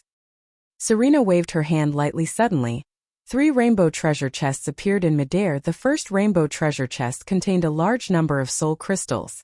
A simple glance told Shifeng that there were over 100 crystals at the very minimum in the dark den. The soul crystal was the foundation of all development. A sudden infusion of more than 100 soul crystals would definitely increase a shelter's strength significantly. The second rainbow treasure chest contained a black stone tablet that looked similar to the Chapter of Darkness. However, the name displayed was Chapter of Shelter.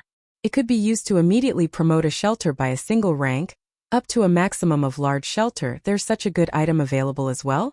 Sure enough, the rewards of an epic shrine are astonishing. Shifeng grew very excited when he saw these 2 rewards. Promoting the shelters found inside the dark den was extremely difficult. Besides the astronomical number of soul crystals required, players also needed to complete a series of quests in order to promote a shelter. The manpower and resources necessary to do so were extremely daunting. Even the shelter at District 1 had yet to be promoted to a large shelter until now. One could just imagine how difficult a feat it was. Only a shelter supported by a large guild was capable of becoming a large shelter after amassing all the resources collected by the multiple shelters controlled by said guild. Once he obtained the Chapter of Shelter, he could immediately upgrade a medium shelter to a large shelter. This would be of immense help for District 1's shelter, which was under Zero Wing's control. However, when Serena opened the third rainbow treasure chest, Shifeng was thoroughly stupefied. Magic device forging design. Shifeng's eyes turned bloodshot as he looked at the dilapidated design inside the treasure chest. He could not help but wish he could snatch it up right away. Oh, I did not think that a human like you would know about this item. Since you know about magic devices, then you must know what a magic device forging design represents. Its value is only slightly lower than the Bible of Darknesses. You humans, however, would probably appraise the design more highly. The fallen angel Serena smiled in satisfaction upon seeing Shifeng's reaction. Say it then. Which reward do you choose? At these words, Shifeng fell silent. A product of God's domain's magical civilization when it was at its peak. The magic device represented the pinnacle of alchemy, forging, and engineering combined, as well as the end of the era of the gods.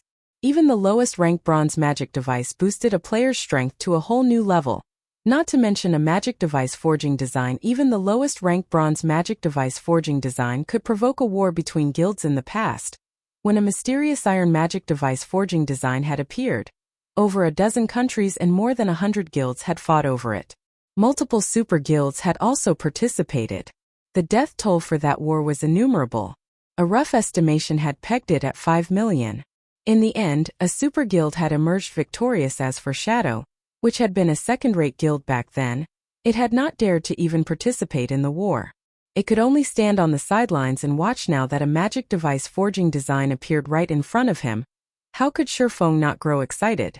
Magic devices were similar to the mana armor kits. In the magic device's case, however, it did not increase any basic attributes. Instead, it was mounted on a weapon to increase the weapon's strength. Every weapon could only mount one magic device after God's domain underwent its third evolution. Whether it was a battle against players or against monsters, an injury would reduce a player's combat power. And while players could rely on heals to recover from their injuries, the deterioration of their weapons was inevitable. It was especially true when players fought against high-ranking monsters. Unless one's weapon was of high quality, players would have great difficulty injuring a lord and reducing its combat power, since lords had skin that was as hard as steel. Meanwhile, a magic device could be used to strengthen a weapon.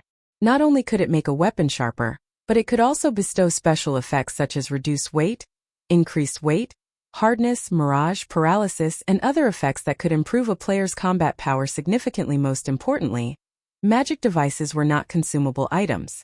Like inlaid gemstones, they could be taken off the weapons they were mounted on. Whether it was a level 1 common weapon or a level 200 epic weapon, players could freely transfer their magic devices between them. This was the reason why players were so attracted to magic devices. However, magic devices were extremely difficult to produce. Hence, production volumes were very low. Even after reaching level 100, most players still did not have their own magic devices. In the past, as the guild leader of a second-rate guild, Shifeng owned only a mysterious iron magic device, even after he was over level 100. As for other independent experts, they possessed only bronze magic devices. If he could obtain a magic device forging design right now, it would definitely become one of Zero Wing's trump cards.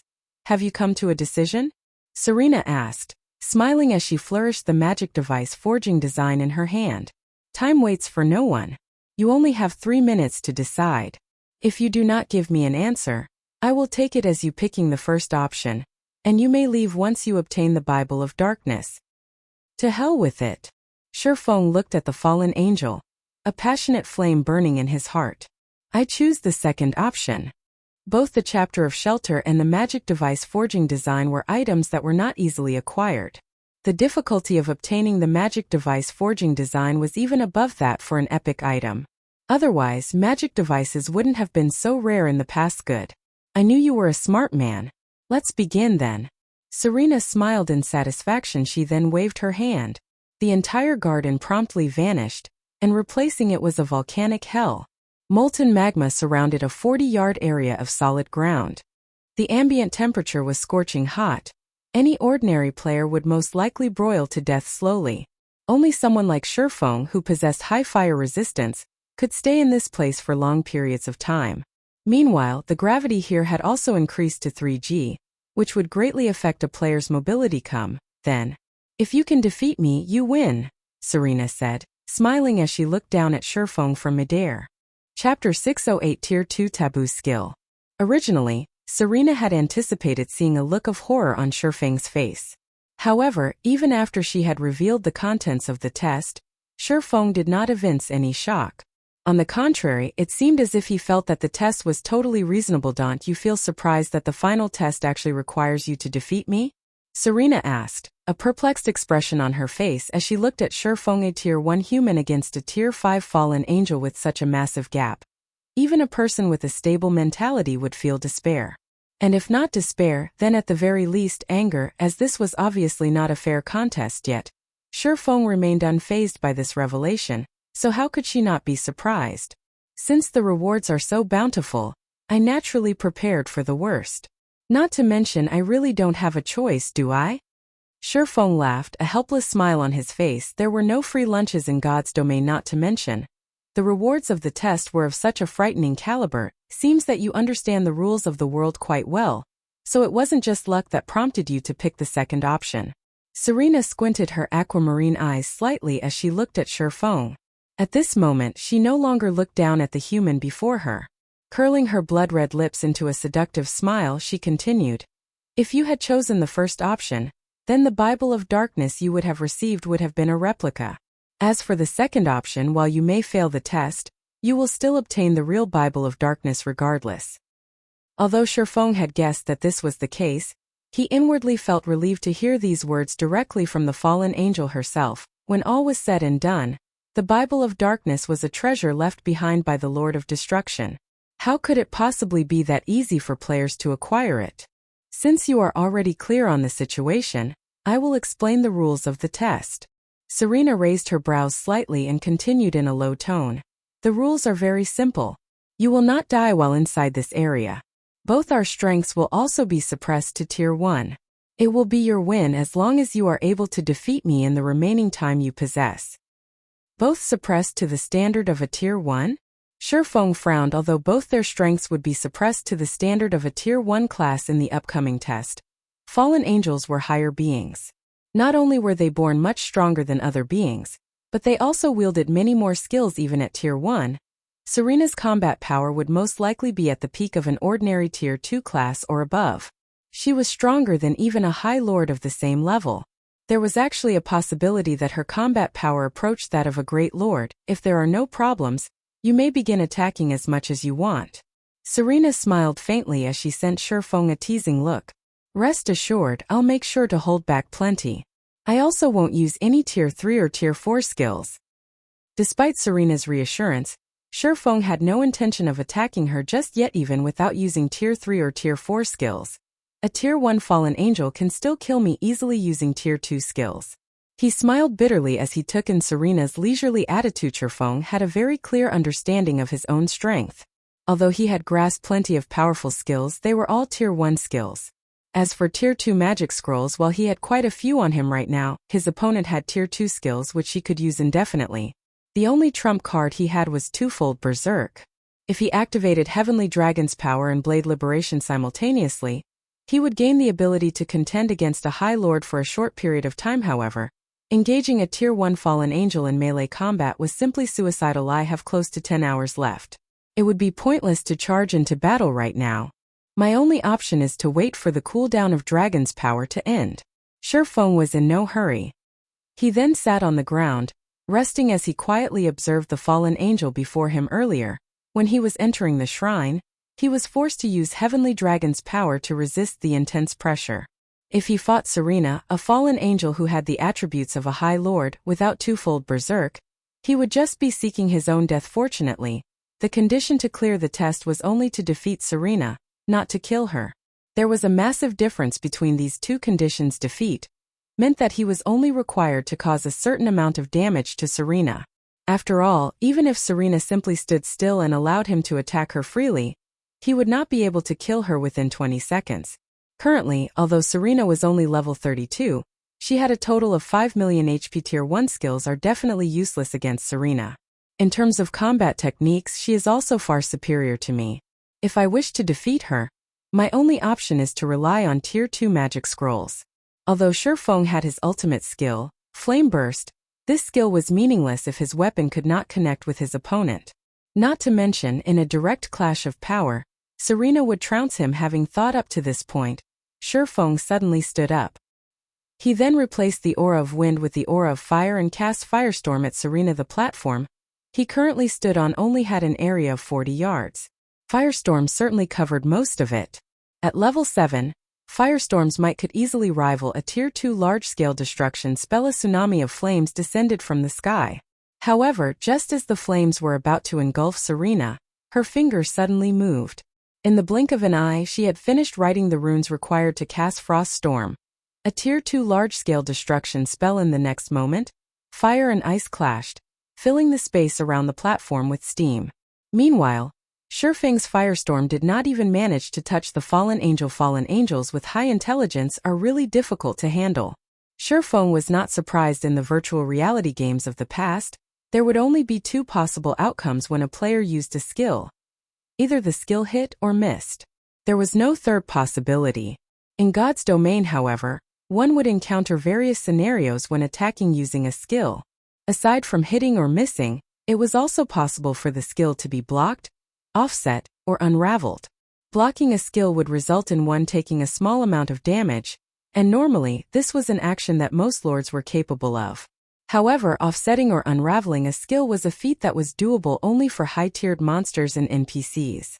Meanwhile, the method Serena had used to deal with Shurfeng's firestorm was to offset it using a skill of her own. When one successfully offset a skill, they would not receive any damage whatsoever if even firestorm is useless against her. My Tier 2 magic scrolls would most likely yield similar results.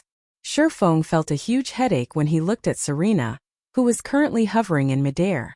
It would be great if Kite were here right now. Kite was a dark gold ranked personal guard. With his strength as a Tier 2 swordmaster, he could not overcome a Great Lord, which was equivalent to a Tier 3 class, but he could still pin it down for some time. His strength should not be below that of the Tier 1 Fallen Angel Serena, invincible within the same tier. A sudden inspiration came to Shurfeng as he looked at Serena's smiling face. Taboo skill. Taboo skills possessed the power to transcend tiers. Meanwhile, although Serena's strength was currently suppressed to Tier 1, her frightening basic attributes and arsenal of Tier 2 skills made her invincible even against ordinary Tier 2 classes. However, if a Tier 2 player managed to grasp a Tier 2 taboo skill, they would similarly become an invincible existence among other Tier 2 classes. Thank goodness, I did not store Instant Strike inside my warehouse. As long as I manage to learn it, even if I cannot kill Serena, I still have a chance to defeat her. Shurfeng's eyes glowed. Immediately, he retrieved the skill book of the Tier 2 taboo skill from his bag, and began poring over it carefully. After half an hour passed, Shurfeng felt that he was ready if he wanted to learn the Tier 2 taboo skill Instant Strike. The first way to do so was to collect 100 thunder crystals, which was obviously impossible. The second option was to achieve a 100% skill completion rate. Previously, it had indeed been impossible for him to achieve a 100% completion rate for Instant Strike.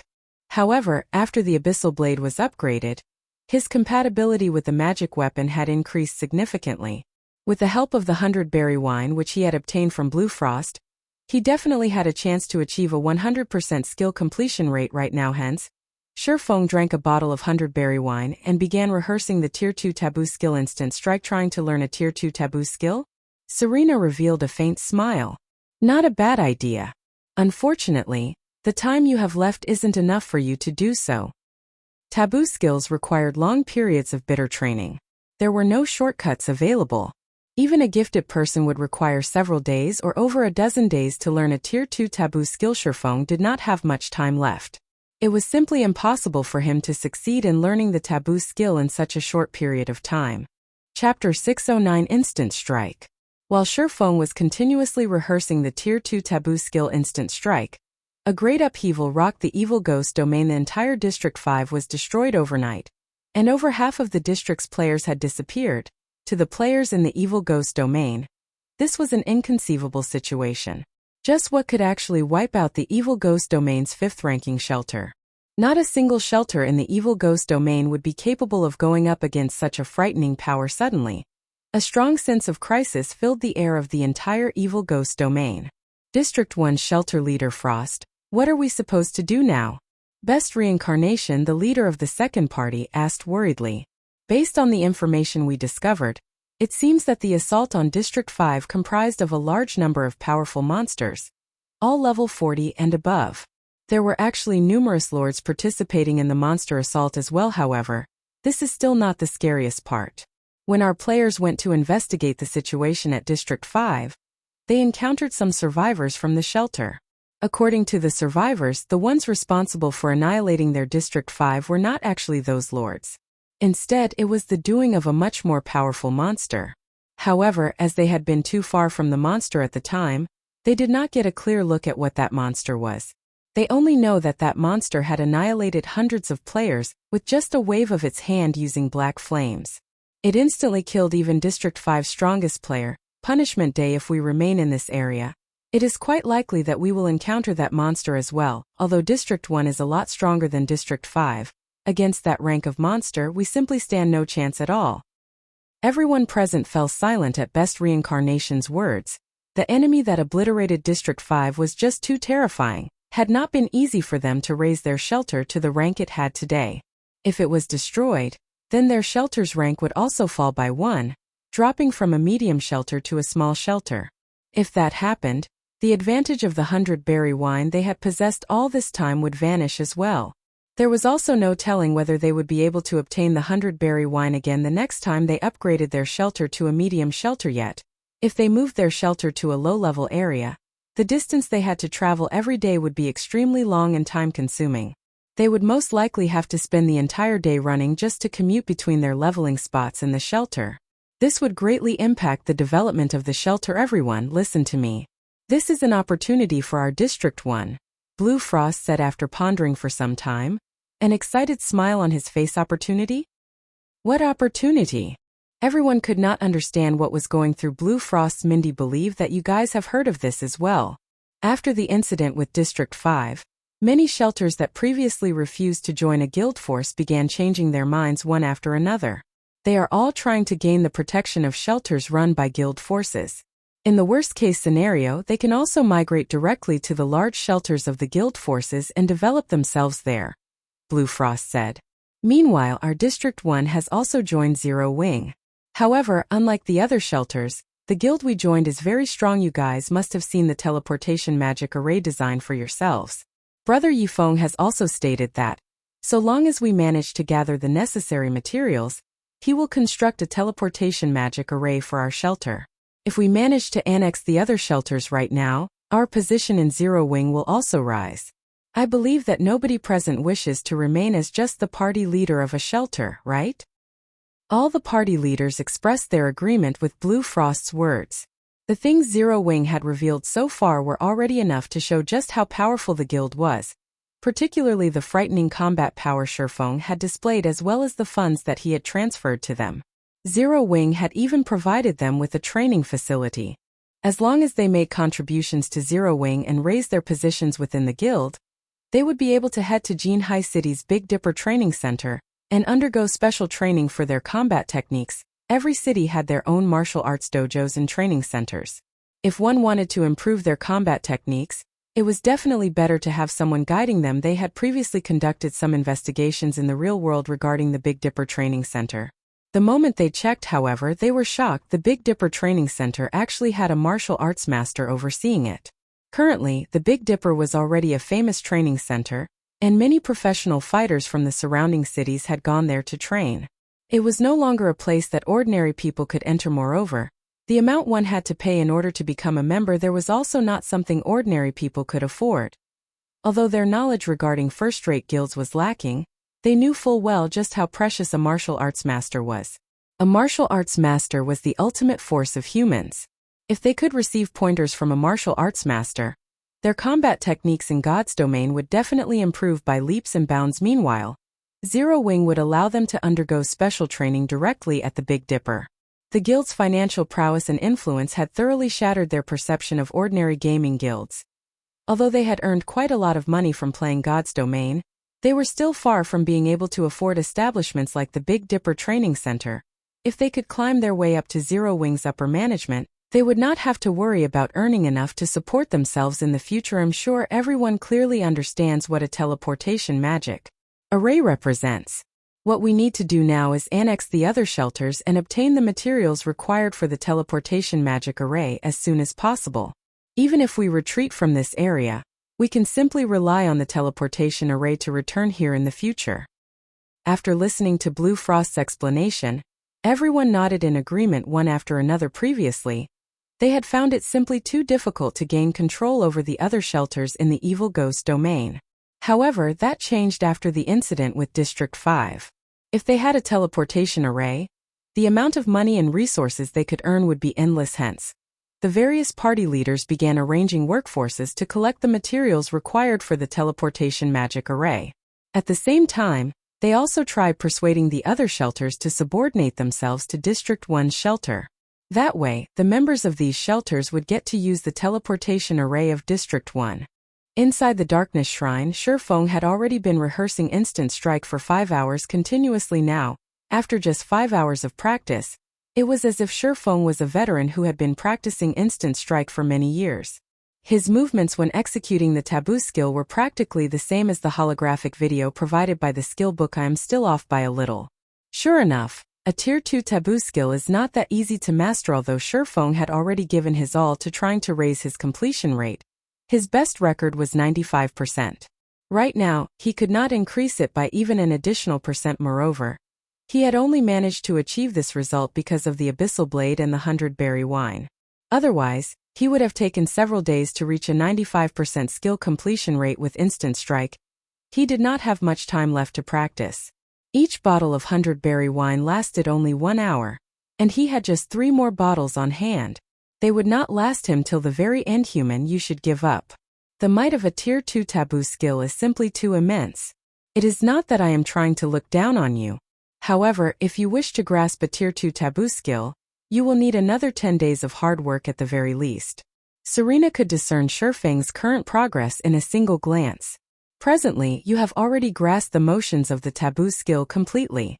Unfortunately, your comprehension of the skill is lacking. With the remaining 5 hours you have, you would be fortunate to raise your completion rate by even just another 1%. Lacking comprehension? Shurfeng thought so as well. It was just like when he had achieved a 101% completion rate with Chop. That feeling had gone by in a flash, and he could not grab hold of it even if he wanted to. Comprehension. Compatibility. Does the comprehension Serena is speaking of refer to compatibility? Shurfeng did not give it too much thought. He did not have much time left. Not enough to wait out the 10-day cooldown to challenge the World Summit again. He then took out all the 100-berry wine in his bag and consumed all 3 bottles in rapid succession. Even with Shurfeng's willpower and mental power, he still grew dizzy. The 100-berry wine was just like the black steel beer. The more one drank, the better the effect. Correspondingly, however, the side effects also grew stronger. It was best if players drank just 1 bottle at a time to maintain a clear mind, as players could steadily improve their completion rates and look for any shortcomings in their movements throughout the beverage's effective duration. Consuming too many bottles at once could result in players losing themselves to the alcohol. Now, Shurfeng downed 3 bottles in one go. His compatibility rate instantly soared. This feeling is really great at this moment. Shurfeng felt as if he had become one with his sword. When he drew the Abyssal Blade and executed instant strike, each and every one of his movements felt light and natural. There was no excess power in any of his actions at all. Then, Shurfeng's initially smooth movements suddenly changed. The afterimages of the Abyssal Blade, which were originally created due to Shurfeng's overly fast speed, suddenly vanished.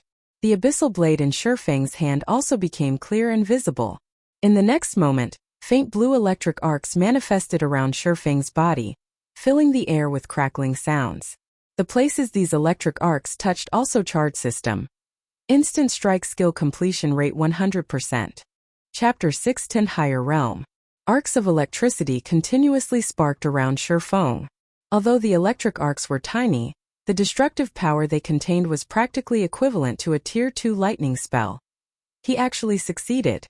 A shocked expression appeared on Serena's beautiful face. Learning a Taboo skill was an enormous challenge. It was the same for both players and NPCs with high intelligence. In order to learn a Taboo skill, one had to go through long periods of arduous training, as well as achieve a certain degree of comprehension. Regarding the Taboo skill, Serena wasn't the only one who was shocked by this result. Even Shurfeng himself was quite shocked. It was extremely difficult for a Tier 1 class to learn a Tier 1 Taboo skill, not to mention a Tier 2 Taboo skill. Moreover, instant strikes requirements were exceedingly high. Even for a Tier 2 Taboo skill, achieving 100% completion rate on a Taboo skill was a feat Shurfeng had never managed.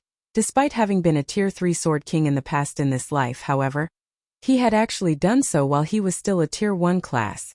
This was simply a dream. 99 more times to go. I need to hurry up.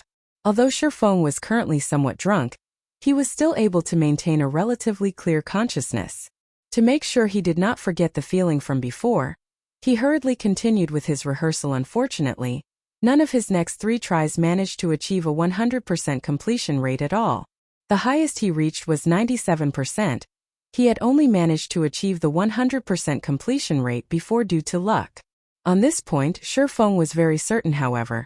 Now that there was a first, achieving 100% again would become much easier, following which, Shurfeng continuously tried to recall the feeling he had felt before.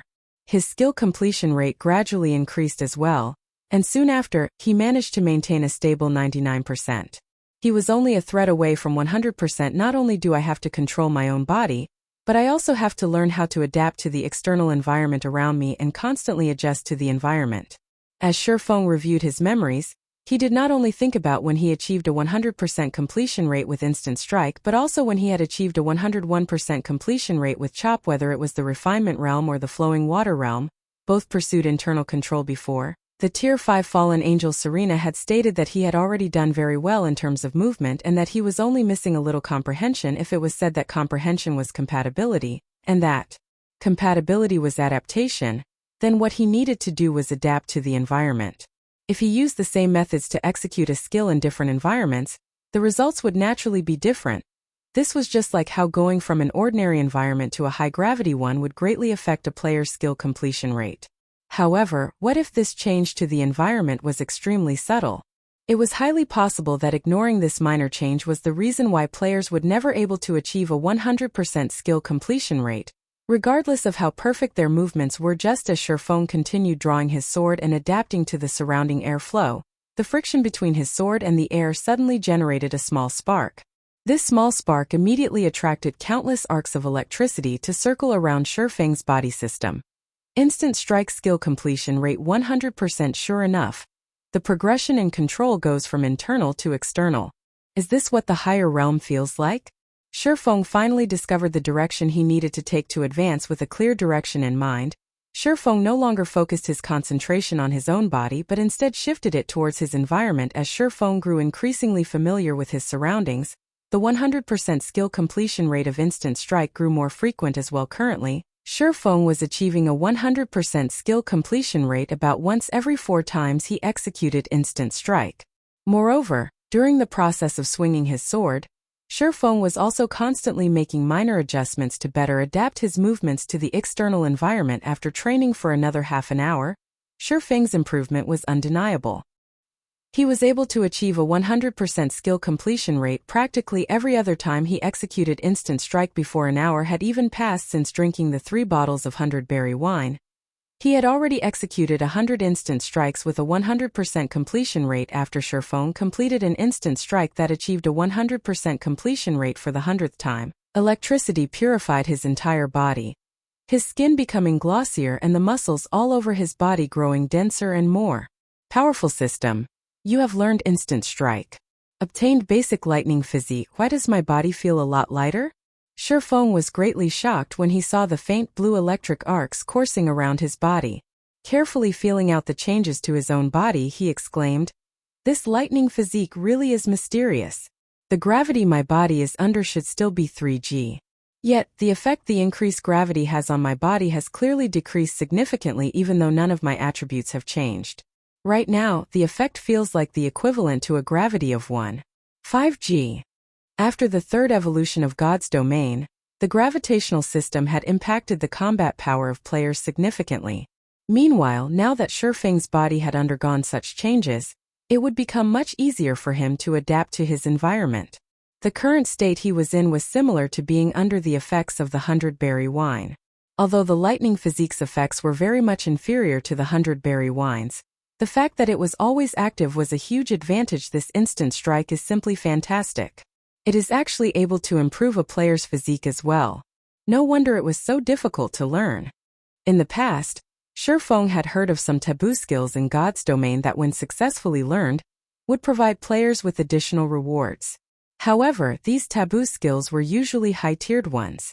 He never expected that the Tier 2 Instant Strike was one such taboo skill. Physique was a kind of hidden attribute in God's domain. If a player's attributes reached a certain level, they would be able to trigger an extraordinary physique, allowing them to carry out feats that were definitely impossible in the real world.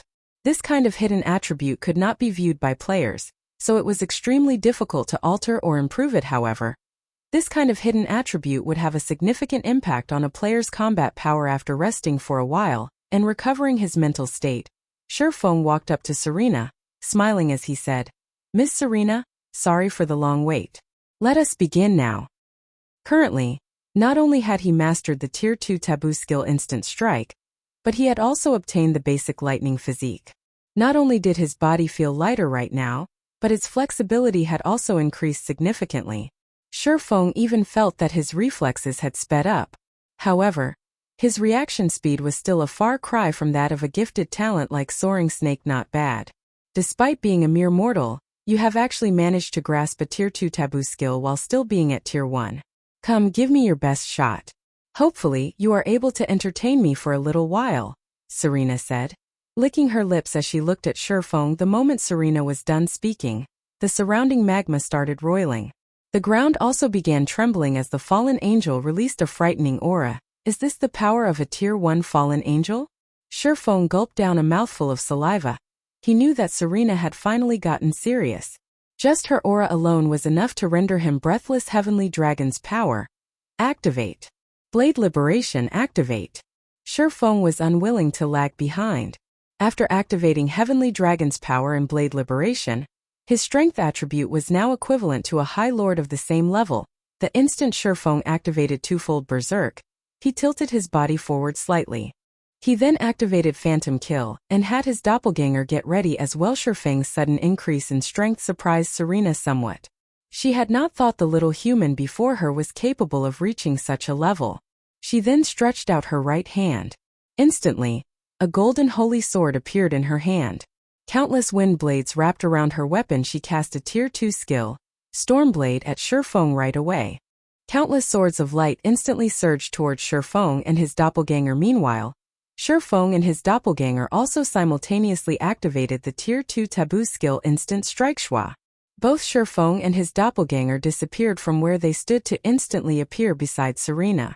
Both swordsmen then began brandishing their swords at the fallen angel. Instant Strike, when activated, increased its user's attack speed by 500% for a short period of time. Originally, Shifeng's attack speed was already terrifying.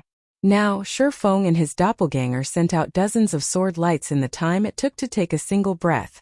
Moreover, these sword lights had appeared practically simultaneously, with none ahead or behind the other. Such a fast attack. Serena's gaze sharpened as another golden holy sword appeared in her other hand.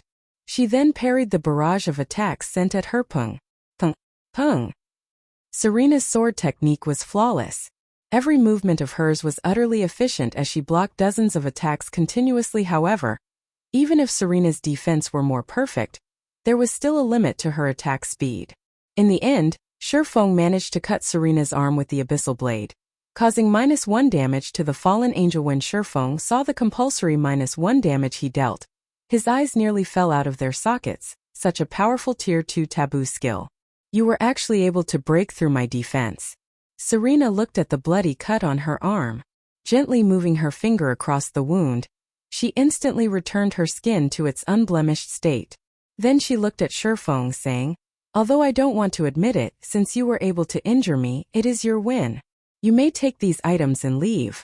Chapter 611 Shrine Rewards. After Serena was done speaking, the fallen angel suddenly vanished. At the same time, the volcanic hell that surrounded Shifeng transformed into a golden shrine with an altar before him. 3 rainbow treasure chests were stacked up one upon another on the altar, and placed on top of these treasure chests was a thick and heavy black leather book. Victory at last. Shifeng breathed out a sigh of relief. Serena was just too powerful. Whether it was in terms of techniques or basic attributes, he was far inferior to the fallen angel. Shifeng and his doppelganger had sent out over 100 attacks within the 3 seconds of Instant Strike's duration. Yet, Shifeng had only managed to land a hit on Serena at the very last second. The fallen angel's strength was simply terrifying. Most likely, even Kite would not be a match for Serena, who had suppressed her strength to Tier 1. If Serena had suppressed her strength to Tier 2 instead of Tier 1, he would not have stood a chance against her at all. Although Shifeng had only managed to get through the test after immense difficulty, his harvest was similarly huge. During his 3 seconds of frantic attacking, Shifeng had thoroughly experienced Serena's perfect sword defense technique firsthand. He had seen for himself the sword technique of an NPC standing at the peak of God's domain. This was not something just any player would get to enjoy, as normally, they would have killed with a single hit. After Shifeng reviewed his memories of the previous battle a few times, he walked up to the altar and carefully picked up the black leather book. As soon as he did so, he felt a hard stare. Moreover, this feeling was not just limited to one person staring at him. Instead, he felt the gazes of a vast number of people. Every one of these gazes felt cold and violent. It was as if his body had submerged in a chilling, icy hell. Sure enough, the Bible of Darkness is not an ordinary item. Shifeng activated omniscient eyes and appraised the black leather book. Bible of Darkness, fragmented legendary item. The Bible of Darkness had been destroyed during the Great Destruction. However, the power of darkness contained within the Bible is extreme. If one can gather the other fragments, they can restore the Bible's power, gaining dominance over all demonic creatures, and become the Lord of Demons. It's actually a fragmented legendary item? I heard that the Bible of Darkness Fantasy Extinguisher had was an epic item. Was the one he obtained a replica? Shifeng muttered, feeling rather surprised as he looked at the quality of the Bible of Darkness in his hands. However, after giving it some thought, Shifeng felt it was possible with how powerful Serena was. Fantasy Extinguisher should not have been able to injure the fallen angel at all with the strength he had at that time. It was highly possible that he had chosen the first option instead. Meanwhile, Fantasy Extinguisher had managed to become a peerless expert in the Black Dragon Empire thanks to the Bible of Darkness. With the help of the Bible of Darkness, Fantasy Extinguisher managed not only to become exceedingly powerful himself but also to increase the strength of his guild significantly. Only afterward did Blue Frost and the others from District 1 shine brightly. Back then, countless guilds had looked at Fantasy Extinguisher enviously. There was nothing remarkable about owning a single epic item. However, the Bible of Darkness was no ordinary epic item. As it held the power to increase the overall strength of a guild, the Bible of Darkness was capable of strengthening players with the power of darkness. Not only could players receive a huge boost in attributes, but they could also obtain an enhanced skill corresponding to their classes. This was the reason why the Fantasy Shrine had managed to form the invincible Black Demon Legion in the past, allowing the guild to become one of the tyrants of the Black Dragon Empire. Back then, even the Dragon Phoenix Pavilion's Blood Legion had not been a match for the Black Demon Legion. If Fantasy Extinguisher had gained such achievements by relying on a replica, what would have happened if he had obtained the real Bible of Darkness? Most likely, the entire Black Dragon Empire would have fallen into the Fantasy Shrine's hands. Shifeng inwardly grew excited as he looked at the Bible of Darkness in his hands. He had finally completed one of the steps required to become an overlord in God's domain. Whether it was the magic weapon Abyssal Blade, or the fragmented legendary ranked Heavenly Dragon's Breath. Both were items that focused on increasing his personal strength. They were of little use in raising the overall strength of his guild. However, the Bible of Darkness was different. It was an item focused on increasing the overall strength of many players. With the Bible of Darkness in hand, he would be able to form a group of Black Demon Guards. With his special training plan, he would be able to quickly establish a Black Demon Legion that surpassed even the Dragon Phoenix Pavilion's Blood Legion. At that time, who in Star Moon Kingdom would be able to compete with him? After some fantasizing, Shifeng then stored the Bible of Darkness and shifted his gaze towards the 3 rainbow treasure chests. I have really made a killing from the epic quest this time. Not only did I get a fragmented legendary item, but I also obtained a chapter of shelter and a magic device forging design. Shifeng laughed. He quickly tucked the contents of all 3 rainbow treasure chests into his bag. The first rainbow treasure chest contained 188 soul crystals. Though Shifeng himself had no use for these things, he would be able to upgrade the Lion's Bar to a 2-star bar with this many soul crystals. At that time, the production volume of the 100-berry wine would increase to a level barely enough to supply the upper echelons of both District 1 and 0 Wing. The second rainbow treasure chest contained the chapter of shelter. Before coming to the World Summit, Shifeng had asked Blue Frost about large shelters in detail. If a small shelter was akin to a small village, then a medium shelter was a small town, while a large shelter was a large town. Why were so many guild forces madly accumulating resources and were adamant in upgrading a shelter to a large shelter? It was because larger shelters possessed a certain degree of self-defense. The number of players a shelter could hold was not unlimited. If players wished to become a resident of a shelter, they had to register themselves with said shelter. Meanwhile, the number of players a shelter could register was limited. If there was no cap to registration, players within the Dark Den would have long since migrated to the best shelters available to develop themselves. It was also precisely this limitation that severely restricted the development speed of a shelter. A small shelter could register a maximum of 10,000 players, which was roughly equivalent to the member count of a small guild. Medium shelters could register up to 30,000 players, which was roughly equivalent to the player population of a small town. Aside from having a larger population, Players could also construct some specialty buildings such as the Lion's Bar in a medium shelter.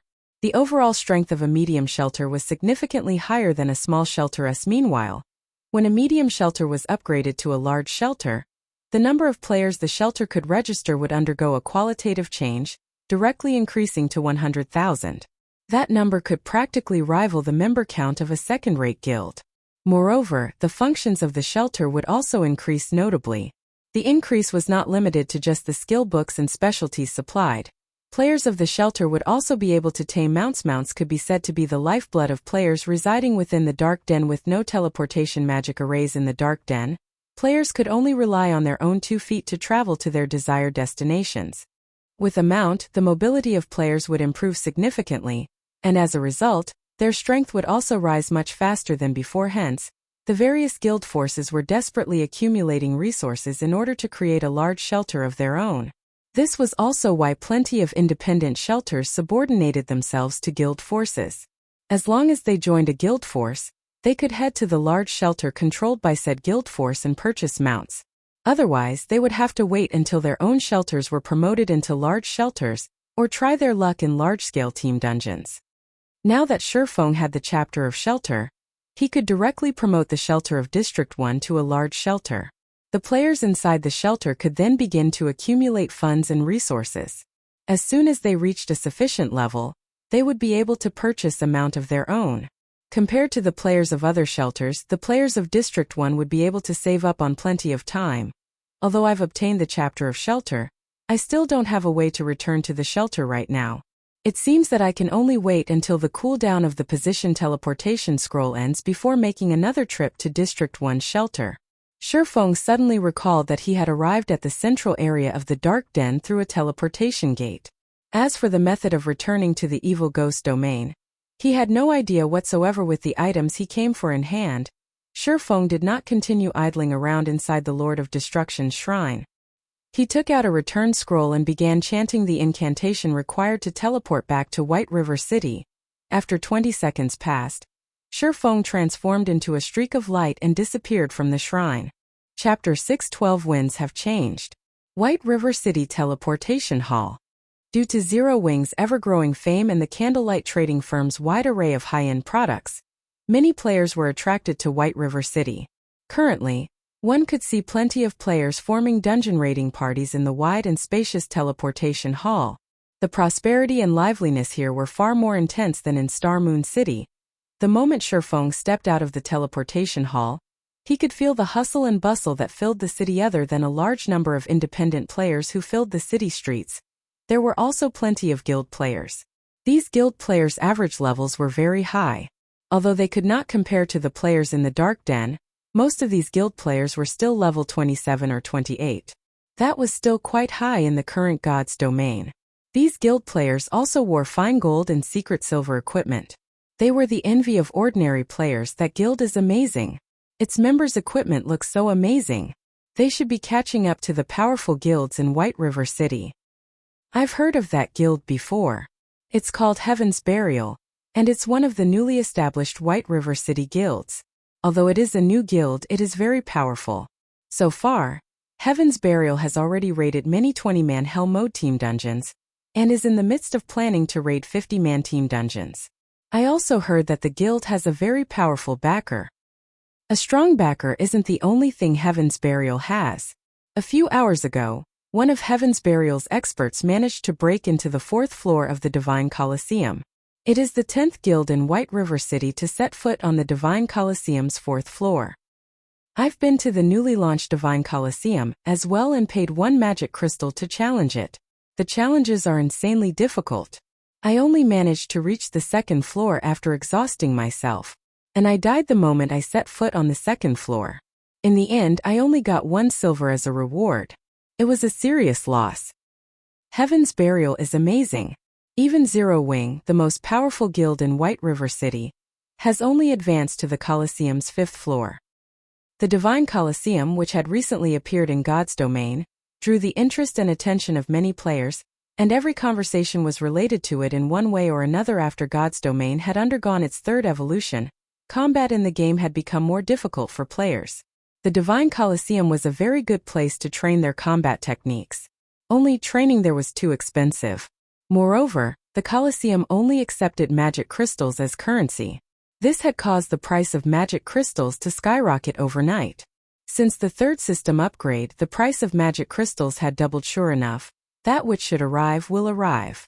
Shifeng was frustrated as he swept a glance over the members of Heaven's Burial before the third evolution of God's domain.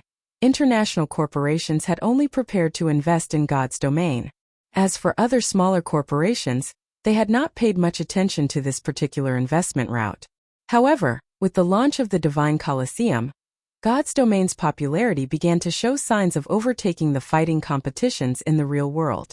This situation drove corporations, both big and small, around the world towards the game. With a potential gold mine in sight, these corporations began to increase their investments in the game. For a time, countless new guilds emerged throughout God's domain, all wishing to take a bite of the pie known as God's domain. Among these corporations, several major investors looked to Star Moon Kingdom. Some bought shares of long-standing guilds, while others chose to establish their own guilds. Among these newly established guilds, 3 stood out: Cloud9 Inyang Court, and Heaven's Burial. In the past, Heaven Burial had started developing itself in Star Moon City. The guild was clearly ambitious. While Ouroboros and the Star Alliance had been busy fighting each other, Heaven's Burial had taken advantage of the situation and solidified its position in Star Moon City in one fell swoop. In the end, it had even forced the 2 first-rate guilds to suffer quite a few hardships. Shifeng had never expected that, after White River City began to show signs of becoming the #1 city in Star Moon Kingdom, Heaven's Burial would run to White River City to develop itself. Moreover, of the newly established guilds Shifeng had seen so far, Heaven's Burial wasn't the only one of the top 3 newbies to establish itself in White River City. He also saw members of both Cloud9 and Inyang Court. Interesting. Everyone's has come to White River City trying to take a bite out of the fat piece of meat that I cooked up. Do they really think that Zero Wing is some kind of pushover? Shifeng could not help but smile. Zero Wing indeed possessed plenty of enemies.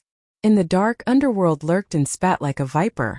In the light, they had also provoked the Heavenly Dragon Pavilion. As Shifeng made his way to White River City's library, he discovered that, despite having only been away from the city for a short time, many players had acquired their own NPC guards. NPC guards had become beacons of hope for many powerless players. At the same time, these NPC guards had also received attention from the various large guilds. As a result, these NPCs' development speeds were unusually fast. Players who were trying to become merchants were especially interested in these NPC guards in God's domain. Players' activities were not limited to killing monsters out in the fields. Players could also take on all sorts of quests. Many merchant players who did not possess any combat power could rely on NPC guards when carrying out special quests.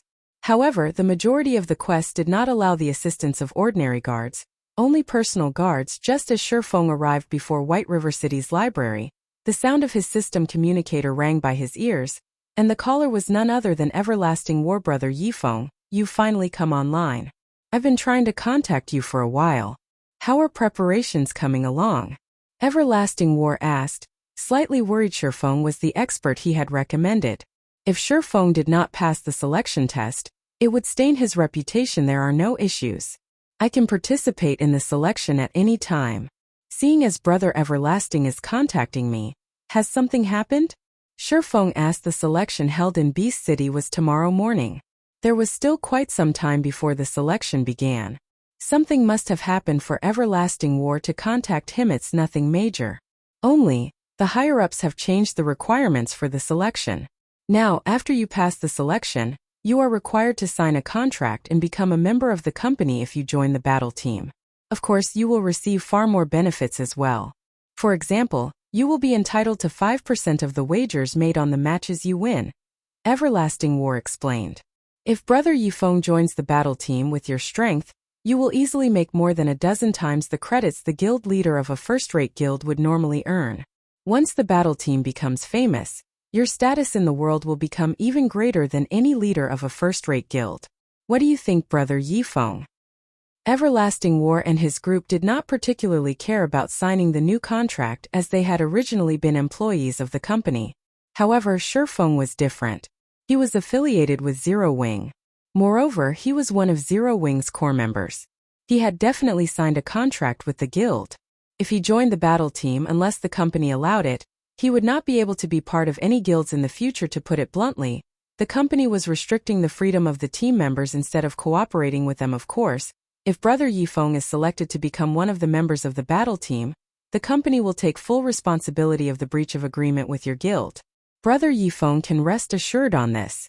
Everlasting War was very confident in Shifeng's strength, and he desperately hoped that Shifeng would join their battle team. In his opinion, what did a guild in a virtual reality game amount to? How could it possibly hope to match up against an international corporation? Chapter 613 Peak of Star Moon. The benefits Everlasting War had mentioned were quite tempting. The Dark Arena was a place where the various international corporations around the world could secretly compete. The resources and funding involved were on an entirely different level than ordinary arenas. Even just 5% of the gambling rewards was sufficient to make someone a tycoon overnight. Moreover, as one's battle record in the Dark Arena grew, the bets on their matches also increased. The income one could potentially earn through the Dark Arena could even tempt international fighters. To virtual reality gaming experts, that was an astronomical number. However, that was only the tip of the iceberg based on what information Shifeng had. In the past, any players who signed a contract with a battle team held extraordinary positions in the corporation that owned the team. If it were a famous player such as Everlasting War, even the upper echelons of international corporations would treat them with respect. The guild leader of a second-rate guild did not even qualify to fawn over such players. They were from entirely different worlds. The third evolution of God's domain arrived too soon. I did not expect these international corporations to discover the importance of expert players so quickly. Shifeng frowned, feeling disappointed. It would have been great if these international corporations had only discovered this fact a few days after the selection tests. However, since these international corporations had discovered the truth, he could not do anything to change it. He was the guild leader of Zero Wing. Moreover, in this life, he had sworn that he would not be controlled by others ever again. Brother Everlasting, since the higher-ups have made this decision, you will have to forgive me for not participating in the selection. Shifeng directly refused. Although he could no doubt earn a lot of money, fame, and status in the Dark Arena, in the era of God's domain, a player could similarly obtain all of these things so long as they had the ability. Since he could not earn a large sum of credits through the Dark Arena, he just had to look for some other way. As a reincarnator, he did not believe that he could not earn credits from other avenues. Particularly, from his trip to the Dark Den, he had obtained the teleportation magic array design and magic device forging design. These two items were practically money-printing machines. As long as he had enough raw materials, the money he could make would be astronomical. Everlasting War was slightly stunned by Shifeng's reply. He had not thought that Shifeng would refuse his offer so decisively. However, when he thought about Shifeng's skill, he hurriedly advised, "Brother Yifeng, won't you reconsider? At the end of the day, a gaming guild is only a gaming guild. It is nothing compared to a major corporation that can affect the world's economy. With your skills, I guarantee that you'll at least become vice leader of the battle team." The team's strength did not rely on a single person. After all, each battle team could include up to 10 members. Naturally, the more experts there were in a team, the higher the team's chances were of obtaining victory. In Everlasting War's opinion, Shifeng could most likely rank within the top 3 within their battle team. If they lost a top 3 expert, it would wound the battle team's overall strength. Brother Everlasting, don't waste your time trying to persuade me. Moreover, I have many matters that I need to attend to. Not being able to join is a good thing. Anyways, I still have something to do, so I'll talk to you another time. Shifeng disconnected the call. He then entered the library. Meanwhile, Everlasting War could not help but sigh as he said, "Truly disappointing." Disappointing? What's there to be disappointed about? Isn't he just a core member of a small guild? How strong could he be? He must have realized how weak he actually is. Do you know how many experts of God's domain and professional fighters are trying to join the glorious battle team? Even if he shows up, he will never be selected.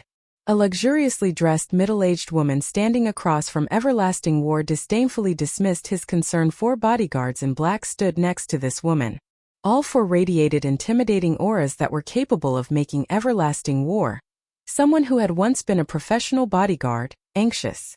Particularly, the rugged-looking man among these bodyguards was very famous in the bodyguard industry.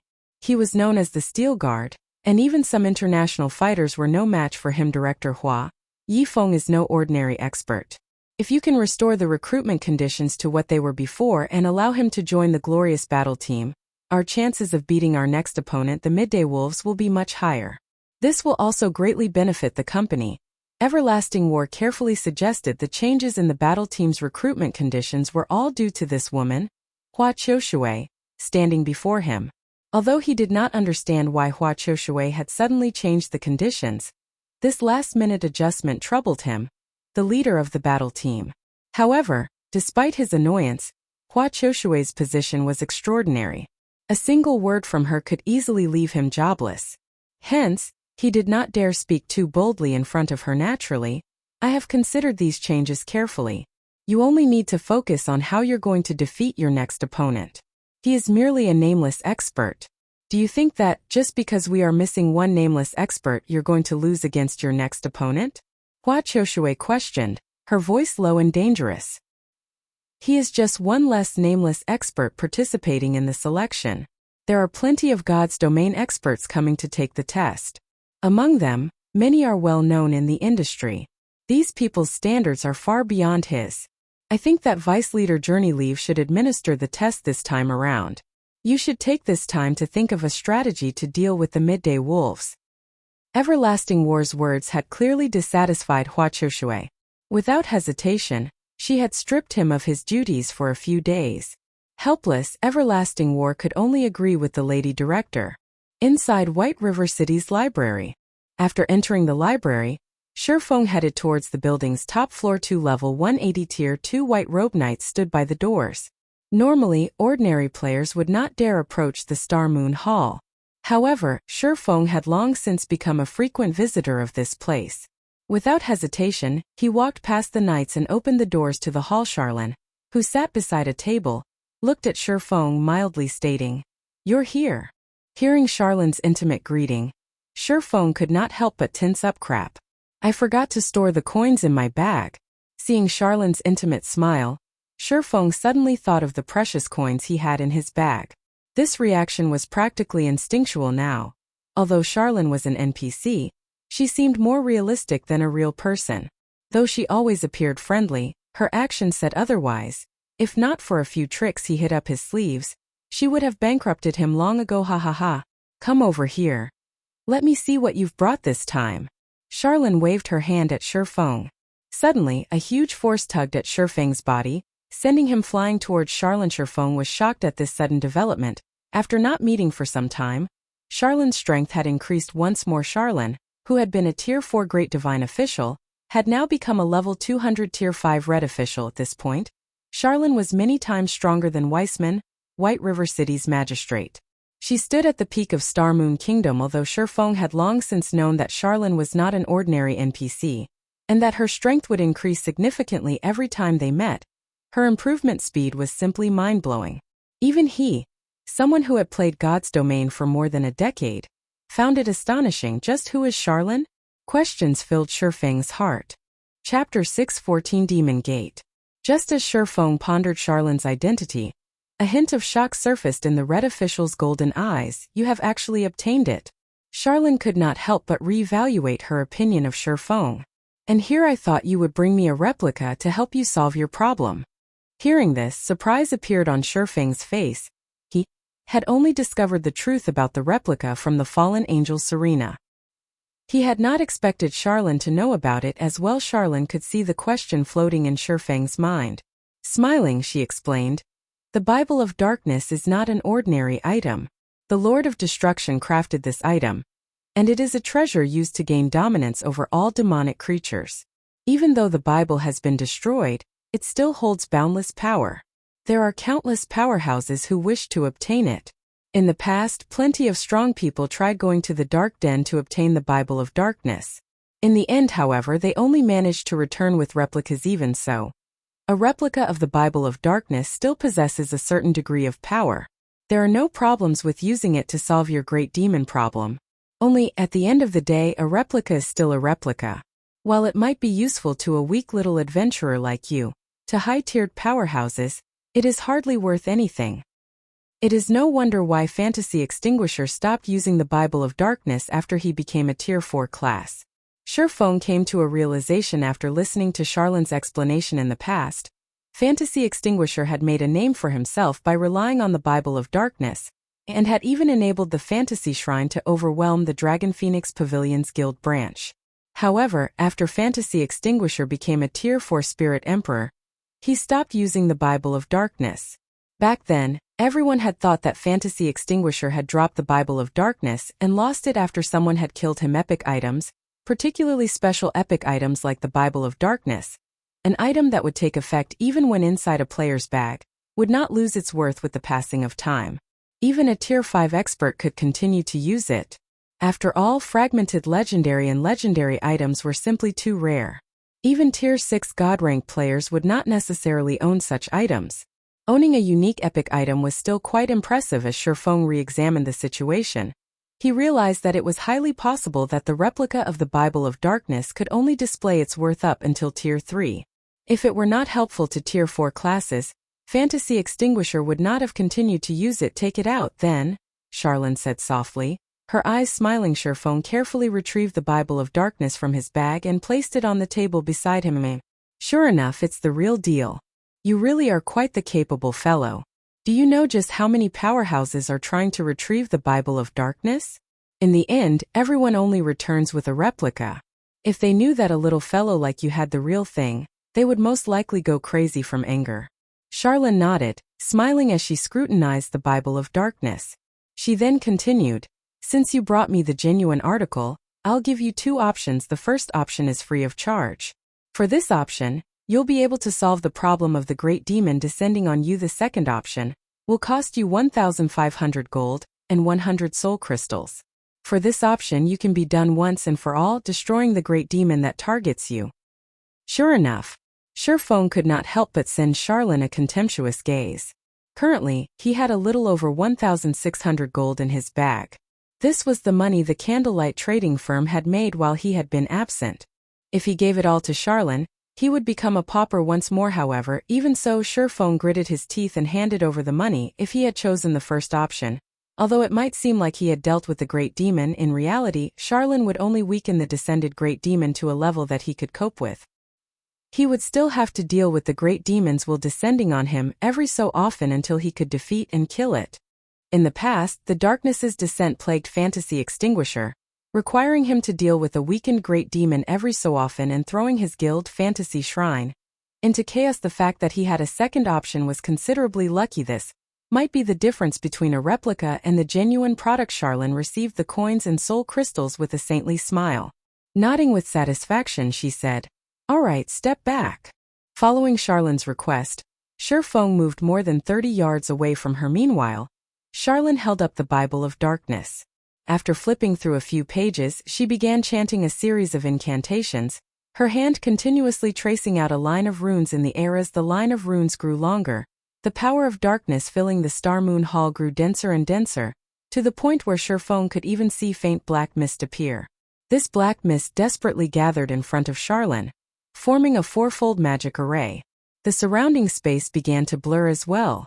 The powerful mana was even capable of suppressing the space within the hall. This mana is simply too powerful. I can't move at all.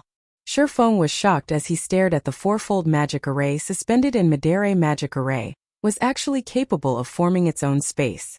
Chances were that only Tier 5 existences like Charlene were capable of forming such an array. After Charlene finished writing the runes, she casually scattered the 100 soul crystals before her.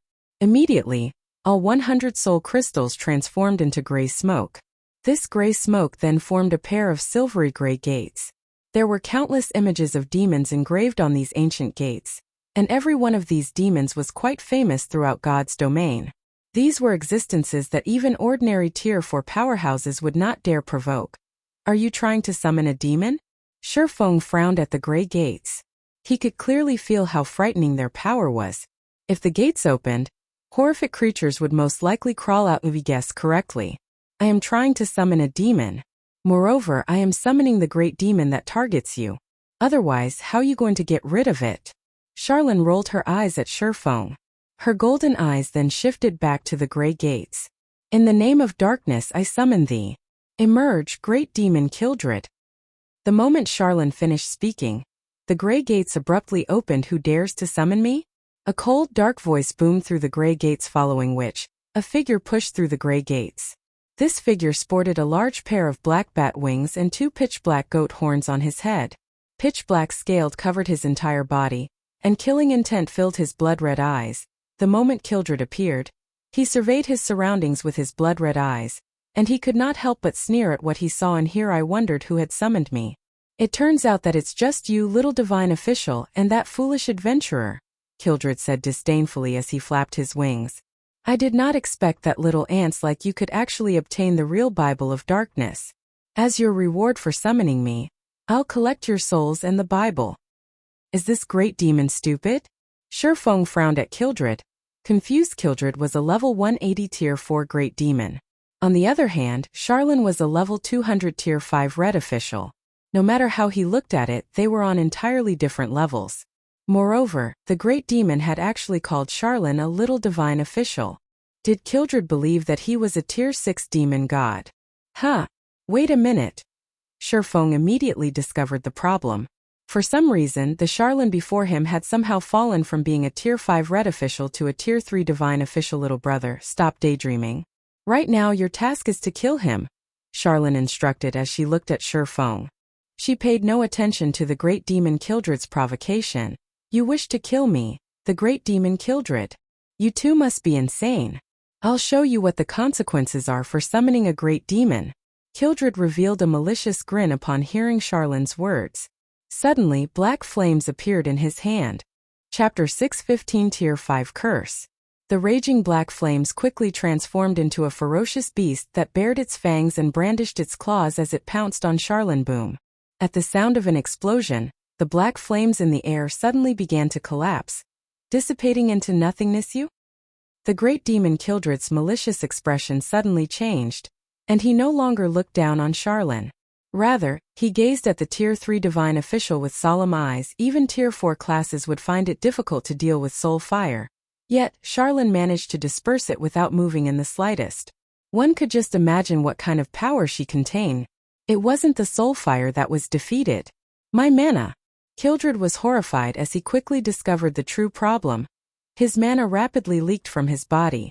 Due to the lack of mana, he had lost control of the soul fire he had summoned, causing it to disappear. Standing at a distance, Shurfeng was also shocked by Charlene's counterattack. The great demon Kildred's level plummeted, as did his tier. Level 180, level 170, level 160. In a short moment, the great demon Kildred had become a level 35 tier 2 evil spirit. He was no longer a level 180 tier 4 great demon. What have you done? Kildred asked, gaping at Charlene in abject horror. It's nothing. I just used God's Twilight, a tier 5 curse, Charlene said, smiling. While inside God's Twilight's effective area, all beings above tier 2 will be forcefully suppressed by 2 tiers. Naturally, their levels will lower as well. Upon hearing these words, Kildred instantly paled. Shurfeng was similarly astonished. A tier 5 curse. This was a spell that could rival the power of a tier 6 god-ranked spell. Kildred, you can only escape this situation by defeating the adventurer before you. Otherwise you will die here. Although Charlene's voice sounded pleasing to the ears, her words caused even a great demon like Kildred to shudder in fear. Realizing that was his cue, Shurfeng unsheathed the abyssal blade and purgatory's shadow. This should be the final test. Shurfeng licked his lips as he stared at the great demon Kildred, who hovered in the air. He had always known that it would not be so easy to obtain the fragmented legendary ranked Bible of Darkness in God's domain. There was an abundance of epic items. However, fragmented legendary and legendary items that were above epic rank, were extraordinarily rare. If players wanted to obtain one, they would have to pay an unimaginable price. The fact that he had grasped a special fragmented legendary item such as the Bible of Darkness with so little trouble could already be considered a miracle in the past. To obtain a single fragmented legendary item, the various large guilds throughout God's domain would have to be busy for at least 1 to 2 months, possibly 3 to 4 months. Unless one were extremely lucky and encountered special locations such as the Star River Valley, they would have to rely on quests to obtain a fragmented legendary item. Little ant, A Tier 1 swordsman like you dares to draw your sword against me, the great demon Kildred? You are indeed courageous. However, just because I have been suppressed to Tier 2, you think you have a chance of defeating me? Kildred laughed angrily as he felt the sting of a deep wound to his pride. How will I know if I don't try? Shurfeng laughed.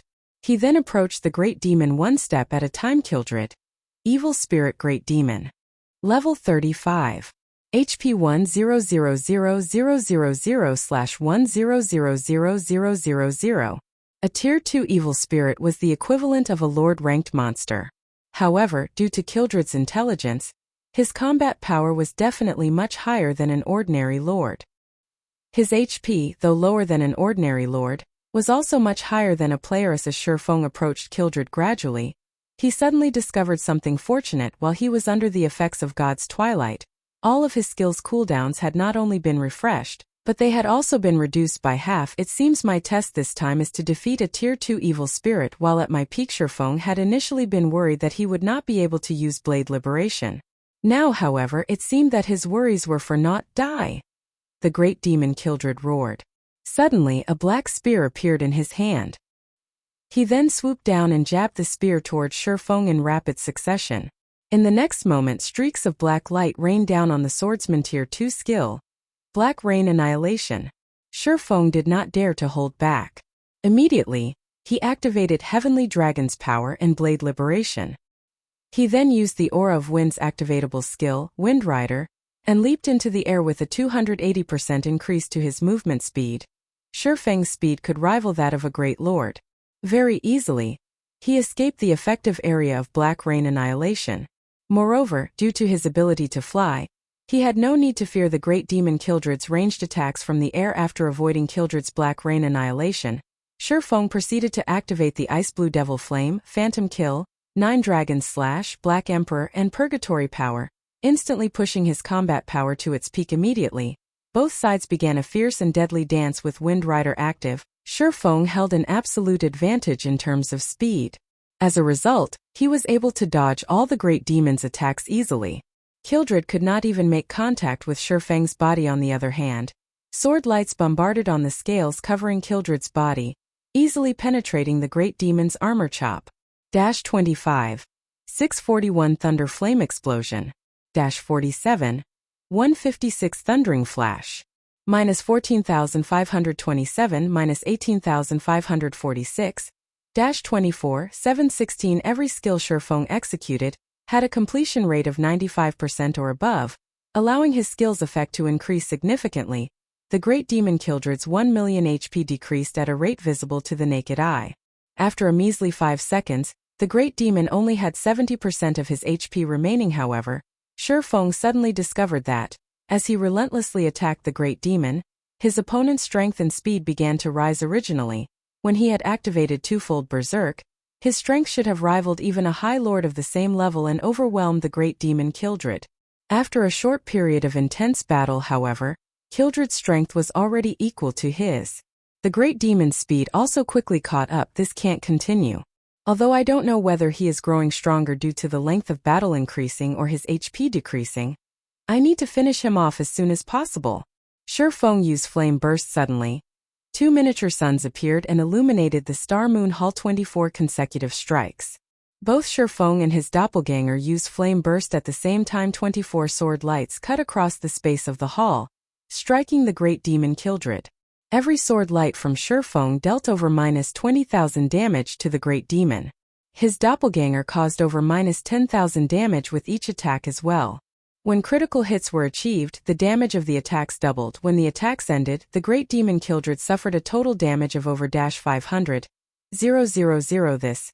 Shurfeng was stupefied when he saw the great demon that he had attacked. At this moment, the great demon Kildred had only 40% of his HP remaining. Meanwhile, a faint, black light radiated from Kildred's body. Tier 2 skill. Dark Shield. It was a spell that could absorb a relatively large amount of damage. Damn it. Shurfeng frowned. Flame Burst was his ultimate skill. Yet, the great demon had actually managed to negate a portion of its damage. Currently, the great demon Kildred had grown more formidable after the attack. Meanwhile, there were less than 10 seconds left on Blade Liberation's duration. Ha ha ha. My strength has completely surpassed yours now. Die human. Kildred snorted. He then threw his spear at Shurfeng. Kildred's spear was extremely fast, and even Shurfeng only barely managed to block it with his sword spin. Shurfeng was immediately struck down from the air, his body colliding heavily with the floor and shattering it. A damage of close to -1,100 points appeared above his head. This was the damage he received after blocking the Great Demon's attack. If he had failed to block the attack, he would have lost far more than a little over 1,000 HP. However, the Great Demon Kildred was not finished. Suddenly, Kildred split into two copies of himself. These two Kildreds looked exactly the same, and their attributes were equally frightening. In the next moment, one Kildred charged at Shurfeng's doppelganger while the other charged at Shurfeng. Chapter 616 Promotion to Count.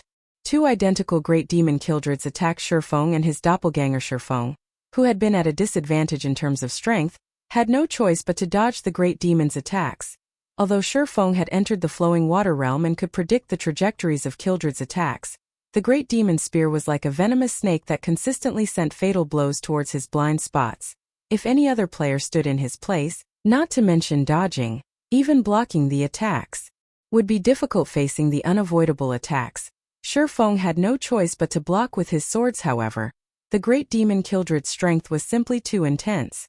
Each of his attacks managed to push Shurfeng back by several steps and inflict slightly more than -1,000 damage. Fortunately, Heavenly Dragon's power had increased Shurfeng's defense and HP by 300%. With over 30,000 HP, Shurfeng could endure the Great Demon's assault for quite some time. Only Shurfeng's twofold berserk state could only last for 20 seconds. Once these 20 seconds were over, he would enter a weakened state and would lose all power to resist the Great Demon. A short moment later, the other Great Demon Kildred defeated Shurfeng's doppelganger. Ha ha ha. Human, you are quite amazing. A mere tier 1 swordsman like yourself has actually managed to damage me, the Great Demon Kildred, to such an extent. As a reward, I'll let you become my puppet, and you can follow my orders for the rest of your life. Kildred sneered at Shurfeng, who desperately tried to defend against his attacks. Standing at a distance, Charlene frowned slightly as she watched the battle. Sighing, she muttered, "Was it still too soon?" Now, Shurfeng no longer had his doppelganger. His ultimate skill, Flame Burst, was also on cooldown. Even though he was under the effects of God's Twilight, reducing his cooldowns by half, Flame Burst still had a cooldown of 1 minute, 30 seconds. Most importantly, he had to face two Great Demon Kildreds who had the same attributes and 40% HP remaining. Shurfeng had no chance of winning. It would be Shurfeng's end once the two Great Demon Kildreds launched a pincer attack. Human, be at ease and become my slave. In the blink of an eye, the two Great Demon Kildreds appeared in front of and behind Shurfeng, both great demons revealing a ferocious expression. This is just the twin life technique. Do you really think that I have no way of unraveling it? At this moment, Shurfeng's previously stern expression suddenly vanished. On the contrary, he revealed a disdainful and victorious smile. Hearing Shurfeng mention the words twin life technique, Kildred's expression turned grim. Twin life technique was a special skill that did not possess any tiers. It was a skill that utilized the aid of a treasure to produce a doppelganger with the same capabilities as the original, though both the doppelganger and the original shared the same HP. However, unlike the original, the damage the doppelganger received would be increased by 300%. While twin life technique boosted its users' combat power, it also increased the damage they took. The skill was a double-edged sword. If used correctly, it could display boundless power. If used badly, one would cut their own lifeline with this skill. So what if you know about the twin life technique? Can you tell which one is real and which is fake? Kildred did not believe that Shurfeng could differentiate the true Kildred from his doppelganger. The doppelganger the twin life technique had created was exactly the same as the original. It was impossible to tell the difference by sight alone. Even if you identify the doppelganger, will you be able to block the attacks from both of us? Shurfeng did not reply to the Great Demon. Instead, he pointed the abyssal blade towards the hall's ceiling. Suddenly, countless golden divine swords appeared above them. When these golden swords descended, two different damages appeared above the two Great Demons' heads. The Great Demon in front of Shurfeng received over -5,000 damage, while the one behind Shurfeng received over -15,000 damage. At this point, it was obvious which was real and which was fake. However, Shurfeng was not finished with his attacks. Tightening his grip around the abyssal blade, He swung the magic weapon downwards, Abyssal Curse. Suddenly, the space within 30 yards around Shurfeng took on the effects of a quagmire. The two great demon Kildreds were unable to move, although Kildred was immune to fainted effects and other control conditions. The Abyssal Blade was as powerful as an epic weapon. Even if Abyssal Curse could not restrict the great demon for a full 5 seconds, to Shurfeng 2 or 3 seconds were more than enough. I've been waiting for this moment. Shurfeng activated silent steps and appeared behind Kildred's doppelganger. Suddenly, the Abyssal Blade in Shurfeng's hand released a dazzling flame. How is this possible? How can you still use that skill? Kildred's originally calm expression abruptly changed. The skill Shurfeng currently used was none other than Flame Burst, the skill that had previously inflicted massive amounts of damage. However, Shurfeng had used that skill recently. Now, the swordsman used it against his doppelganger once more. Die! Shurfeng did not bother explaining anything to the great demon. In truth, while Kildred's doppelganger faced off against his doppelganger, he had used up the 30 stacks of Death Aura on Flame Burst. Each stack of Death Aura could reduce the cooldown of a skill by 3 seconds, and 30 stacks just happened to grant him 90 seconds. Once his doppelganger died, he pretended to struggle against one of the great demon's attacks, allowing the two great demon Kildreds to launch a pincer attack, and giving him a good opportunity to deal with the great demon's doppelganger. 12 consecutive strikes bit into the great demon's immobile doppelganger. Even when Shurfeng had used Flame Burst on the real great demon Kildred, each of his attacks had dealt over minus 20,000 damage. Now that the damage was amplified by 300%, each strike dealt over minus 60,000 damage against Kildred's doppelganger, or minus 120,000 damage with a critical hit. Against such frightening damages, Kildred's doppelganger died instantly. No. Kildred released a frustrated scream. Unfortunately, Twin Life technique made it so that both doppelganger and the original shared the same HP. The doppelganger's death meant the original's death. The great demon Kildred would never have guessed that Shurfeng was a reincarnator. Not only was Shurfeng extremely familiar with many of the skills in God's domain, but he also knew the weaknesses of the various skills. After Shurfeng killed the great demon Kildred, a golden glow appeared around his body.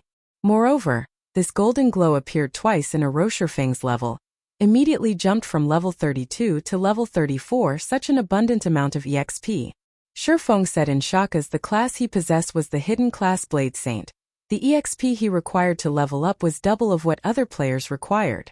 Now that he had leveled up twice in a row, not only had he earned back the level he had lost at the World Summit, but he also gained a level beyond that system. Epic Quest Darkness Descends, completed quest rewards, Demon Slayer title, Star Moon Kingdom reputation plus 50, White River City reputation plus 500, automatically promoted to the status of Count in White River City system. Congratulations on becoming a Count of White River City. You can now employ 100 guards, including 4 personal guards. You can also enjoy a 20% discount on all expenditures in White River City as expected of an epic quest. I've been promoted to a Count after completing a single quest. I can lessen my cost significantly when I head to the Divine Colosseum, Shurfeng said, smiling. If a Viscount was considered a major noble, then a Count was a top figure among major nobles in God's domain. The highest social status a player could attain in a city like White River City was Marquis. Only in a capital city like Star Moon City could players become dukes. Thus, becoming a Count of White River City was quite impressive to players. The largest difference between a Count and a Viscount, aside from the difference in status and the number of guards they could employ, was the Divine Colosseum. The Divine Colosseum was a location where players could raise their combat power. Meanwhile, the Colosseum required magic crystals as currency. However, Viscounts or below would not receive any discounts at the Divine Colosseum. Only Counts or above would enjoy that benefit. This was also one of the reasons why many players had strived to increase their reputation and become Counts. That way, one could lessen the burden on their wallet compared to ordinary players. A Count's title held far more importance to players who owned private lands because Counts possessed much greater authority. This authority was also the capital that a player required if they wished to rise and succeed in a city. Chapter 617 Book of Legends. After the great demon Kildred died, Shurfeng discovered a particularly interesting item. A design had dropped from the demon. However, this was no ordinary design. The design Kildred had dropped was nearly 4 times larger than ordinary design. Stable design. Shifeng could not help his shock after examining the item in God's domain. After players reached level 40, they could use mounts rather than relying on their own 2 feet to travel. Players could purchase common mounts from the various large cities. Of course, players were also required to have a certain amount of reputation before they could make this purchase. As for higher-ranking mounts, players could only obtain them through quests, raiding team dungeons, and killing high-ranking field bosses. Guild players had one other avenue to obtain a mount: the guild mount. Guild mounts were different from the generalized mounts that one could purchase from cities. They were mounts unique to guilds. They could also be considered the symbol of a guild. Not only did guild mounts possess higher movement speeds than common mounts, but they could also be upgraded. Only upgrading a mount was very difficult. However, high-quality mounts were an ordinary player's dream. How could a guild obtain guild mounts? They could do so with the stable. In order to obtain a guild mount, a guild had to construct a stable in its residence and recruit NPCs to nurture the mount.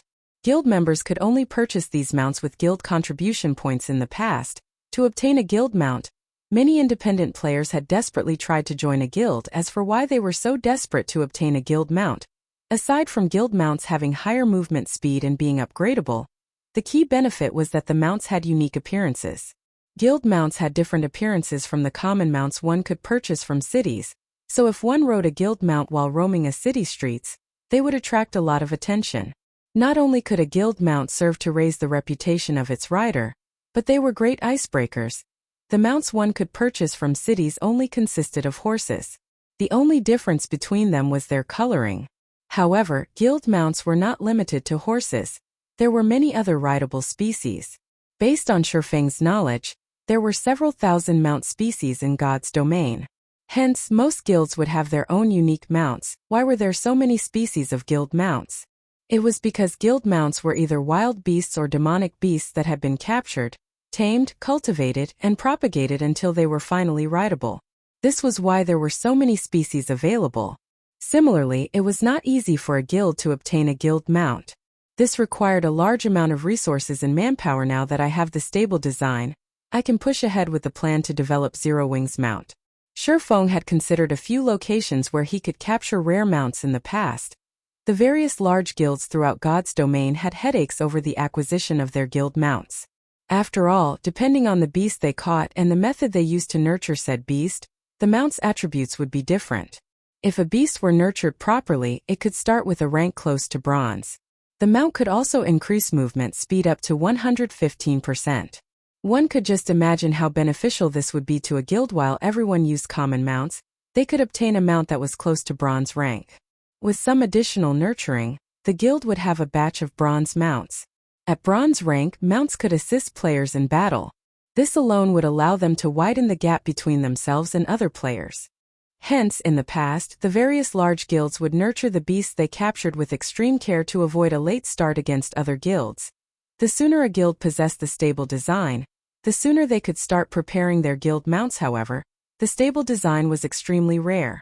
The easiest method to obtain it was through raiding level 20 to level 60, 100-man team dungeons. Only the drop rate for the design was abysmally low. In the past, even when guilds had offered to purchase a stable design for 5,000 or 6,000 gold, nobody was willing to sell theirs. Initially, Shifeng had planned to wait for everyone in the guild to grow stronger before raiding 100-man team dungeons. Now that the great demon Kildred had dropped this design, it had saved him plenty of time. After Shifeng stored the stable design excitedly, Charlene closed the Bible of Darkness and turned to Shifeng, saying softly, "Not bad. You actually managed to defeat the great demon Kildred. However, even though Kildred is dead, why is there still such a dense power of darkness lingering around you?" Seeing Charlene's confused expression, Shifeng quickly came to an understanding. He then retrieved Moloch's ring from his bag, saying, "This should be why." Moloch's ring. Charlene instantly recognized the ring. Surprised, she asked, "How did you get your hands on this ring?" "I stole it from a great demon called Nettle," Shifeng responded honestly. "Stole it?" Charlene's eyes narrowed suspiciously. She obviously did not believe Shifeng's claim. A Tier 4 great demon at full power only needed to swing his hand to wipe Shifeng out of existence. Shifeng would simply not survive an attempt to steal the ring from the great demon. "Are you really not afraid of death? Or are you just that ignorant? You actually had the guts to remove the seal on the ring. Fortunately, you only obtained Moloch's ring now. I guess you are somewhat lucky. Legend has it that Moloch's ring is related to the fall of the Lord of Balrogs. Moreover, this ring is a complete legendary item. With your strength, this ring will devour you very quickly. Devour. Shurfeng thought back to when the great demon Nettle had chased after him. If not for his good luck, he would have certainly died. When I say devour, I mean it in the literal sense. Do you really think a legendary item is easily controlled? Charlene rolled her eyes at Shurfeng. Based on what I know, several hundred years ago, the demon that guarded this ring was a Tier 5 Great Demon King. After that Great Demon King was devoured, it became the current Great Demon Nettle's turn to guard it. Shurfeng broke out in cold sweat upon hearing these words. At this moment, Shurfeng understood what Charlene was trying to say. The so-called guardian of Moloch's ring was nothing but a sacrifice for the ring to devour. Meanwhile, those demons had been unaware of the fact that they were sacrifices. To make matters worse, he had foolishly stolen the ring without knowing this fact. If even a Tier 5 Great Demon King had not been able to avoid its fate, with Shurfeng's current strength, he stood absolutely no chance against Moloch's ring in the past. In order to seal this ring, 10 Tier 5 powerhouses sacrificed themselves. Now that you have removed one of the seals, if you wish to seal it again, you will need the help of at least 3 Tier 5 classes. Otherwise, no matter where you go, you will not be able to hide from your fate. Seeing Shurfeng's grim expression, Charlene could not help but laugh as she said, "However, I have also said that you are somewhat lucky." Lucky? Shurfeng grew curious. That's ring. Your luck is quite good. You were able to obtain the real Bible of Darkness. If you had returned with a replica, even I would have no way to save your little life. Charlene rubbed her forehead lightly, saying seriously, "The Bible of Darkness is a treasure made by the Lord of Destruction. If one wields the Bible of Darkness, they can rule over every demon in existence. The Lord of Balrogs is no exception. As for why the Bible of Darkness is capable of ruling over demons, it is because the Bible is the origin of all demons. All demons have evolved from the Bible. With the Bible of Darkness, one possesses the power to restrain all demons. Of course, in its current state, it won't be able to suppress Moloch's ring. Only the complete Bible of Darkness has the power to do so. What you need to do now is repair the Bible of Darkness. Do you understand?" Chapter 618 Target Tier 2. Repair the Bible of Darkness? Shurfeng laughed bitterly. In God's domain, some fragmented legendary items could be repaired to their peak conditions, which was legendary rank. However, very few fragmented legendary items could actually be repaired. Otherwise, legendary items wouldn't have been so rare in the past. In the case of the fragmented legendary ranked Heavenly Dragon's Breath, the ring's description clearly expressed how it could be repaired. In the case of the Bible of Darkness, however, the description only provided a vague clue. How was he supposed to repair it? Of course, it won't be easy to repair the Bible of Darkness. With your current strength, you can't repair it at all. Fortunately, you have only removed one seal on Moloch's ring thus far. You still have enough time to prepare, Charlene said slowly after perceiving the current state of Moloch's ring with her magic. Lady Charlene, how long do I have? Shurfeng asked rather anxiously. That depends on you. Charlene smiled as she glanced at Shurfeng. Me? Shurfeng was stunned. That's right. The stronger you are, the more time Moloch's ring will need to accumulate enough power to devour you. Based on your current level, you have roughly 50 to 60 days. It would be the best if you reach Tier 2 within 50 days. If you can do so, Moloch's ring will require far more power to devour you. Of course, there is a catch. If you continue releasing the seals on the ring, the speed at which the ring accumulates power will grow. Hence, the deadline depends on you. Hearing Charlene's explanation, Shurfeng immediately came to a realization. In the past, the first top-tier expert to have been promoted to a Tier 2 class appeared 3 months after God's Domain launched. However, Shurfeng was a Blade Saint. He required twice as much EXP as ordinary classes to level up. Although he was a reincarnator, it would still be somewhat difficult for him to become a Tier 2 class within 50 days. The issue wasn't leveling speed, but that the advancement quest was too challenging and time-consuming. Hence, in the past, even top-tier experts had only obtained their Tier 2 classes 3 months after the game launched. The advancement quests for hidden classes were far more difficult, and the time required to complete them was much longer. If he had to complete his advancement quest within 50 days, he really didn't have much confidence of succeeding. If he had 60 days instead, then he would have significantly more confidence. Yet, the deadline Charlene had given him ranged between 50 and 60 days.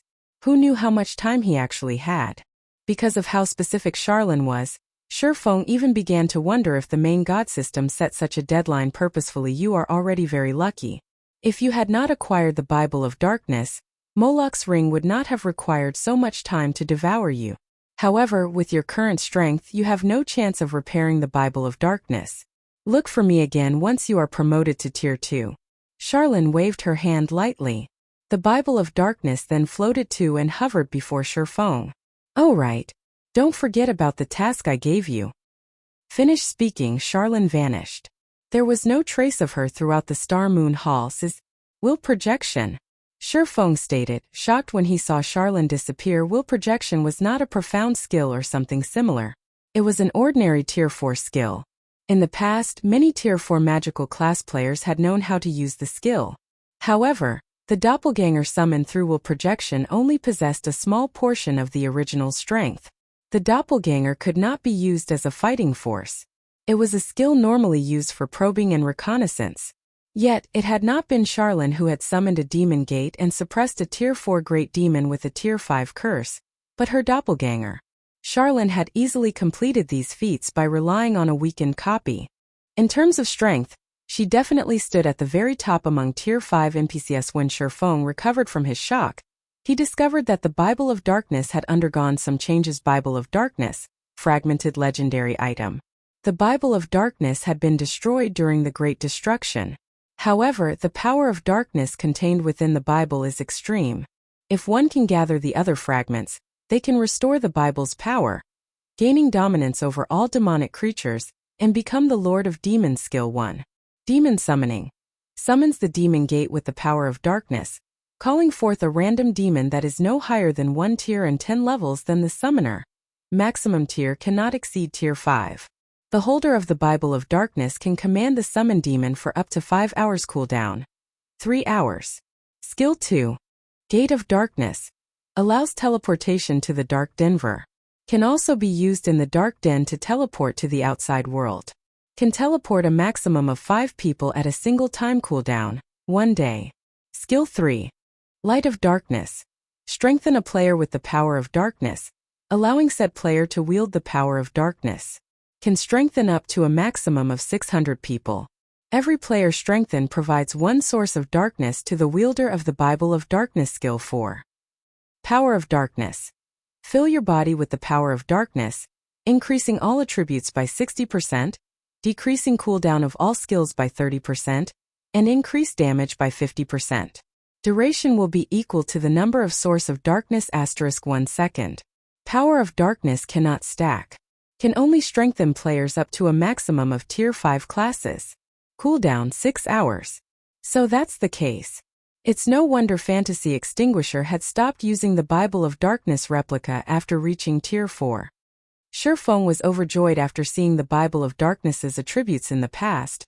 There had been 2 reasons why Fantasy Extinguisher was able to become a tyrant among Tier 3 classes.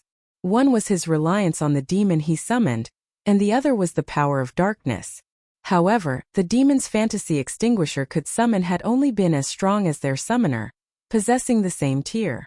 Moreover, he could only summon a maximum of 1 demon at a time. Even so, it had been quite impressive. After all, a demon of the same tier was a lot more powerful than a monster of the same tier.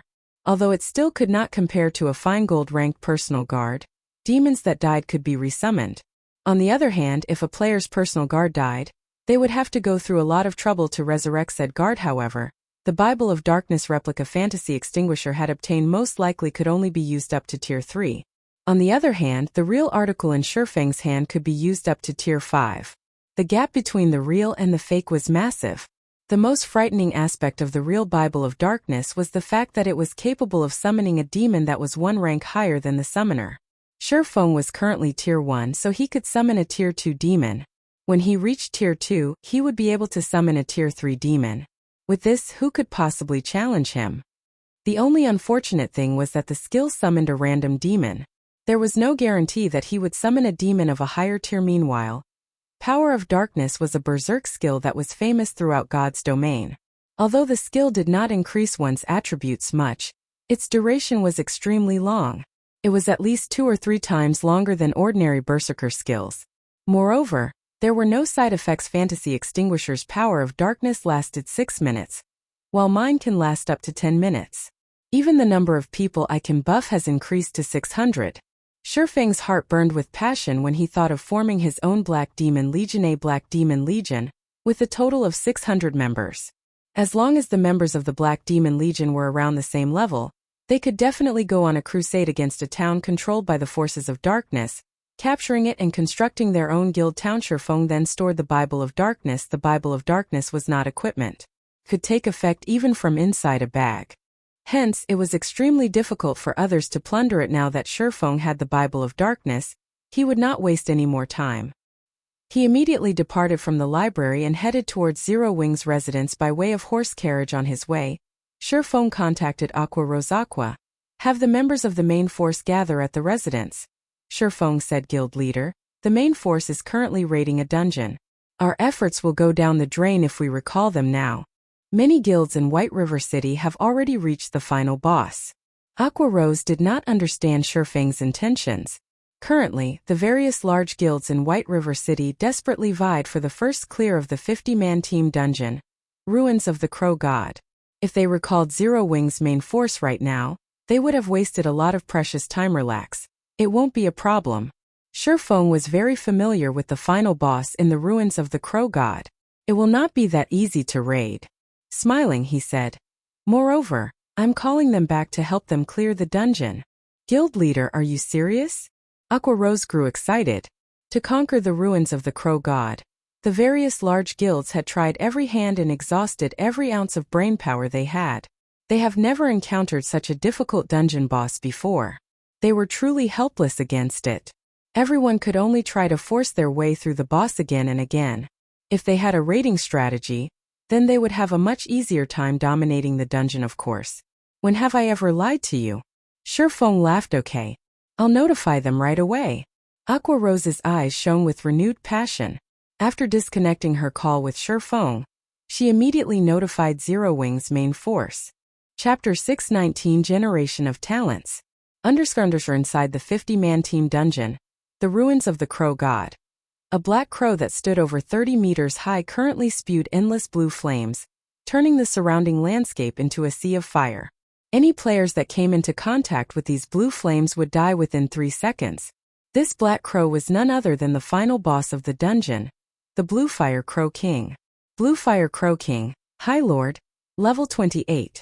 HP 10,000/10,000,000. Although a High Lord rank dungeon boss was slightly weaker than a field boss of the same level and rank, its HP was several times higher.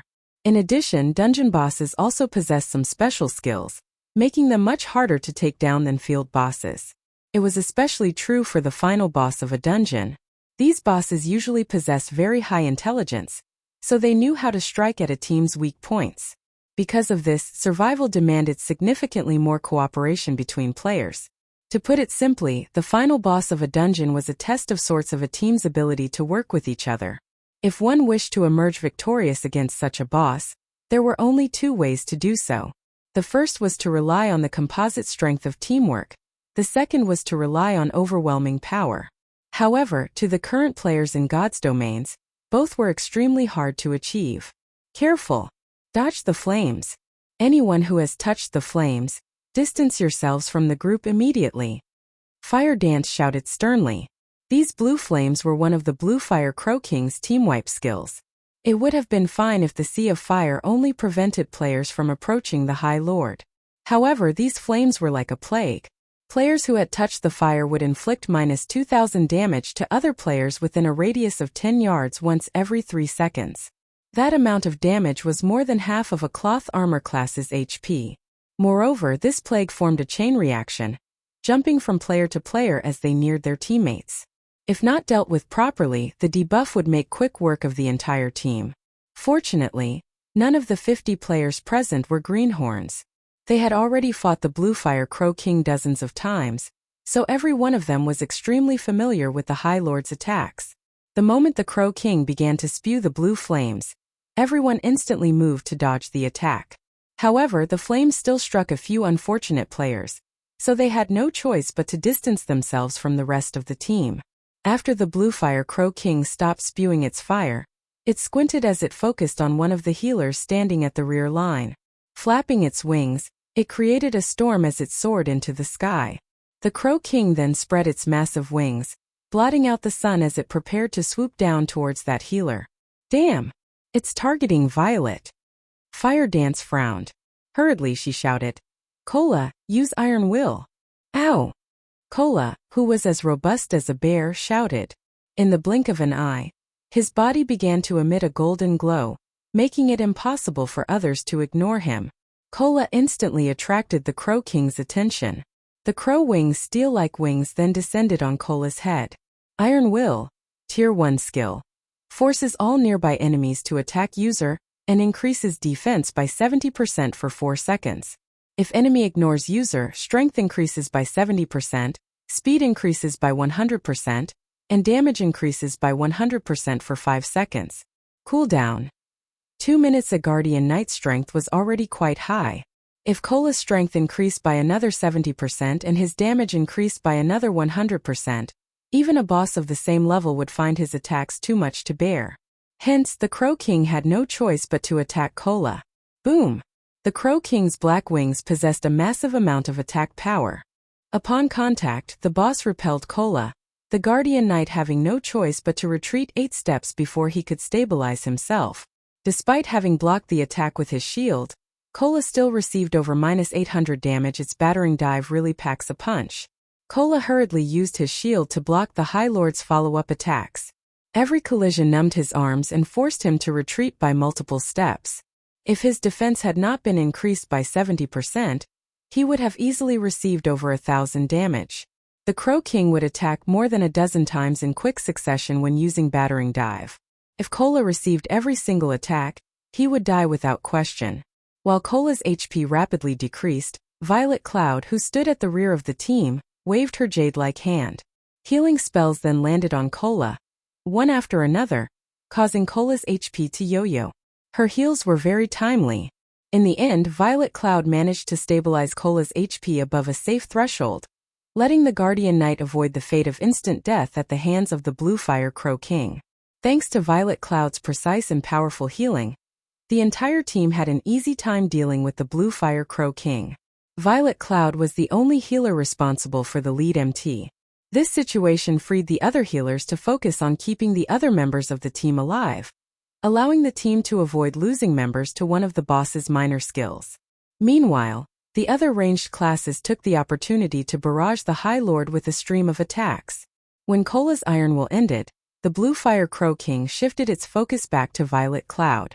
However, just as the Crow King was about to deal with the Astromancer, the female Guardian Knight, Turtledove, similarly activated Iron Will and forced the Crow King to attack her instead. Turtledove was a Guardian Knight Shurfeng, had encountered in White River City's teleportation hall during the incident with the Mechanical Slayer. Back then, she had only been at the standard of an elite player. Now, however, she had become a member of Zero Wing's main force. Of Zero Wing's Guardian Knights, she was only inferior to Cola and Yiwumian. Unfortunately, as her equipment was slightly inferior, she required 2 healers to maintain her HP above a safe threshold. While the MTs held the boss, Fire Dance and the other melee players of the team assaulted the Blue Fire Crow King with a continuous stream of attacks. The true fire blades in Fire Dance's hands transformed into countless streaks of light. Every one of her attacks dealt over -1,000 damage. The total damage Fire Dance dealt surpassed even Blackie, who wielded an epic staff.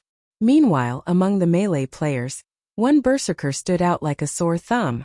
Although this berserker's weapon was only a level 25 fine gold greatsword, his total damage ranked 7th in the entire team. He was none other than Shadow Sword, the person who had accompanied Turtledove during the Mechanical Slayer incident. Shadow Sword was almost equally matched with Rampant Blade, one of the 5 demon generals, and the berserker ranked 6th in terms of total damage within the team. However, unlike Shadow Sword, The weapon Rampant Blade used was a level 25 dark gold two-handed saber. However, although Rampant Blade's weapon possessed significantly higher attack power than Shadow Sword's fine gold greatsword, the two berserkers were almost equal in terms of their total damage.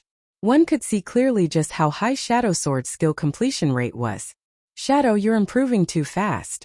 Your skill completion rate was roughly 78% yesterday, yet today it's sitting at 80%. It seems that my position as number 1 berserker will soon be in danger, Rampant Blade said, depressed. That's because you're not working hard enough.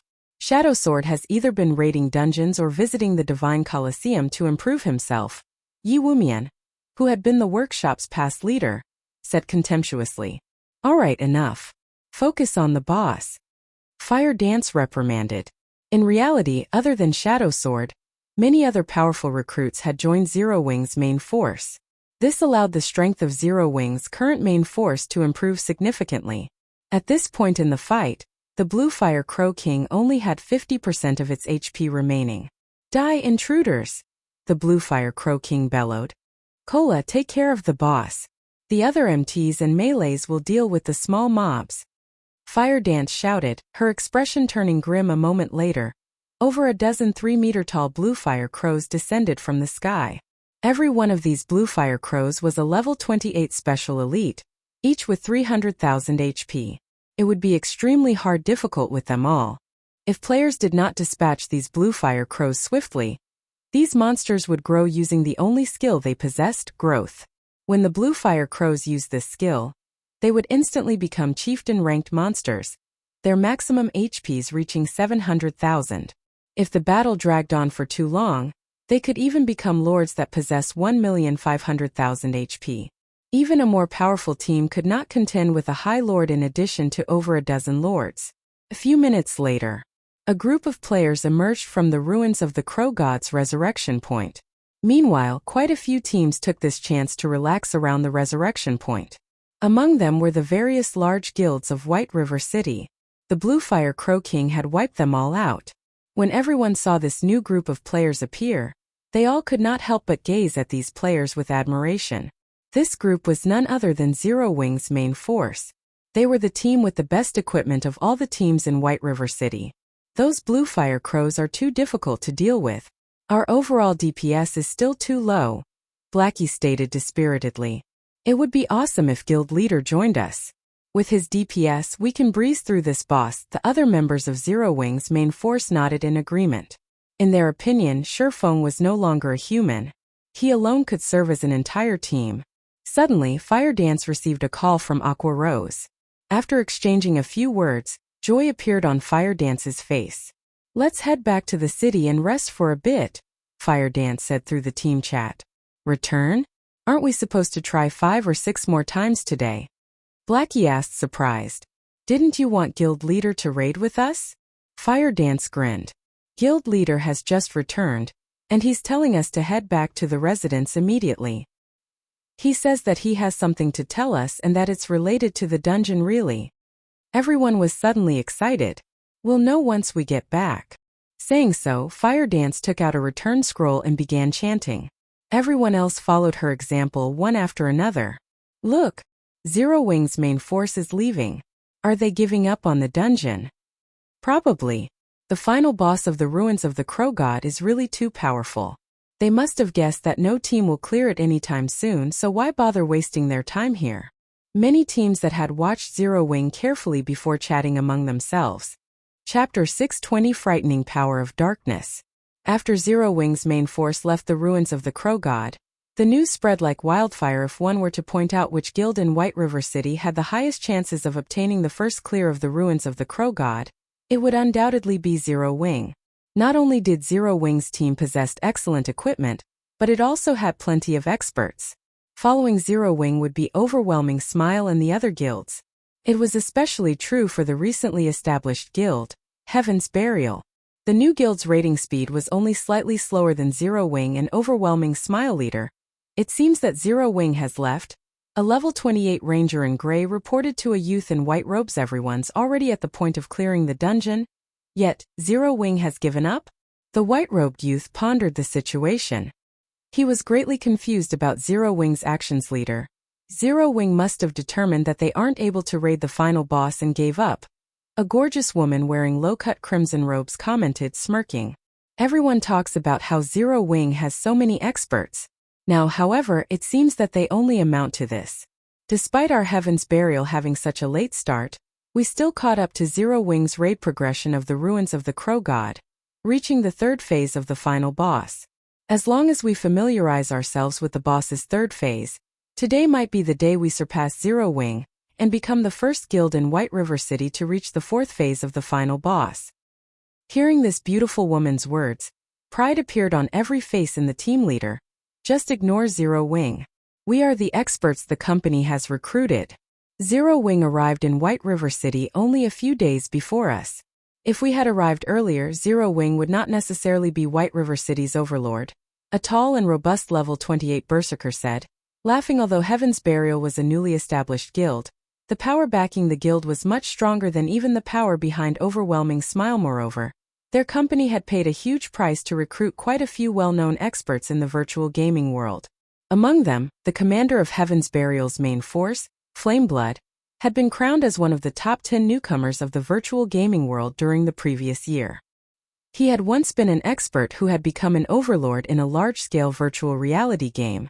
Now that Flameblood and so many other experts have arrived in White River City, if they could not surpass Zero Wing, they would have wasted their many years of playing virtual reality games indeed. Regardless of what Zero Wing does, we will be the ones to obtain the first clear of the ruins of the Crow God, Flameblood said, revealing a refreshing smile. Soon Ghost Shadow and the others will arrive. At that time, Heaven's Burial will claim the ruins of the Crow God in one fell swoop. Hearing the name Ghost Shadow, a hint of reverence appeared in everyone's eyes. The Ghost Shadow Workshop was one of the industry's first-rate gaming workshop. It had came conflicted with super guilds in many virtual reality games before. The strength of the workshop's core members was extraordinary. Meanwhile, in terms of popularity, Ghost Shadow was even superior to the Snow Goddess, Gentle Snow, and the guild leader of Star Alliance, Galaxy Pass. 2 days ago, the company successfully purchased Ghost Shadow Workshop, rebranding the workshop's members as members of Heaven's Burial. Heaven's Burial's strength soared instantly, and even showed signs of surpassing Zero Wing. Aside from Heaven's Burial, Overwhelming Smile had also made ample preparations in order to conquer the ruins of the Crow God. Warwolf, who had been based in Maple City, had come to White River City. In addition, he brought with him a group of experts with domineering auras. If Shifeng were present, he would definitely be shocked, as a few of Warwolf's team actually consisted of Ouroboros's top combatants. Among them was the gifted Soaring Snake, who had undergone a massive change. Not only had he reached level 29, but he also carried 2 blue longswords whose quality could not be determined. The 2 longswords looked identical, and it was obvious that they were a set. Brother Wolf, now that Zero Wing has given up, the rest will be up to you. Feng Xianyang addressed Warwolf respectfully after facing a series of failures. Feng Xuanyang's position in Underworld had fallen significantly. However, he had not given up. As long as Overwhelming Smile obtained the first clear of the ruins of the Crow God, he still had a chance to make a comeback. Hence, he had specifically invited Warwolf and the others to help him. Young Master Feng, you can rest assured. God's Domain is not a one-man game. Even if Black Flame is more powerful, his capabilities inside a large-scale dungeon are limited. With Boss Wolf taking the lead with our expert support, the ruins of the Crow God's first clear will be ours for the taking, an elementalist said confidently. Warwolf only nodded silently after the third evolution of God's Domain. The powers backing the various large guilds had begun placing importance on the experts in God's Domain. As Warwolf possessed extraordinary strength, his position in Underworld rose rapidly. Not only did Underworld supply him and his team with all sorts of resources, but the organization had also mobilized the guilds under their control in order to gear up Warwolf and the others. In terms of equipment, their team was only slightly inferior to Zero Wing's main force right now. While Overwhelming Smile and Heaven's Burial prepared to go all out in raiding the ruins of the Crow God, things were getting extraordinarily lively in Zero Wing's residence in White River City. Guild leader is finally willing to lead us in a dungeon. I want to see just what sort of reaction those bastards from Overwhelming Smile will have once we leave them in our dust. Kola laughed loudly. Guild leader said that he would lead us in a dungeon the last time. He's finally fulfilling his promise. Yi Wumian said. Laughing as well, Zero Wing had already proven its strength to the public many a time through the wars they've participated in. However, regardless of how capable a guild was in PvP, their ability to raid large-scale dungeons was far more important. Only when they obtained the first clear of the ruins of the Crow God would they truly stabilize their position as White River City's overlords. Otherwise, other guilds would always try to rise up and overtake Zero Wing. However, compared to White River City's overlord position, what everyone truly anticipated was for Shifeng to lead them in a large-scale dungeon personally. That way they could learn far more from him. It would be a huge help towards improving their own strength. A moment later, the doors of the meeting room abruptly opened. Shifeng slowly entered the room. He had already used the demon mask to recover Black Flame's appearance. Although there were no changes to Black Flame's character, his aura was much stronger than before. Everyone was shocked by this change. Originally, Shifeng's aura had been contained, making him seem like only an ordinary passerby. However, after undergoing a series of challenges that pushed him to his very limits, his strength had improved vastly. At this moment, his previous strength could not compare. He would require some time before he could sheath his aura once more. Taking his seat on the guild leader's throne, Shifeng swept a glance over everyone present and said slowly, "The reason why I've called you guys back is to notify you of one thing. You could also say that this is a core secret of Zero Wing." Upon hearing the words core secret, everyone immediately fell silent. "There's no point in just telling you. I'll give you a demonstration," Shifeng announced, smiling faintly. He then shifted his gaze to the Berserker Shadow Sword, saying, "Shadow Sword, come over here for a moment." Shadow Sword revered Shifeng. Ever since watching Shifeng battle at the teleportation hall, Shadow Sword had been mesmerized by Shifeng's combat techniques. He had watched and learned from Shifeng's battle videos repeatedly, hoping to grasp even the tiniest fraction of Shifeng's techniques. Hearing Shifeng call for him, despite his normal calm, he involuntarily grew excited. Immediately, he walked up to his guild leader. Shifeng stretched out his hand, a black ball the size of a fist suddenly condensing in his palm. The center of the ball looked like a miniature universe. It was fascinating. Shifeng snapped his fingers. This black ball then melded into Shadow Sword's body. When this black ball vanished into Shadow Sword's body, the Berserker's aura changed. Suddenly, Shadow Sword released a frightening aura, resembling that of a demonic beast. "This is..." Shadow Sword looked at himself in shock. He had never experienced such a strong force before. With Shadow Sword's astounded reaction, there was no need to mention everyone else's, who possessed acute five senses so strong. Fire Dance faintly felt a sense of danger when she looked at Shadow Sword. Chapter 621 Sensation. As the commander of Zero Wing's main force, Fire Dance had a very clear understanding of every member's strength. Although Shadow Sword had improved quite significantly during this period, his combat power only ranked slightly above average for the team. He was not capable of making her feel even the slightest hint of danger. However, the Shadow Sword standing before her was vastly different. It was as if he had transformed into an ancient beast, dangerous and threatening. In the blink of an eye, after receiving Lei Bao and Shifeng's continuous guidance, Fire Dance had mostly learned how to control her body's power. She had already taken half a step into the refinement realm. Her skill completion rates hovered around 85% as a result. She was considered a true top-tier expert after factoring in the powerful attributes of her Tier 1 set equipment.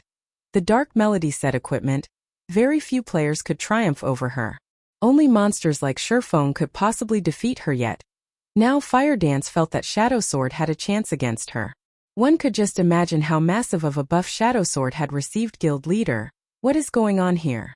Aqua Rose fixed her gaze on Shifeng. She very much wanted to know what had just happened. Everyone present turned to Shifeng as well, all of them sharing the same thought as Aqua Rose. If a few more of their team members suddenly become as strong as Shadow Sword, they would no longer be stuck at the Blue Fire Crow King's third phase. Every player here was a core member of Zero Wing. To ordinary players, they were considered absolute experts. Not only did they possess incomparably acute senses, but their intuitions were also very sensitive. Only by sheathing one's aura perfectly could they fool these players.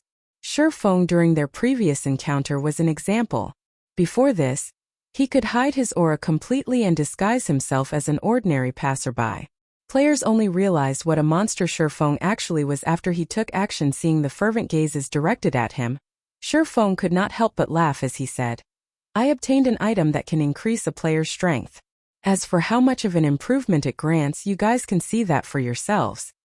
The power of darkness could increase a player's basic attributes by 30%. An increase of 30% was the equivalent of a player's combat power reaching a whole new level.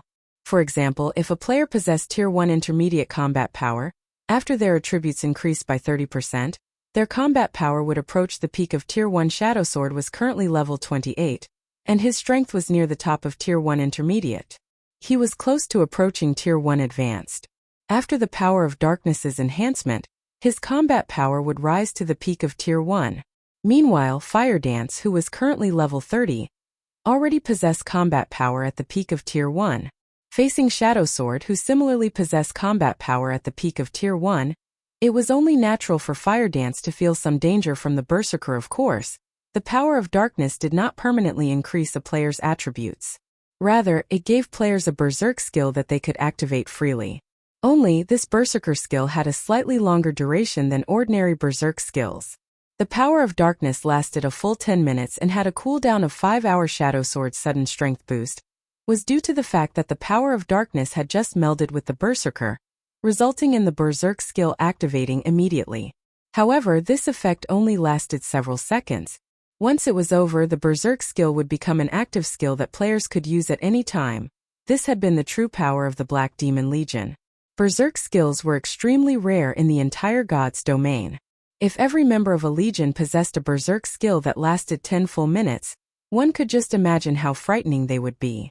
This was also why the Dragon Phoenix Pavilion's Blood Legion had not been a match for the Fantasy Shrine's Black Demon Legion in the past. Guild leader. How many people can that tool strengthen? As the vice leader of the guild, Aqua Rose was particularly concerned about this. If they could enhance many players, they could definitely raise the main force's combat power to a whole new level. Everyone's hearts began to pound upon hearing Aqua Rose's question. They too wished to become stronger like Shadow Sword. However, they all knew that such a buff could only be used on a limited number of players. It would not be easy to obtain a spot for themselves. Relax. Every member of the main force can obtain this power.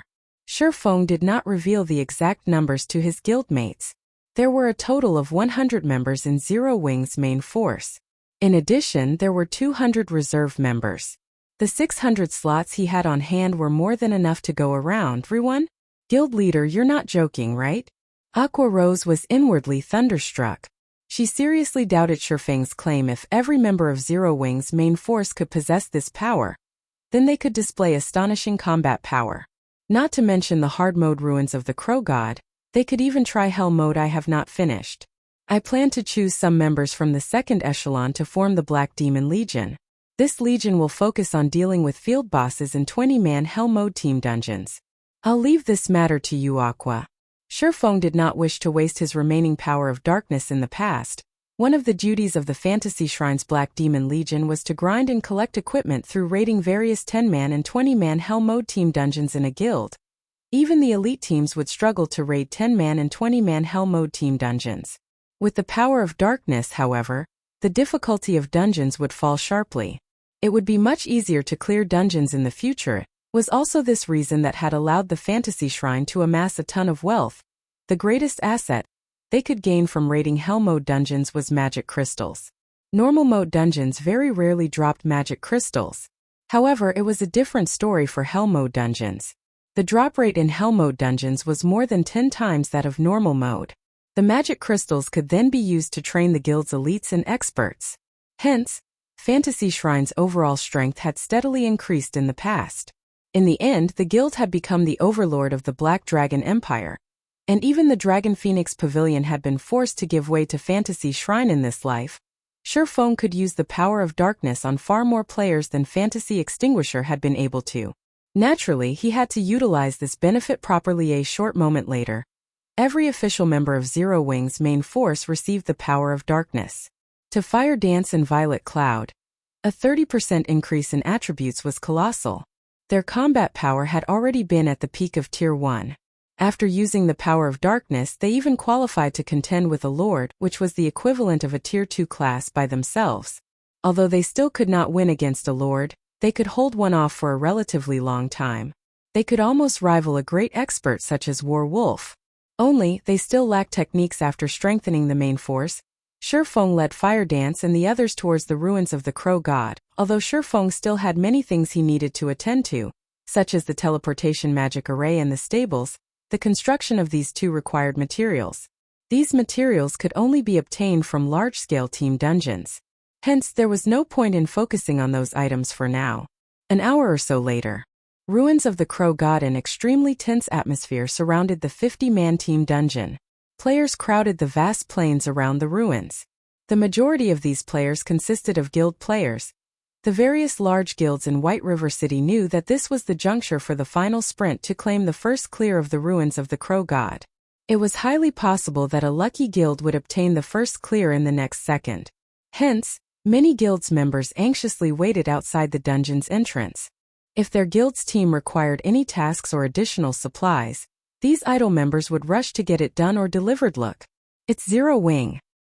Huh, why are they here again? I thought they gave up? I don't think so. Look, even Black Flame has shown up. They must plan to go all out. This is going to be interesting. Just before this, Heaven's Burial also received backup from a group of experts. I heard that those experts were members of the Ghost Shadow Workshop. Every one of them is incredibly strong. As for Overwhelming Smile, they too dispatched a lot of experts. I wonder which of the three will emerge wearing the crown? I'm betting on Heaven's Burial. They have Ghost Shadow leading the team. Even super guilds are trying to annex the Ghost Shadow Workshop. Moreover, Heaven's Burial entered the dungeon a while ago. Zero Wing has only just arrived. Most likely they are already too late. Upon noticing Zero Wing's arrival, everyone in front of the ruins of the Crow God began chatting among themselves. Guild leader, we have trouble. I've heard of Ghost Shadow before. He is definitely an expert among experts. Moreover, he has a group of reliable teammates with him. Now that they've been in the dungeon for quite some time, it will be difficult to compete over the first clear. Aqua Rose frowned slightly. She had heard plenty about Ghost Shadow. Shifeng shook his head. Laughing, he said, "Who says we're competing over the first clear of hard mode?" Everyone turned to Shifeng in shock. However, before they could react, Shifeng selected the dungeon's hell mode difficulty. In the next moment, every member of the team was teleported into the dungeon. Chapter 622, Power that Causes Despair. Look, that's the teleportation gate for hell mode. That's impossible, right? Is Zero Wing actually challenging the hell mode ruins of the Crow God? Have they lost their minds? I heard that the ruins' final boss is a great lord. It's many times stronger than a high lord ranked boss. There's no way any of these guilds can beat something so strong. Could Zero Wing's team leader have chosen the wrong difficulty? When everyone outside the ruins of the Crow God saw the pair of pitch-black teleportation gates and the flickering skull behind it, their eyes nearly popped out of their sockets. The final boss of hard mode already made them feel powerless. None of them even humored the thought of raiding hell mode. Shortly after Shifeng and the others entered the dungeon, the news quickly spread throughout White River City. No one who heard it could bring themselves to believe that it was true. Meanwhile, if one had to point out who was most shocked by the news, then it would be White River City's various large guilds. Now that White River City's long period of development had come to an end, the city contained well over 100 guilds. Meanwhile, as White River City's overlord, Zero Wing constantly received attention from many of these guilds. They actually dare challenge hell mode even though they still haven't cleared hard mode. I never thought that Black Flame would be so foolhardy. When Feng Xianyang received the latest news regarding Zero Wing, he could not contain his mocking smile. Underworld's information network covered over a dozen kingdoms and multiple empires. As part of Underworld's middle management, Feng Xianyang knew exactly what the hell mode of a 50-man team dungeon represented. Despair. Of all these kingdoms and empires, there were several top-tier large guilds that had already conquered the hard mode of a 50-man team dungeon. Yet, out of all of these guilds, not a single one had managed to defeat the first boss of hell mode. They had not even managed to drop the boss's HP below 90%. No matter which MT they tried, everyone died from a single hit. It was useless regardless of how many healers the team had. In the end, these top-tier large guilds had no choice but to give up on raiding the hell mode of their respective 50-man team dungeons, and had to shift their focus to 100-man team dungeons instead. Previously, Zero Wing had only reached the third phase of the Blue Fire Crow King, Yet now they were actually trying to challenge Hell mode. Even with 3 or 4 Sherfongs, they still had no chance. Meanwhile, inside the ruins of the Crow God. Regarding the environment, there were not many differences between the Hell mode and Hard mode ruins of the Crow God. Collapsed shrines and towering statues littered the ruins at this moment. However, Fire Dance and the others were extraordinarily tensed. Every one of them wore somber expressions. Haven't you guys fought up to the final boss of this place already? Why are you all so nervous? Sherfong could not help but laugh as he looked at his teammates. He was the only one who had not drawn his weapons, ready to fight at a moment's notice. Team dungeons were different from 6-man party dungeons. Team dungeons only refreshed once every 3 days. It did not make a difference if one cleared normal, hard, or hell mode. Moreover, in team dungeons, bosses and monsters would not respawn even if the team decided to change difficulties midway.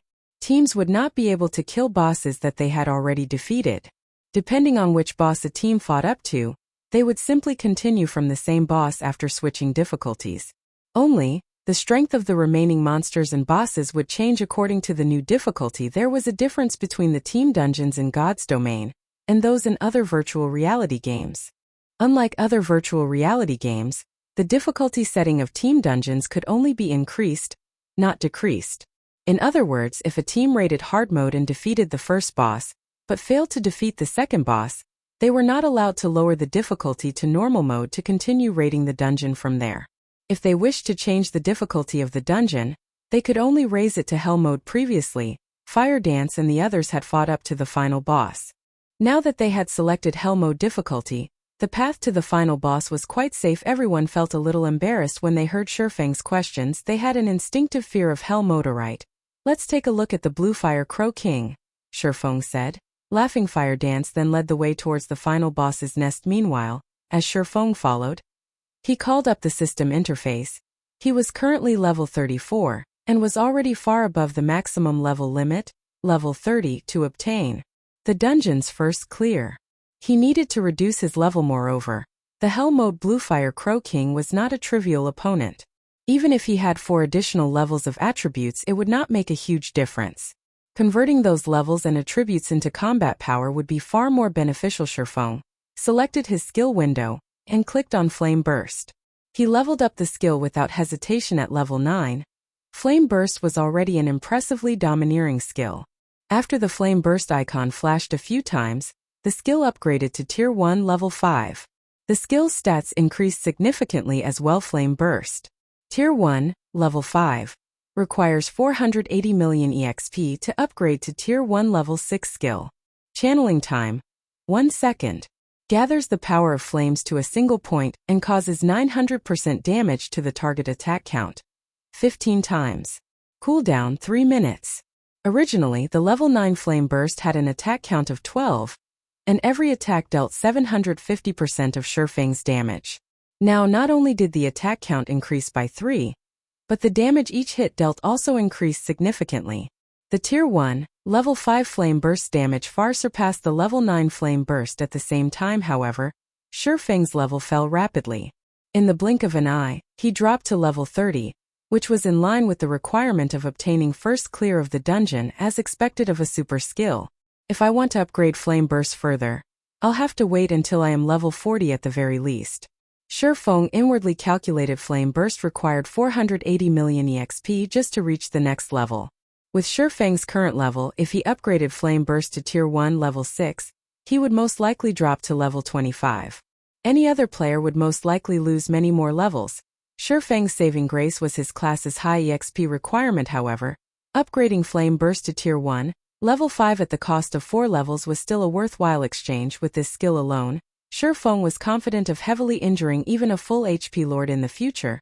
He would have a much easier time killing Lord-ranked monsters. Half an hour later, Sherfang and the others arrived before the Crow God's shrine, the Blue Fire Crow King's nest. It's huge. Blackie gaped as he gazed at the Blue Fire Crow King in the distance. In hard mode, the Blue Fire Crow King was roughly 30 meters tall. That was already an intimidating size. Now, however, the Blue Fire Crow King before them stood over 50 meters high. The hard mode Blue Fire Crow King was a child compared to the hell mode Blue Fire Crow King. Blue Fire Crow King, Great Lord. Level 30. HP 27, 00000/27, 0000000. How are we supposed to fight that? Its HP alone is already more than double that of the High Lord-ranked Bluefire Crow King. Kola gulped, his prior enthusiasm dissipating. Although they were now capable of activating the power of darkness and increasing their basic attributes by 30% for 10 minutes, the Bluefire Crow King's attributes had increased by more than 30%. The gap between them now was even wider than before. Fire Dance frowned. Even she was not confident of taking down such a powerful boss leader. Are we still going to fight it?